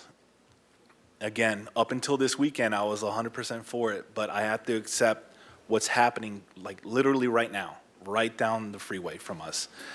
And just to give you even a more micro example is that the business owners on the west side have been telling me that in the last 6 months, they've seen a drop in revenue and customers because the majority of the customers that they serve are undocumented people of color, and they're too scared to even go to their local stores now, you know? Now that this is being amplified even worse, there is going to be, like, I'm worried about our local businesses and how they're going to survive, knowing that this administration is literally scaring the population from even going out and even giving them money to voluntarily leave our country. Like, this is all factors that is hitting me right now. So that's all going to affect us. Like, I've asked the Chamber of Commerce and Visit Santa Barbara, what is your plan? It's been 6 months since this administration's been in office. I've asked them, what is your plan? And they haven't responded. They keep saying, we are watching this closely. Well, we all are. We're all obsessively watching it closely. But their answer essentially is, we have no plan. We're essentially just kind of winging it. And that to me makes me really uncomfortable because these are the people who we entrust to keep the number one generator of income for our community, and they're essentially saying we have no plan. We're just kind of like seeing what happens. That doesn't fill me with confidence, and so I think that we need to reconsider what we're doing right now because it could have some pretty dire consequences, especially, again, with our president-in-chief threatening to arrest our governor and other elected leaders because of how we operate. The likelihood of us having to, and also stopping funding to us, the likelihood of us having to resort to using our reserves, it's a pretty good bet. I would say, you know. So, I mean, I personally, I don't know. I mean, I know it sounds kind of silly. I'm not really ready to vote on this yet. Ms. Santa Maria? Thank you, Mayor Rouse. I just wanted a brief comment on what Mr. Gutierrez mentioned. My understanding is we're allocating $2 million per year, not $5 million per year from the reserves. Is that your understanding too, Councilmember Gutierrez? I mean, just the thought of it taking money out of the reserve at all is Right. what's giving me pause. That makes sense. And so I think part of what was discussed at Finance Committee was because of the volatility that we're seeing at the state and federal level, that's one reason why we did not want to change the reserve policy, is because we need to make sure that we have that flexibility to backfill for, whatever disaster might happen. And at the same time, what is happening at the federal and state level, it's not something that we can control. We can only mitigate the impacts of that here locally. It's as far as money leaving our city, I mean, one of the biggest reasons why the money doesn't stay within our city is because our city workers and just workers in general, they work here in the city, but they don't live here. So they're taking all of that money and taking it and spending it elsewhere. You can't really expect your average resident to go and spend money at our local businesses if they don't live here. Nobody's going to drive from Ventura, Santa Paula, Oxnard to come visit their restaurant when they're not at work, right? And so I hear what you're saying, Mr. Gutierrez, but at the same time, the investment in affordable housing is part of helping find the solution, because if we're worried about a decline in tourism, yeah, I'm also worried about that. But then when we don't have tourists coming in, who keeps our community running? Our residents, our locals. And so how do we protect our locals is by facilitating access to affordable housing. I would want to encourage my colleagues to vote for the recommended $2 million per year. It's the least we can do to show our community that we have a true commitment to housing, especially with all of the constituents that have came forward and organizations from all walks to voice that this is their number one concern. Mr. Jordan. Well, I just don't want to get stares when we get around to voting, so I've pretty much when it comes to budget stuff, I always consider Councilmember Friedman to be the adult in the room, and his argument makes sense to me to concentrate on this year, but with if there's some method of just putting a placeholder for discussion on that second year without embedding it in the 2-year budget, so that and whenever that would be appropriate, end of the year, like not in the budget drama process, but end of the year when you can look at 6 months worth of financial data and make another assessment on that second year. That's more of what I would support. And so. All righty. Well, there's one at every picnic, and I guess it's going to be me this year. Well, the problem is that, when we did, I was a big fan of when we did the 115 Trust and the Local Housing Trust Fund. That was a great mechanism, gave us a way to deal with if and when we had surpluses without going into this last-minute Christmas list mode that we kind of find ourselves in right now again, even though the money's really not there. The city administrator puts forward a budget, and it's a budget that's a balanced budget. And then, yeah, we can tweak it and do things with it, but at the end of the day, when you arbitrarily go into reserves, the $5 million number is great, but I don't know what it stands for. I really don't. It's a number, it's a plug number, but it's arbitrary. And what I'm thinking is, I'm ready to do what Ms. McAdoo talked about with those empty police positions. Say, when it comes up, when we have the opportunity, we'll come back to council and we'll do it. So if there is something that's happening in terms of housing, what we did in the past. The Housing Authority will bridge different things. We able to do something and be flexible and nimble at the moment. Sometimes that would involve reserves, but I need a specific project. I don't just need an arbitrary number out there to shoot for it. I'm not really sure, how that became part of the narrative. We talk a lot about Measure I, and there are two people in this room that were at every single Measure I presentation. That was Mr. DeMartini and myself. So we know what was said and what wasn't said, what was presented and what wasn't presented. So there's been a lot of misunderstandings about it, but two of us certainly don't have those. Okay. So going forward, what I'd like to do is have that kind of flexibility, that kind of stability, because as Mr. Gutierrez talked about, there's a ton of uncertainty out there right now. And Ms. Santa Maria talked about flexibility, which I think we should have. Flexibility may mean having those reserves topped up when we need them. Flexibility doesn't mean making a plug commitment to something and having it hang out there and waiting for something to come along. Yeah, you could leverage these funds, but the other side of the coin is this. One thing we haven't talked about too much is the private sector. Not doing a complete project, but there are people like Cottage Hospital, for example, that are looking for ways to have their employees housed. Cottage has been willing to, at least when Ron was there, and I don't know if the new director, I would assume, has the same thing that at least when I talked to him he did, about trying to find employee housing by potentially partnering in these projects and having it be something that they would help subsidize. I'm thinking specifically now about the Jacaranda project on our old property there on the Carrillo Commuter lot. That could be a wonderful opportunity for people like nurses to be able to live there and be able to bike to work or whatever, if we wanted to pursue that, or if anybody wanted to pursue that. I haven't heard that mentioned yet. A little discouraging. Yeah, Jason Yardy, who's done partnerships with the Housing Authority. There's other things out there like that. I don't know if we're exploring that. The general fund really isn't set up to do as much as it would need to be due to make a significant dent in our housing thing. That sounds great for right now, but even at 8-1, you're talking about $40 million, which is 40 units and $5 million. If you got all capital A tax credit financing. So is that really what we're trying to pursue? Is that gonna move the needle? It's not nothing, but it isn't a panacea. When I first got on council, they had spent down the reserves, and then the Great Recession hit. The economy was really good, but that's when we did Flex Fridays, we did furloughs, employees had to suck up a lot of grief, and we left a lot of positions open. Talk about morale issues and whatnot. I had to spend my entire first term on council talking to bargaining groups who were even less happy than usual. So I don't want to go there again. I think through our fiscal discipline, we had a tremendous bond rating. We have topped up reserves.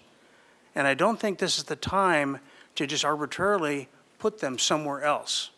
I think the time would come when a deal comes forward to us to have those reserves ready and able to move if the council decided to do so, to be a partner with not only the Housing Authority, but we have Habitat for Humanity, we have people's self-help housing. And if you've ever been to a Habitat volunteer thing going on, it's amazing. But when we did Measure I, we were also talking about all the rest of the stuff, public safety, the library hours. And those are things we wanted to restore, things we wanted to bring up to our standard and have. And I think we've done a pretty good job of that. I don't want to blow it up at this juncture. I want to have affordable housing as a priority still. I get that. And I think with doing the Affordable Housing Trust Fund, yeah, it's not as big a number as everybody wants or at this time. But if a deal comes forward, then we may have the flexibility to move.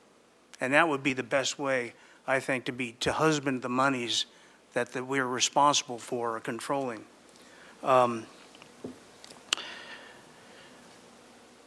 We also, recently, about a few years ago now, bought the police station annex building, which I think was a good move. The purpose is, at some point, particularly when we move the police station, we'll have that entire area potentially do workforce, housing, affordable housing. We haven't really conceived of it yet, but that's going to be an amazing opportunity for a lot of housing. So I think that was a good thing. We had the flexibility at the time to buy the police station annex and have it. I thought we got a pretty good deal on it. Housing Authority's always done a fabulous job. They've always, leveraged funds. They build beautiful quality of life units. So I'm a big fan. But we have to move along in a measured way. We can't just say we're going to just do this and then we'll figure it out in a couple of years. I don't think that's the right way to run our budget.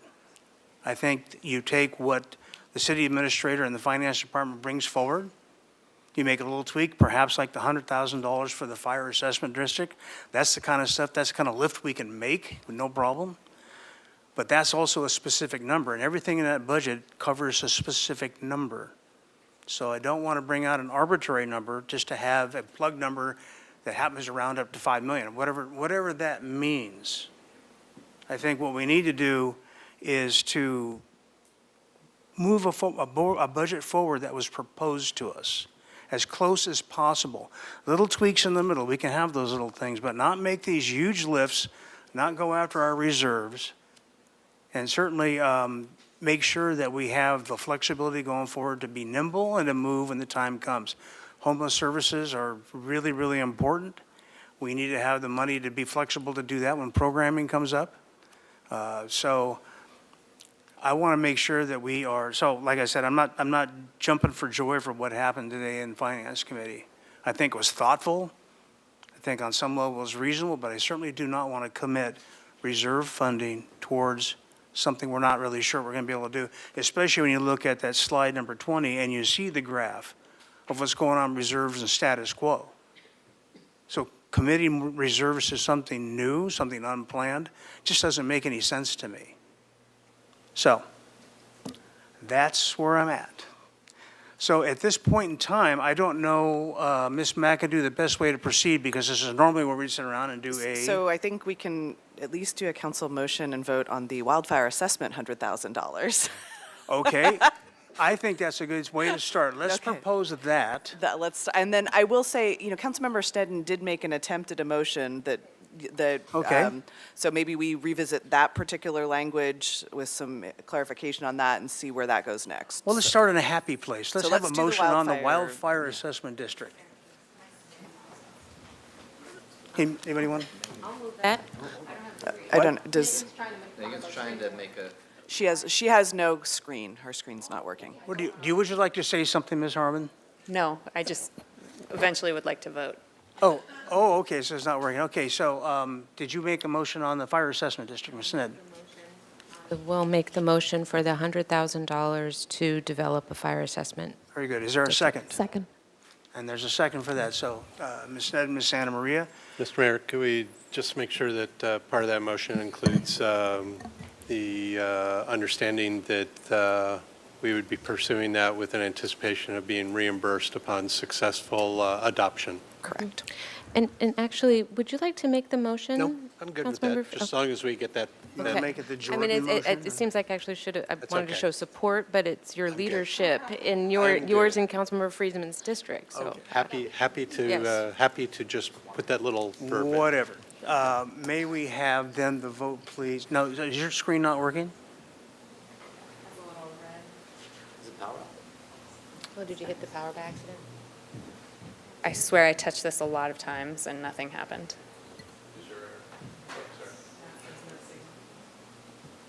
I've tried all these years to shut you up, and it finally happened. Should we do a roll call then?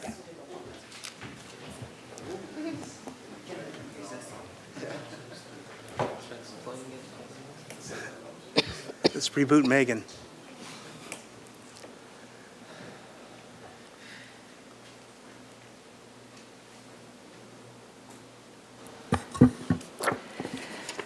Okay, this is a motion on item 18 by Councilmember Sneddon, seconded by Councilmember Santamaria, and please correct the language here as we go, for $100,000 for Fire Assessment District anticipating reimbursement upon adoption. Do we have to be more specific about the location? I would just request that the clerk add wildland fire, Assessment district. authorize the city administrator to engage in the Okay. the administrative procedure to get that started. That work for the maker of the motion? Yes.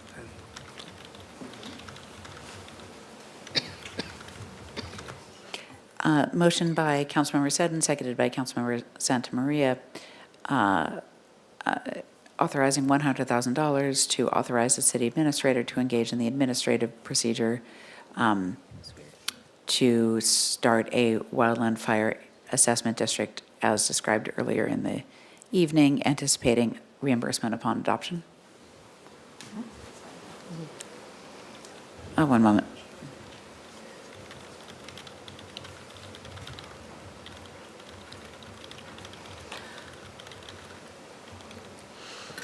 Okay, and we'll do this as a roll call vote. Councilmember Harmon. Yes. Councilmember Santamaria. Yes. Councilmember Sneddon. Yes. Mayor Pro Tem Friedman. Yes. Councilmember Gutierrez. Yes. Councilmember Jordan. Yes. And Mayor Rouse. And Mayor, we have all of the sort of staff recommendations, less the conversation about the additional $2 million. So I think And we could, and all of the administrative changes that have been made and the fee schedule changes. So I think those are and the staff report. Okay, should we break these out at all, or you want to take on one? Mayor Rouse, we typically do these all at once. You'll see there's a sort of a grouping of all the technical adjustments there, so you could just do one vote. Smaller. So I'll move the staff recommendations. Second.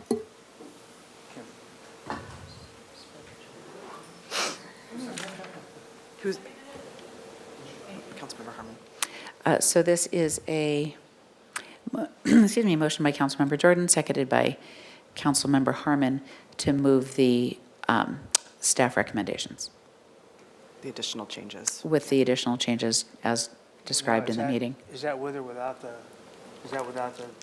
It's without the Finance Without the- Committee okay. recommendations. Not or including the anything, Finance Committee Or the recommendations. discussion of the $2 million. Very good.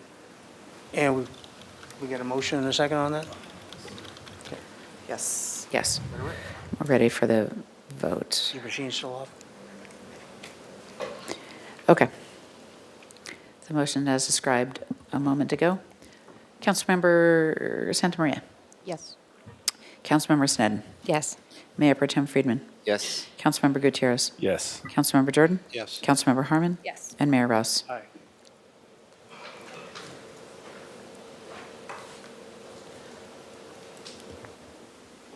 Okay. Okay, we've already done Wildland. Okay, so then I think what I heard Councilmember Snedden to say, but maybe just a little bit of clarification, was to appropriate $5 million, which would encompass the $3 million that has already been proposed, into a combination of the three S's, which was supply up to 120% subsidy and stabilization. But I guess where does that go? I think it's sort of where does that go? And Just can I ask Are a you asking clarifying Councilmember question? Snedden, or? Councilmember Snedden made the motion, so I'm just repeating what I heard earlier that she had made the Then motion. Mr. Friedman has a comment. I have a question. Sorry, I can't. Okay, We already approved in the staff recommendations the 1.5 for the yes. flexible fund and the 1.5 for, so this balancing, this, That's included in the recommendation, so recommended. this but I is think really they only were- about the 2 million, correct? Okay. Correct. Right. Okay, do you want to go, I think she, go ahead, Ms. Snedden? clarification, right? Well, I'll withdraw my attempt at that motion, which wasn't seconded anyway. Okay, so then We can Mr. just start fresh. Mr. Freeman, say what you want. I think that works, because then we can go back and vote on the other ones up there, right? Correct. Okay. Can you, well, I'll see how it goes when we get to later. So yeah, just go ahead and call the, however you want to. Okay, make a so motion. how do we want to? So you Go want me to ahead, Mr. move? Freeman, yeah. I'll move, I guess it's line 12 right there? So we're going to take these in like three separate motions, or? Yeah, Mayor Rouse, the three items listed here, line 12, 13, and 14, they're mutually exclusive. And so the way that they're listed here, they're listed in the order that they were received from council today. And so presumably one would pass and the other two would fail. So it's up to the mayor how you want to call it. I don't, Okay. the order. I just have one comment on, if we passed 12, it doesn't actually preclude 13 or 14 from passing, because 12 is just, yeah, you could vote on 12, and then depending on how it goes, we could have a motion for 13, and then that encompasses 12 as well, but the extra year, so maybe We wouldn't be additive, like, it would not be, it's just whether, in 13, whether we're adding an additional $2 million to 20. So I think that makes some sense. And then the third is whether it goes to the flexible fund versus the local housing trust fund. So on 13, this might actually help. On 13, take out, assuming 12, if 12 passed, you could take out the 26-12 and then just have a separate vote just on 27. And then, yeah, so you can have the ability to vote on each year separately. Okay. Mr. Jordan, you had a comment, or you want to make a motion? I have a question. So I'm willing to support the 2 million, but it has to go into the flexible fund. I said that earlier, right? So I don't see a need to tie up $3.5 million. So I think there's, okay, let me just see if I can clarify. So what I'm hearing is decision on 1 year versus 2 years is kind of the first. And then the second is, do you want the 2 million to go additionally into the local housing trust fund, or do you want it to go in the flexible fund? So I think there could be once you decide 1 year versus 2 years, then you could have 2 votes on all into local housing trust fund or into the flexible So fund. 3 votes altogether? Yes, 3 votes. Okay. Well, 4. I think it's 4 actually. So 2 first. So it's the first one is, do you want to take money from the reserves in fiscal year 26 and revisit in 2027 and Okay. only do it for 1 year? Did you just push a button? I did. Oh, there we go. There you, okay. Ms. Sneddon. I'm not sure if I'm next in line, but I would be happy to make the motion for 2 million from the reserve for 2 years with a balancing strategy due by next budget cycle, June of '26, and with further consideration in the housing strategic plan that'll be developed over the next 2 years. Then Councilmember Sneddon, if I may, would you want that money to go into the local housing trust fund or the flexible housing fund? To the local housing trust Okay. fund. Can we, it's for both years. Second. Okay. Madam Clerk, do you understand the motion? Mr. Mayor and Councilmember Sneddon, I'm sorry, it was to go into which fund? In answer to Mr. The local housing trust fund. And just to be clear, that's For for both 2 years. 2 years. 2 Yes, years. 2 years funding. Let's 2 start million there for and 2 get it out of years. the way, whether it has support or not. Then it will come to the next Okay, so one. Mr. Freeman's got a comment to the motion. Rather than having us vote yeses or nos, I think it's, if you do the first motion, which is fiscal year 26, 2 million, and then your motion can be fiscal year 27, the 2 million. So this way, if there's 6 of us that want to vote yes on 26 or 7, I don't know if the merit, but because or else it's like I don't support the 2 years right now, so I'd be forced to vote even against 26, but I want to support 26. So I think it's better to separate the two. Break them up then. Yeah, rather than try to do one But encompassing. you could separate it and have it go to the local housing trust fund with the balancing strategy due by next budget year and start with just the motion for 1 year for fiscal year 26. Okay, so amended. Okay, so that's. Did the and seconder agree to the amendment? Yes, okay. You got that, Madam Clerk? I will try. Okay. Mr. Mayor, Councilmember Sneddon, Councilmember Harmon, and City Administrator McAdoo, let me try this and then correct me as we go along. Motion by Councilmember Sneddon, seconded by Councilmember Harmon. For 2 million from the reserve for 1 year with a balancing strategy due next budget cycle, June 2026, with further consideration in the housing strategic plan, or not that part? And to be appropriated into the local housing trust fund. With further consideration in the housing strategic plan that will be developed. No, but the $2 million would go into the local housing trust fund. Okay. Okay. But she didn't read that as part of her motion, so Right. I just want to make sure she's captured that in her motion. Right, I'm just not to it yet in my Okay, sorry. scrawlings here. So let me rephrase. Okay, A Mr. motion, I'm sorry. Yeah, that's the old one with the mid-year report. Yeah, that one says the mid-year report, but we're not doing that, yeah. It's, I can say it again slowly. And if I may, Councilmember Sneddon, are you reading here from what's currently on 12? Are you No, I'm reading Okay. here from what's in my notes, Okay, and good. I'm Got it. recognizing that they don't match. So. Okay, so. Just updated Councilmember Sneddon, so if, I think this now matches your notes, I hope it does. Replenish reserve levels with the plan to replenish reserve levels. Okay, with a plan. Yeah, we don't know that we'll be able to, we need am I saying that right? With the rules of using reserves, we need a strategy, balancing strategy by next budget cycle, June of 2026. So it should Yes. say, I don't like the to develop plan too. Could we have it say a balancing strategy?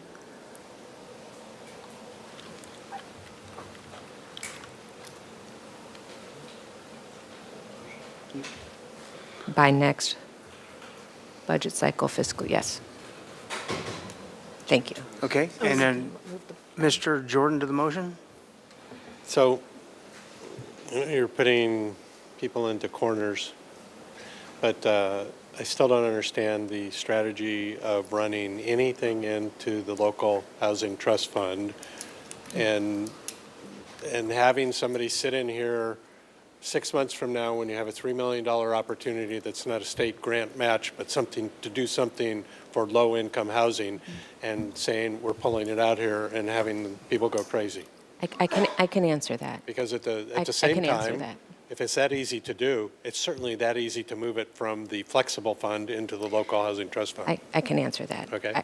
I've heard from housing providers that are trying to develop projects that if it's not in the designated fund, they can't use it as the leverage. But we do have the flexibility to take it out if a project comes up a different way, but it needs to be sitting there to be visible as they're applying for the matching funds. And that's not just Housing Authority, it's Habitat or different entities. So this isn't just about one particular entity.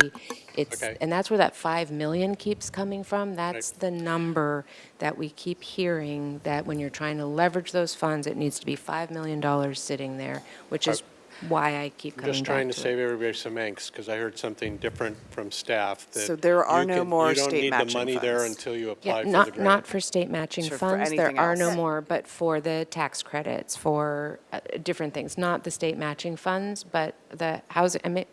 I guess we could. I'm seeing heads nodding, but those who are developing the housing, who may be applying for these funds, it needs to be sort of designated there, from what I understand. Okay, I don't think there's agreeing eyes looking at you from out there, but okay.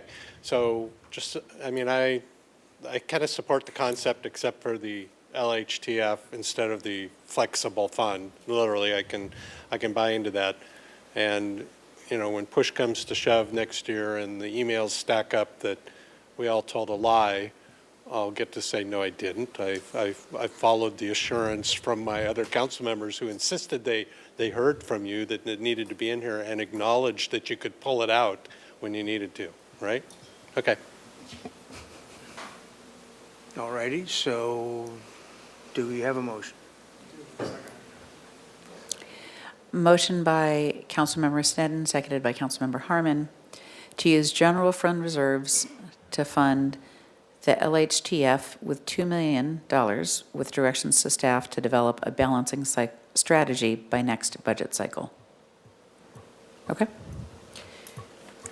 And we will do this as a roll call vote. Councilmember Sneddon. Yes. Mayor Pro Tem Friedman. Yes. Councilmember Gutierrez. Yes. Councilmember Jordan. Yes. Councilmember Harmon. Yes. Councilmember Santa Maria. Yes. Mayor Rouse. No. Okay, passes 6-1. And I will move the same motion, but for fiscal year 2027. Okay, so first by Harmon, second by Sneddon. Did you get the motion, Madam Clerk?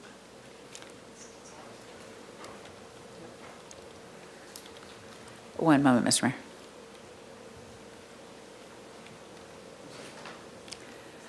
So this is a motion by Councilmember Harmon, seconded by Councilmember Sneddon, to use general fund reserves of $2 million to fund LHTF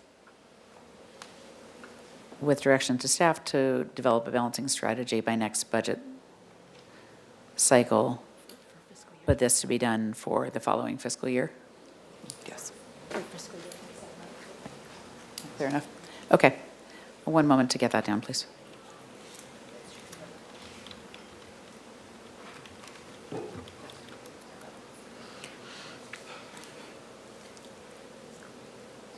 Okay. Mayor Pro Tem Friedman. No. Councilmember Gutierrez. Yes. Councilmember Jordan. No. Councilmember Harmon. Yes. Councilmember Santa Maria. Yes. Councilmember Sneddon. Yes. And Mayor Rouse. No. Passes 4-3. Okay. It's 4. Yes, and that was a 4-3 with no votes from Jordan, Councilmember Jordan. Rouse. Friedman. I'm sorry, Jordan Rouse and Friedman. Friedman. Got it. Okay.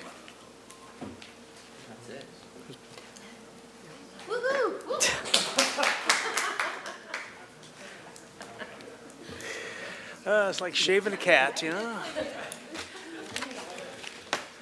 All right, with that. Take a break. Yes, we are going to take a break, and we will reconvene at about 10 after 6.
And we have item 19. Would you read that into the record, please, Madam Clerk?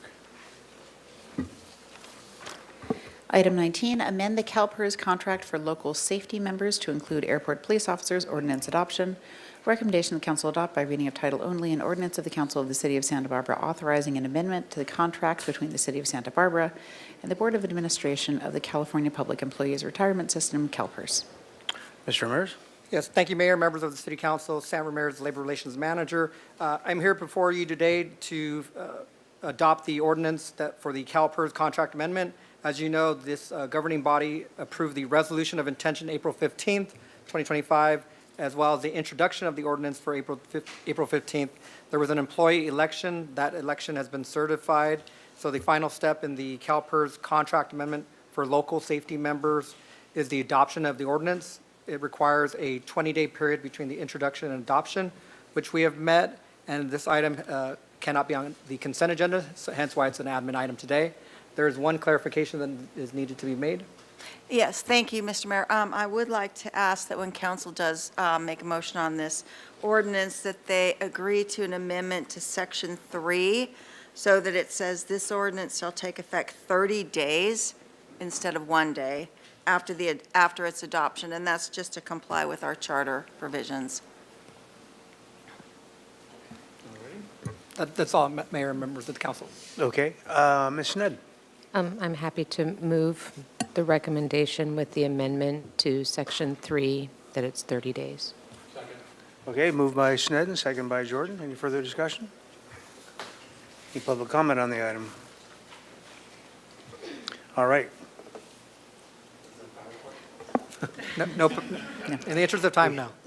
There's no, yes, there's no public comment. One moment, I'm just going to retake attendance. This is just going to show attendance, and then you can vote.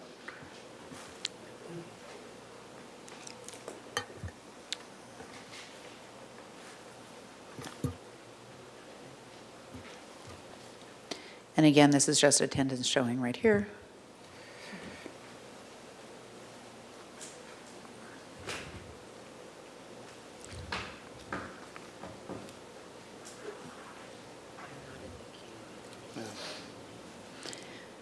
Okay, we have a motion by Councilmember Sneddon, seconded by Councilmember Jordan. I'm moving the recommendation with the amendment to Section 3, noting it shall take 30 days after it, shall take effect 30 days after its adoption in order to comply with the charter provisions. Go ahead and vote, please. Do we have to do Megan's screen as well? Someone has to do Megan's. No, fair enough. No, there's nothing. Okay, very good. Passes 6 to 1, or 6 to 0 with Megan not present. All right, very good. We'll move on to item 20. Would you read that into the record, please? Item 20 is a public hearing on proposed solid waste utility rates.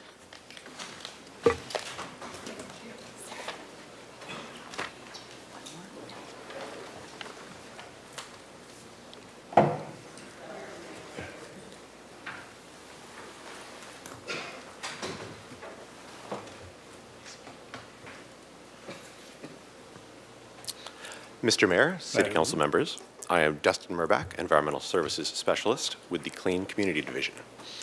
Today, I will be presenting the proposed solid waste rates for fiscal year 2026 and the proposed maximum rate increases for fiscal years 2027 through 2030. This will be followed by a public testimony and tabulation of protests as required by Proposition 218. The following is a summary of the process used to develop cost-based rates. Proposition 218 protects ratepayers by requiring that the revenue generated by a utility be used for the costs related to providing that utility, and not for projects or programs without a nexus to that service. In the interest of upholding and complying with that premise, Clean Community has undertaken the following steps to develop cost-based rates for the fiscal year 2026 through 2030. First, we evaluated the overall contractual obligations and programmatic needs for providing a solid waste service to the community over time. Then we contracted with MSW Consultants to conduct the cost of service study to evaluate how much it costs Marburg Industries to provide the waste collection and hauling services to each of our customer categories.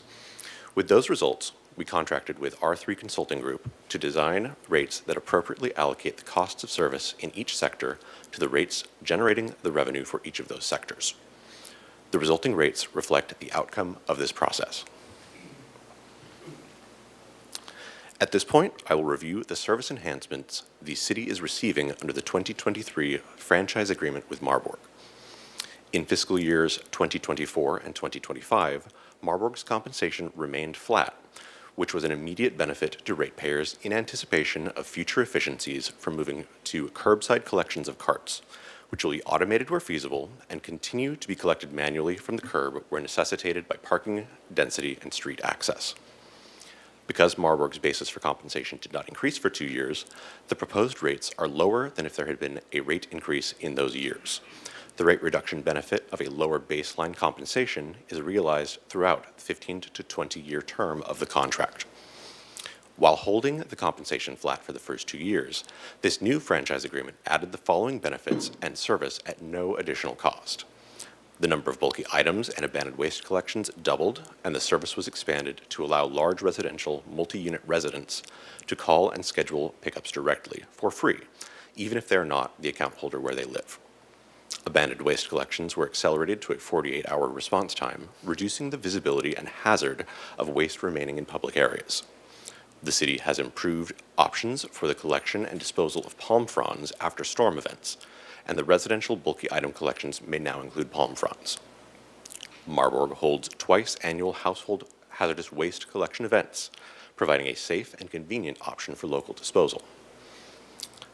SB 1383 requirements for statewide container standardization, contamination monitoring and reporting, and data tracking will be met. Marburg has added a dedicated staff position to rapidly resolve any city requests, vastly streamlining operations. As we enter the third year of the franchise agreement, Marburg's compensation will begin to increase based on inflation per the terms of that contract. Long-term contracts drive most of the revenue requirements for solid waste. Waste processing and disposal is managed through the material delivery agreement with the County of Santa Barbara. They receive our waste at the Resource Center at the Tejiquas landfill, where it undergoes state-of-the-art processing to maximize the diversion of material from the landfill, recovering marketable recyclables and organic waste that is sent to an on-site anaerobic digester to produce energy and compost. The waste collection and hauling is managed through a franchise agreement with Marburg Industries and includes the previously stated services. A portion of the rates funds city programs for outreach and education, community cleanups, and other projects. This is a multi-year rate hearing, so today's recommendations will include moving the proposed FY26 rate increase to be adopted with the budget on June 17th and setting the maximum amounts the rates can be increased in fiscal years 2027 through 2030 as seen on this chart. The rates adopted in subsequent budgets may be lower than the noticed maximums if the annual inflation factors in our contracts with the county and Marburg are below their caps, in which case reduced revenue requirements can be reflected in lower rate increases. Looking at how some representative residential customer profiles are affected by the proposed FY26 rate changes, we see the changes to the monthly solid waste service charge as shown here. An important detail of Prop 218 is that the requirement is concerned with rates, not bills, so the individual bill calculations result in a percentage change that is not identical to the sector change on the previous table due to rounding on specific charges. A typical single-family residence will see a bill increase of $4.45 per month. A representative 2 to 4 unit residence will see the bill increase by $7.89 per month, and a representative large residential property with 5 or more units using carts will see the bill increase by $19.79.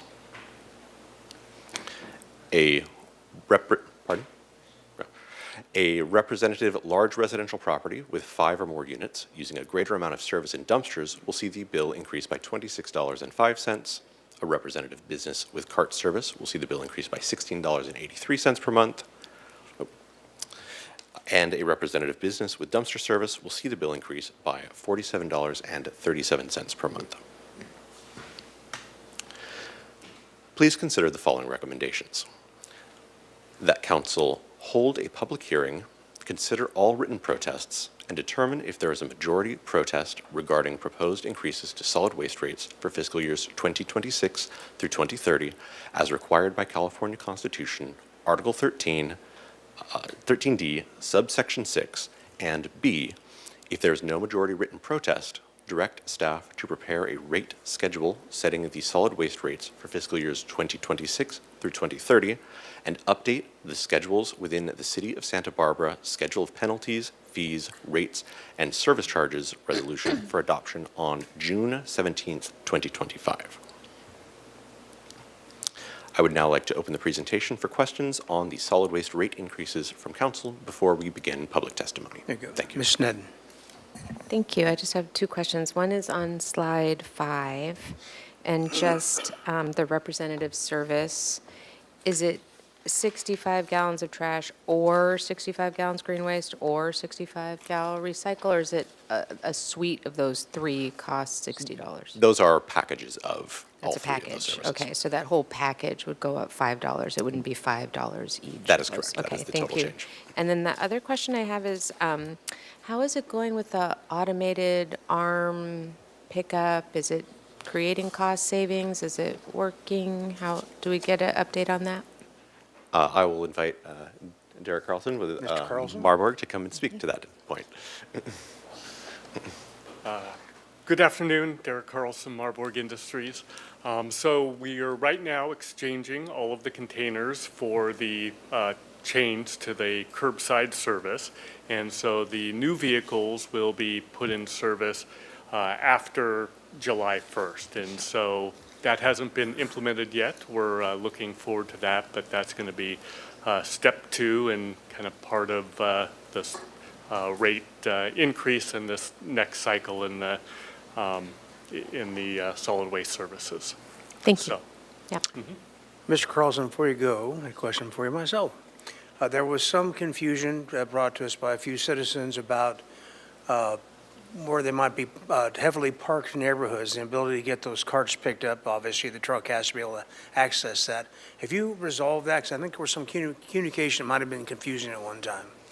yeah, I think it's been largely resolved. You know, first of all, I will say that currently in the city, before we started exchanging containers as part of this whole implementation, 70% of the customers already had curbside cart service.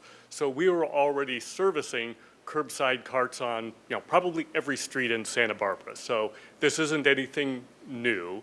And Now I I will feel behind the also curve, say, yeah. for those areas that are more heavily parked, so downtown, east side, west side, we're going to continue to use the rear loader vehicles that we're currently using. There will continue to be 2 men on those vehicles, and they will be able to, go up on the curb and grab the containers, and there are far fewer requirements for that curbside service. So we will be, everyone that we've talked to, we've been able to show them where they can place their container, where we'll be able to service it, and I believe we resolved every call that's come in where people had questions on where they can put their containers, and rest assured, no one's trash will be left behind. So, but just to clarify also, so those who have cans were used to them going up and picking up the cans, whatever, 100 feet away, wherever that was. Now, that's changing as well, right, without a surcharge? Correct. So all of those cans are being replaced by carts right now. So that replacement is going to finalize the end of this month in the next couple of weeks. So we're actively changing cans to carts. And during this interim period, we've been going up and getting those carts for folks until July 1st rolls around. And then we'll do a soft, rollout after July 1st. We'll bring the containers down for customers to remind them that have forgotten how it works. We'll leave notes on the containers, letting them know the rules again. So there is going to be a very gentle implementation over, several months of this, but that will be a change in service. But I was thinking about the people that are going to maintain can service, but we're used to having the, your workers go up and get the cans. So they'll be required to bring them down to the curb now, right, if there's cans? Everybody will have carts. There will be There will be some cans though, right? Cans. They Yeah. will bring their carts to the curb. If someone would like to pay for us to go in and get those carts, we will go in and get those carts for a fee. So if Right. people would like to have that No, additional but I was just talking service. about with the people that are staying with cans because Yeah. the cart thing's not gonna work out, but they'll be changing their habits because you're not gonna go get the cans without a surcharge if you gotta bring the cans down, right? Correct. Is that correct? Okay. Yeah, so the only exception with that is for folks with a medical waiver, and those folks, we will go get those carts free of charge on their property. Okay, very good. Mr. Jordan had a question. Sorry, we know the same people, don't you? We live in the same So, neighborhood. I just want to make sure I'm getting my talking points when I hear from these people right, is that the pricing used to already exist for when you had to walk up a driveway to get a can and bring it down. Marburg was just graciously not applying that pricing at that time and just treating them like they were a street side collection, right? Yes. Okay. So that's what I'm telling people. So I'm telling people they're kind of wandering into the new world, but some of that difference already existed, but now it's actually being applied. Councilmember Jordan, if I can weigh in. Okay. So the in-place service has always been sort of baked into the residential rates, but with the cost of service study, what we're doing now is we're charging the customer for the cost of that service. I agree. The in-place service costs more, it requires more truck driver time, and so we're transferring that cost to those specific customers as opposed to all of the Because you ratepayers. should pay for what you get. Correct. And I shouldn't, right? And then I get, Leila, stay there. I think you can sit down, Derek, thanks. Thank you. But the other concern I've heard is the hurdles to jump through for some 90-year-old people that, they have to go to a doctor, get a notarized thing, have 5 nurses stamp it or something. I exaggerate, right? But I'm just wondering, so that was the initial thing, like, really? Look at me, I'm old, I can't walk down my driveway in the mesa that's at a 45-degree angle. Why would I have to get my doctor involved, and why would I want to share my personal medical information with the city trash collectors? So where are we on that, and have we softened, or have we found a way to remedy? I haven't heard anything lately, so I take that as a good sign. But have we remedied that to soften that up a little bit? Thank you, Councilmember Jordan. I don't want to take over the presentation from Mr. Murbach, but yes, so the waiver process is self-attesting. You call, you say, I have a doctor's note, and Marburg says, okay, you have a waiver now. Same with having an 80-year-old in the home. It's not all the home residents have to be 81. You just say, I have an 80-year-old in the home, you get a waiver. Okay. So there are no real hurdles. Okay. We don't want to, encourage people to take advantage of that Fib. loophole, but, Right. that we tried to make it as easy as possible. Yeah. And I think they're all credible, but that's great to know. Thanks. Thank you. If there are no further questions, we do have a public speaker on this item. Mike Lewis, come on up. He's been, we should have bought you lunch. Big crowd. You put the mic right down to you right there? Yeah, there you go. Thank you. Mayor and council people, and all you folks in the village who keep this ship afloat. I'm a 40-year Santa Barbara resident and 32-year residential income property on the east side. I've got one 82-year-old tenant who's Section 8. But since he is not the homeowner, I'm only 77, we don't qualify at all for the in-place pickup. I think that $45 a month is kind of a ripoff for the 5 minutes that it takes the cart rollers to collect the trash that's on our property. That's all I got to say. Thanks.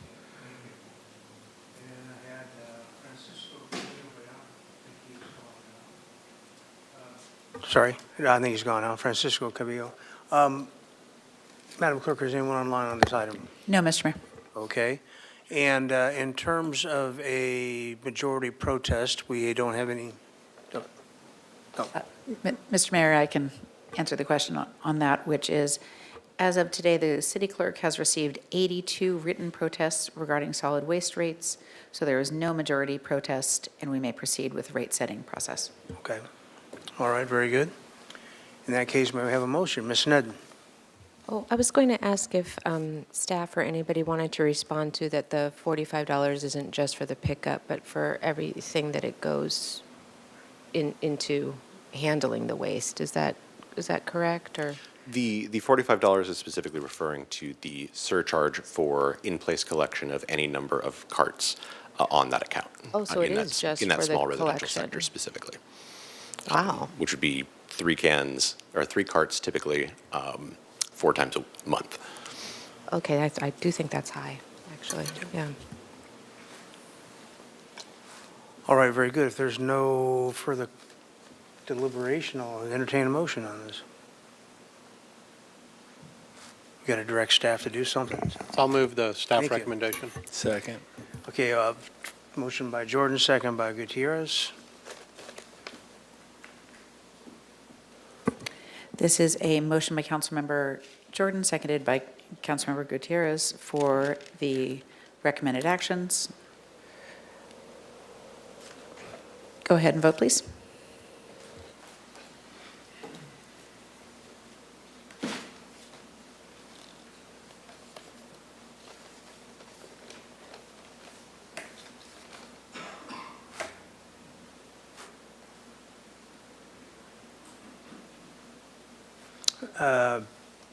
Passes 5-1 with Ms. Santamaria abstaining. All right. Very good, thank you. With that, we'll go to item 21. If you read the item into the record, please. Item 21 is appointments to city advisory groups. Okay, very good. And Ms. Welsh, are you running the show here?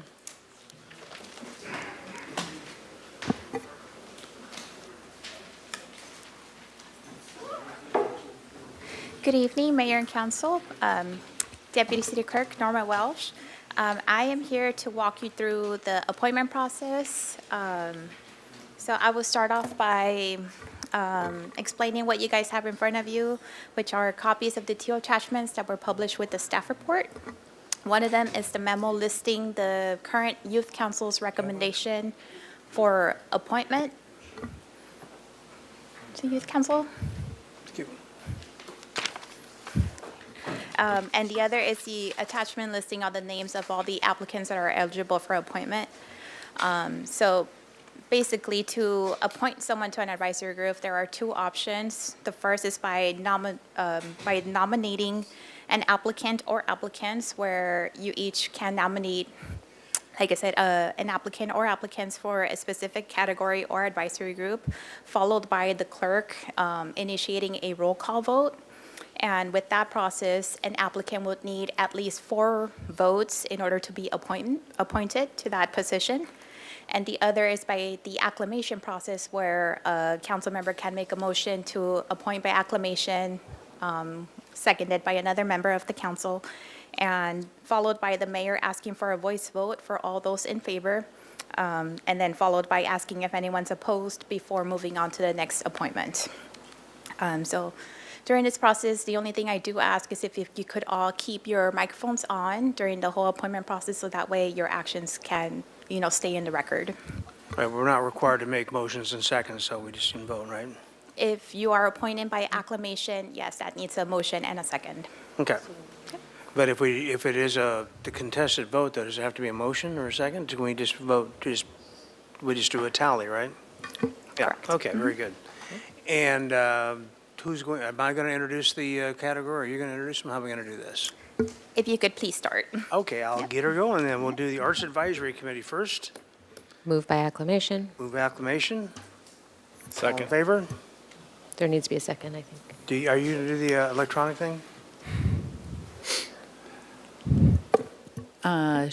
sure. Okay, so we have a motion by Snedden. I believe we need a second for the acclamation. We didn't, no, we're vote by acclamation, so we're not doing motions and seconds, right? It doesn't need a second?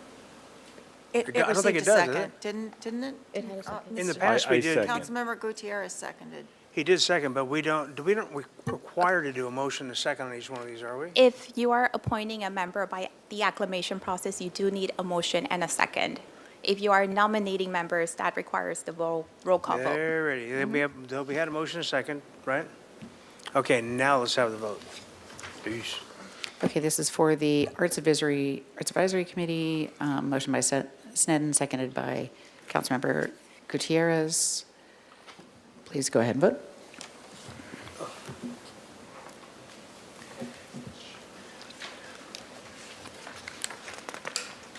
Passed unanimously with all present, thank you. Nobody for Building, Fire, and Code. Board of Appeals will go to Community Development and Human Services Committee.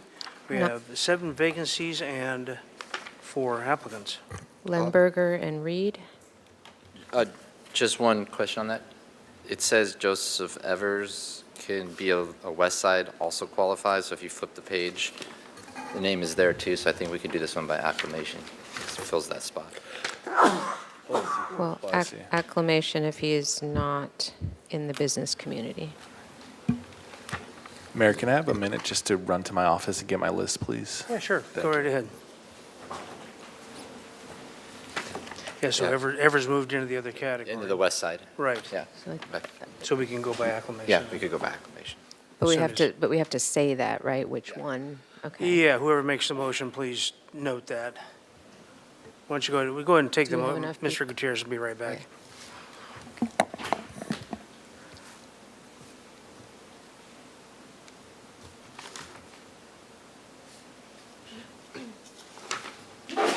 Bless you.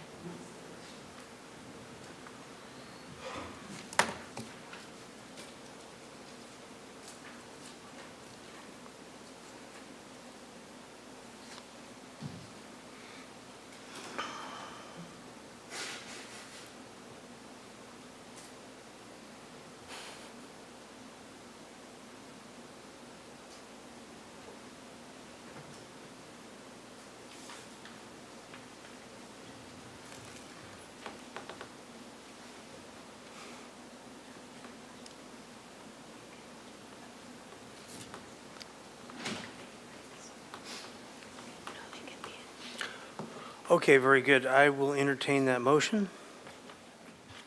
I'll move by acclamation with noting that Joseph Evers would be for the West Side, Lower West Side slot. Second by Jordan. Okay, we have the vote, please. This is motion by Councilmember Friedman, seconded by Councilmember Jordan for all 3 by acclamation, including Evers On the west side. in the West Side. Okay, go ahead and vote, please.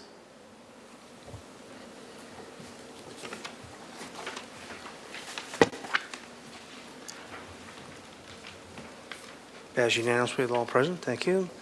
Let's see, nobody for community events and festivals. County of Santa Barbara Library Advisory Committee, 1 vacancy and, Move Amber Caldwell by acclamation. okay. May we have the vote, please? This is a motion by Councilmember Friedman, seconded by, Mayor Pro Tem Friedman, seconded by Councilmember Jordan, to reappoint Caldwell by acclamation. Please go ahead and vote.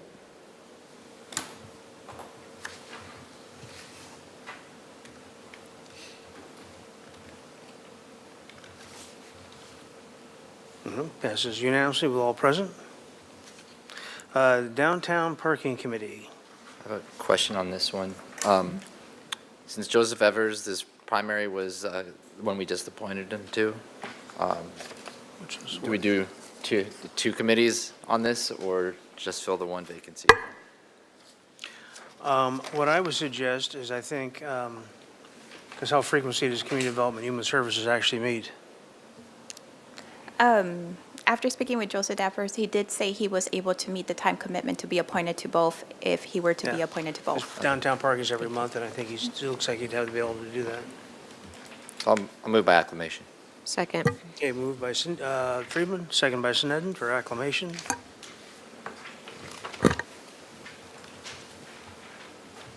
Okay, that's motion by Mayor Pro Tem Friedman, seconded by Councilmember Sneddon to appoint Evers and McCray by acclamation. Please go ahead and vote.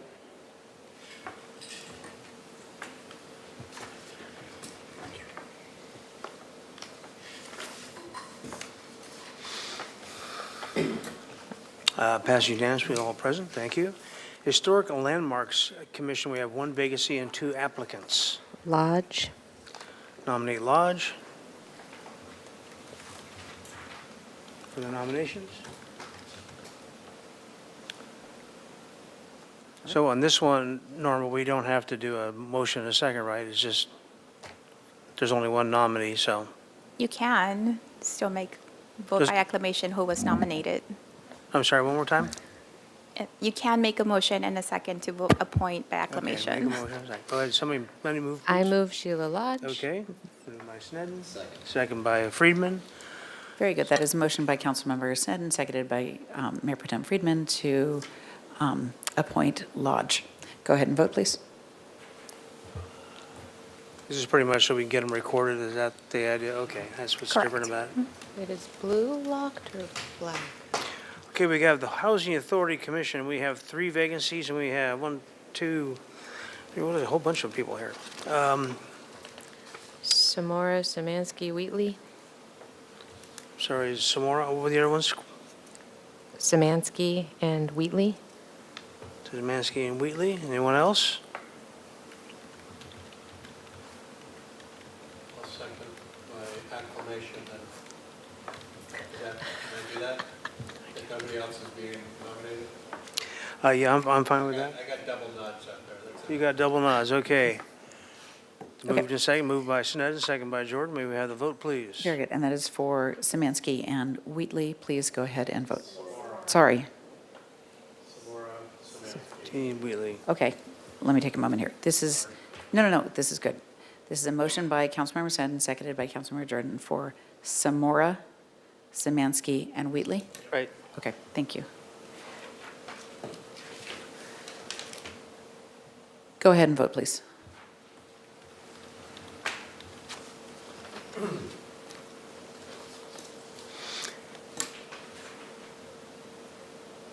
Passed unanimously with all present. Mosquito and Vector Management District Board, 1 vacancy, 1 applicant. I move Moved by acclamation. by acclamation. Is there a second? Second. Second. By Sneddon? Yes. And that is a motion by Councilmember Gutierrez, seconded by Councilmember Sneddon, to appoint Jory. Please go ahead and vote.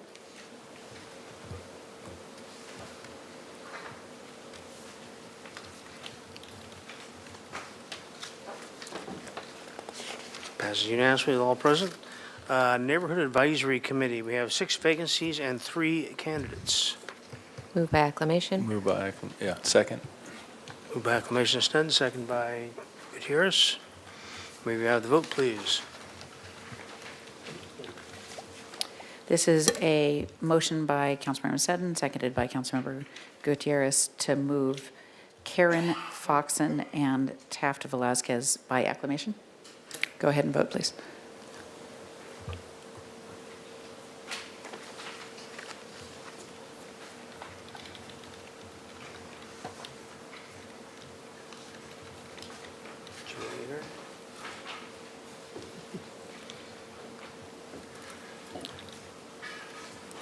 Passed unanimously with all present. Thank you. Parks and Recreation Committee, 1 vacancy, no applicants. Rental Housing Mediation Board, 1 vacancy, no applicants. Santa Barbara Youth Council, we have 13 vacancies and 1, 2, 3, 4, 5, 6, 7 applicants. Move by acclamation. Oh. That was Santa Maria or? It was Gutierrez and Sneddon. Gutierrez Sneddon, thank you. And we have the tally, please. A motion by Councilmember Gutierrez, seconded by Councilmember Sneddon, to appoint Vasquez, Leonardi, Fernandez Pulido, Jean-Pierre Rashad, Llewellyn, Wagner, and Saunders by acclamation. Please go ahead and vote.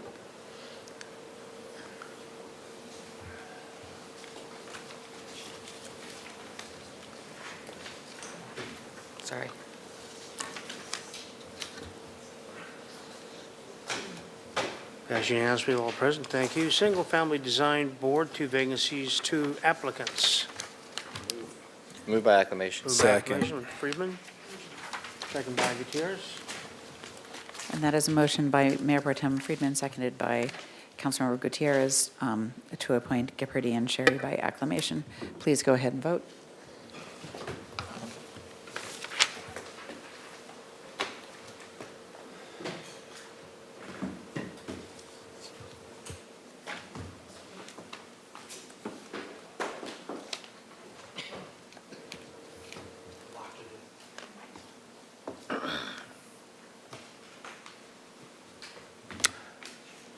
Passed unanimously, all present, thank you.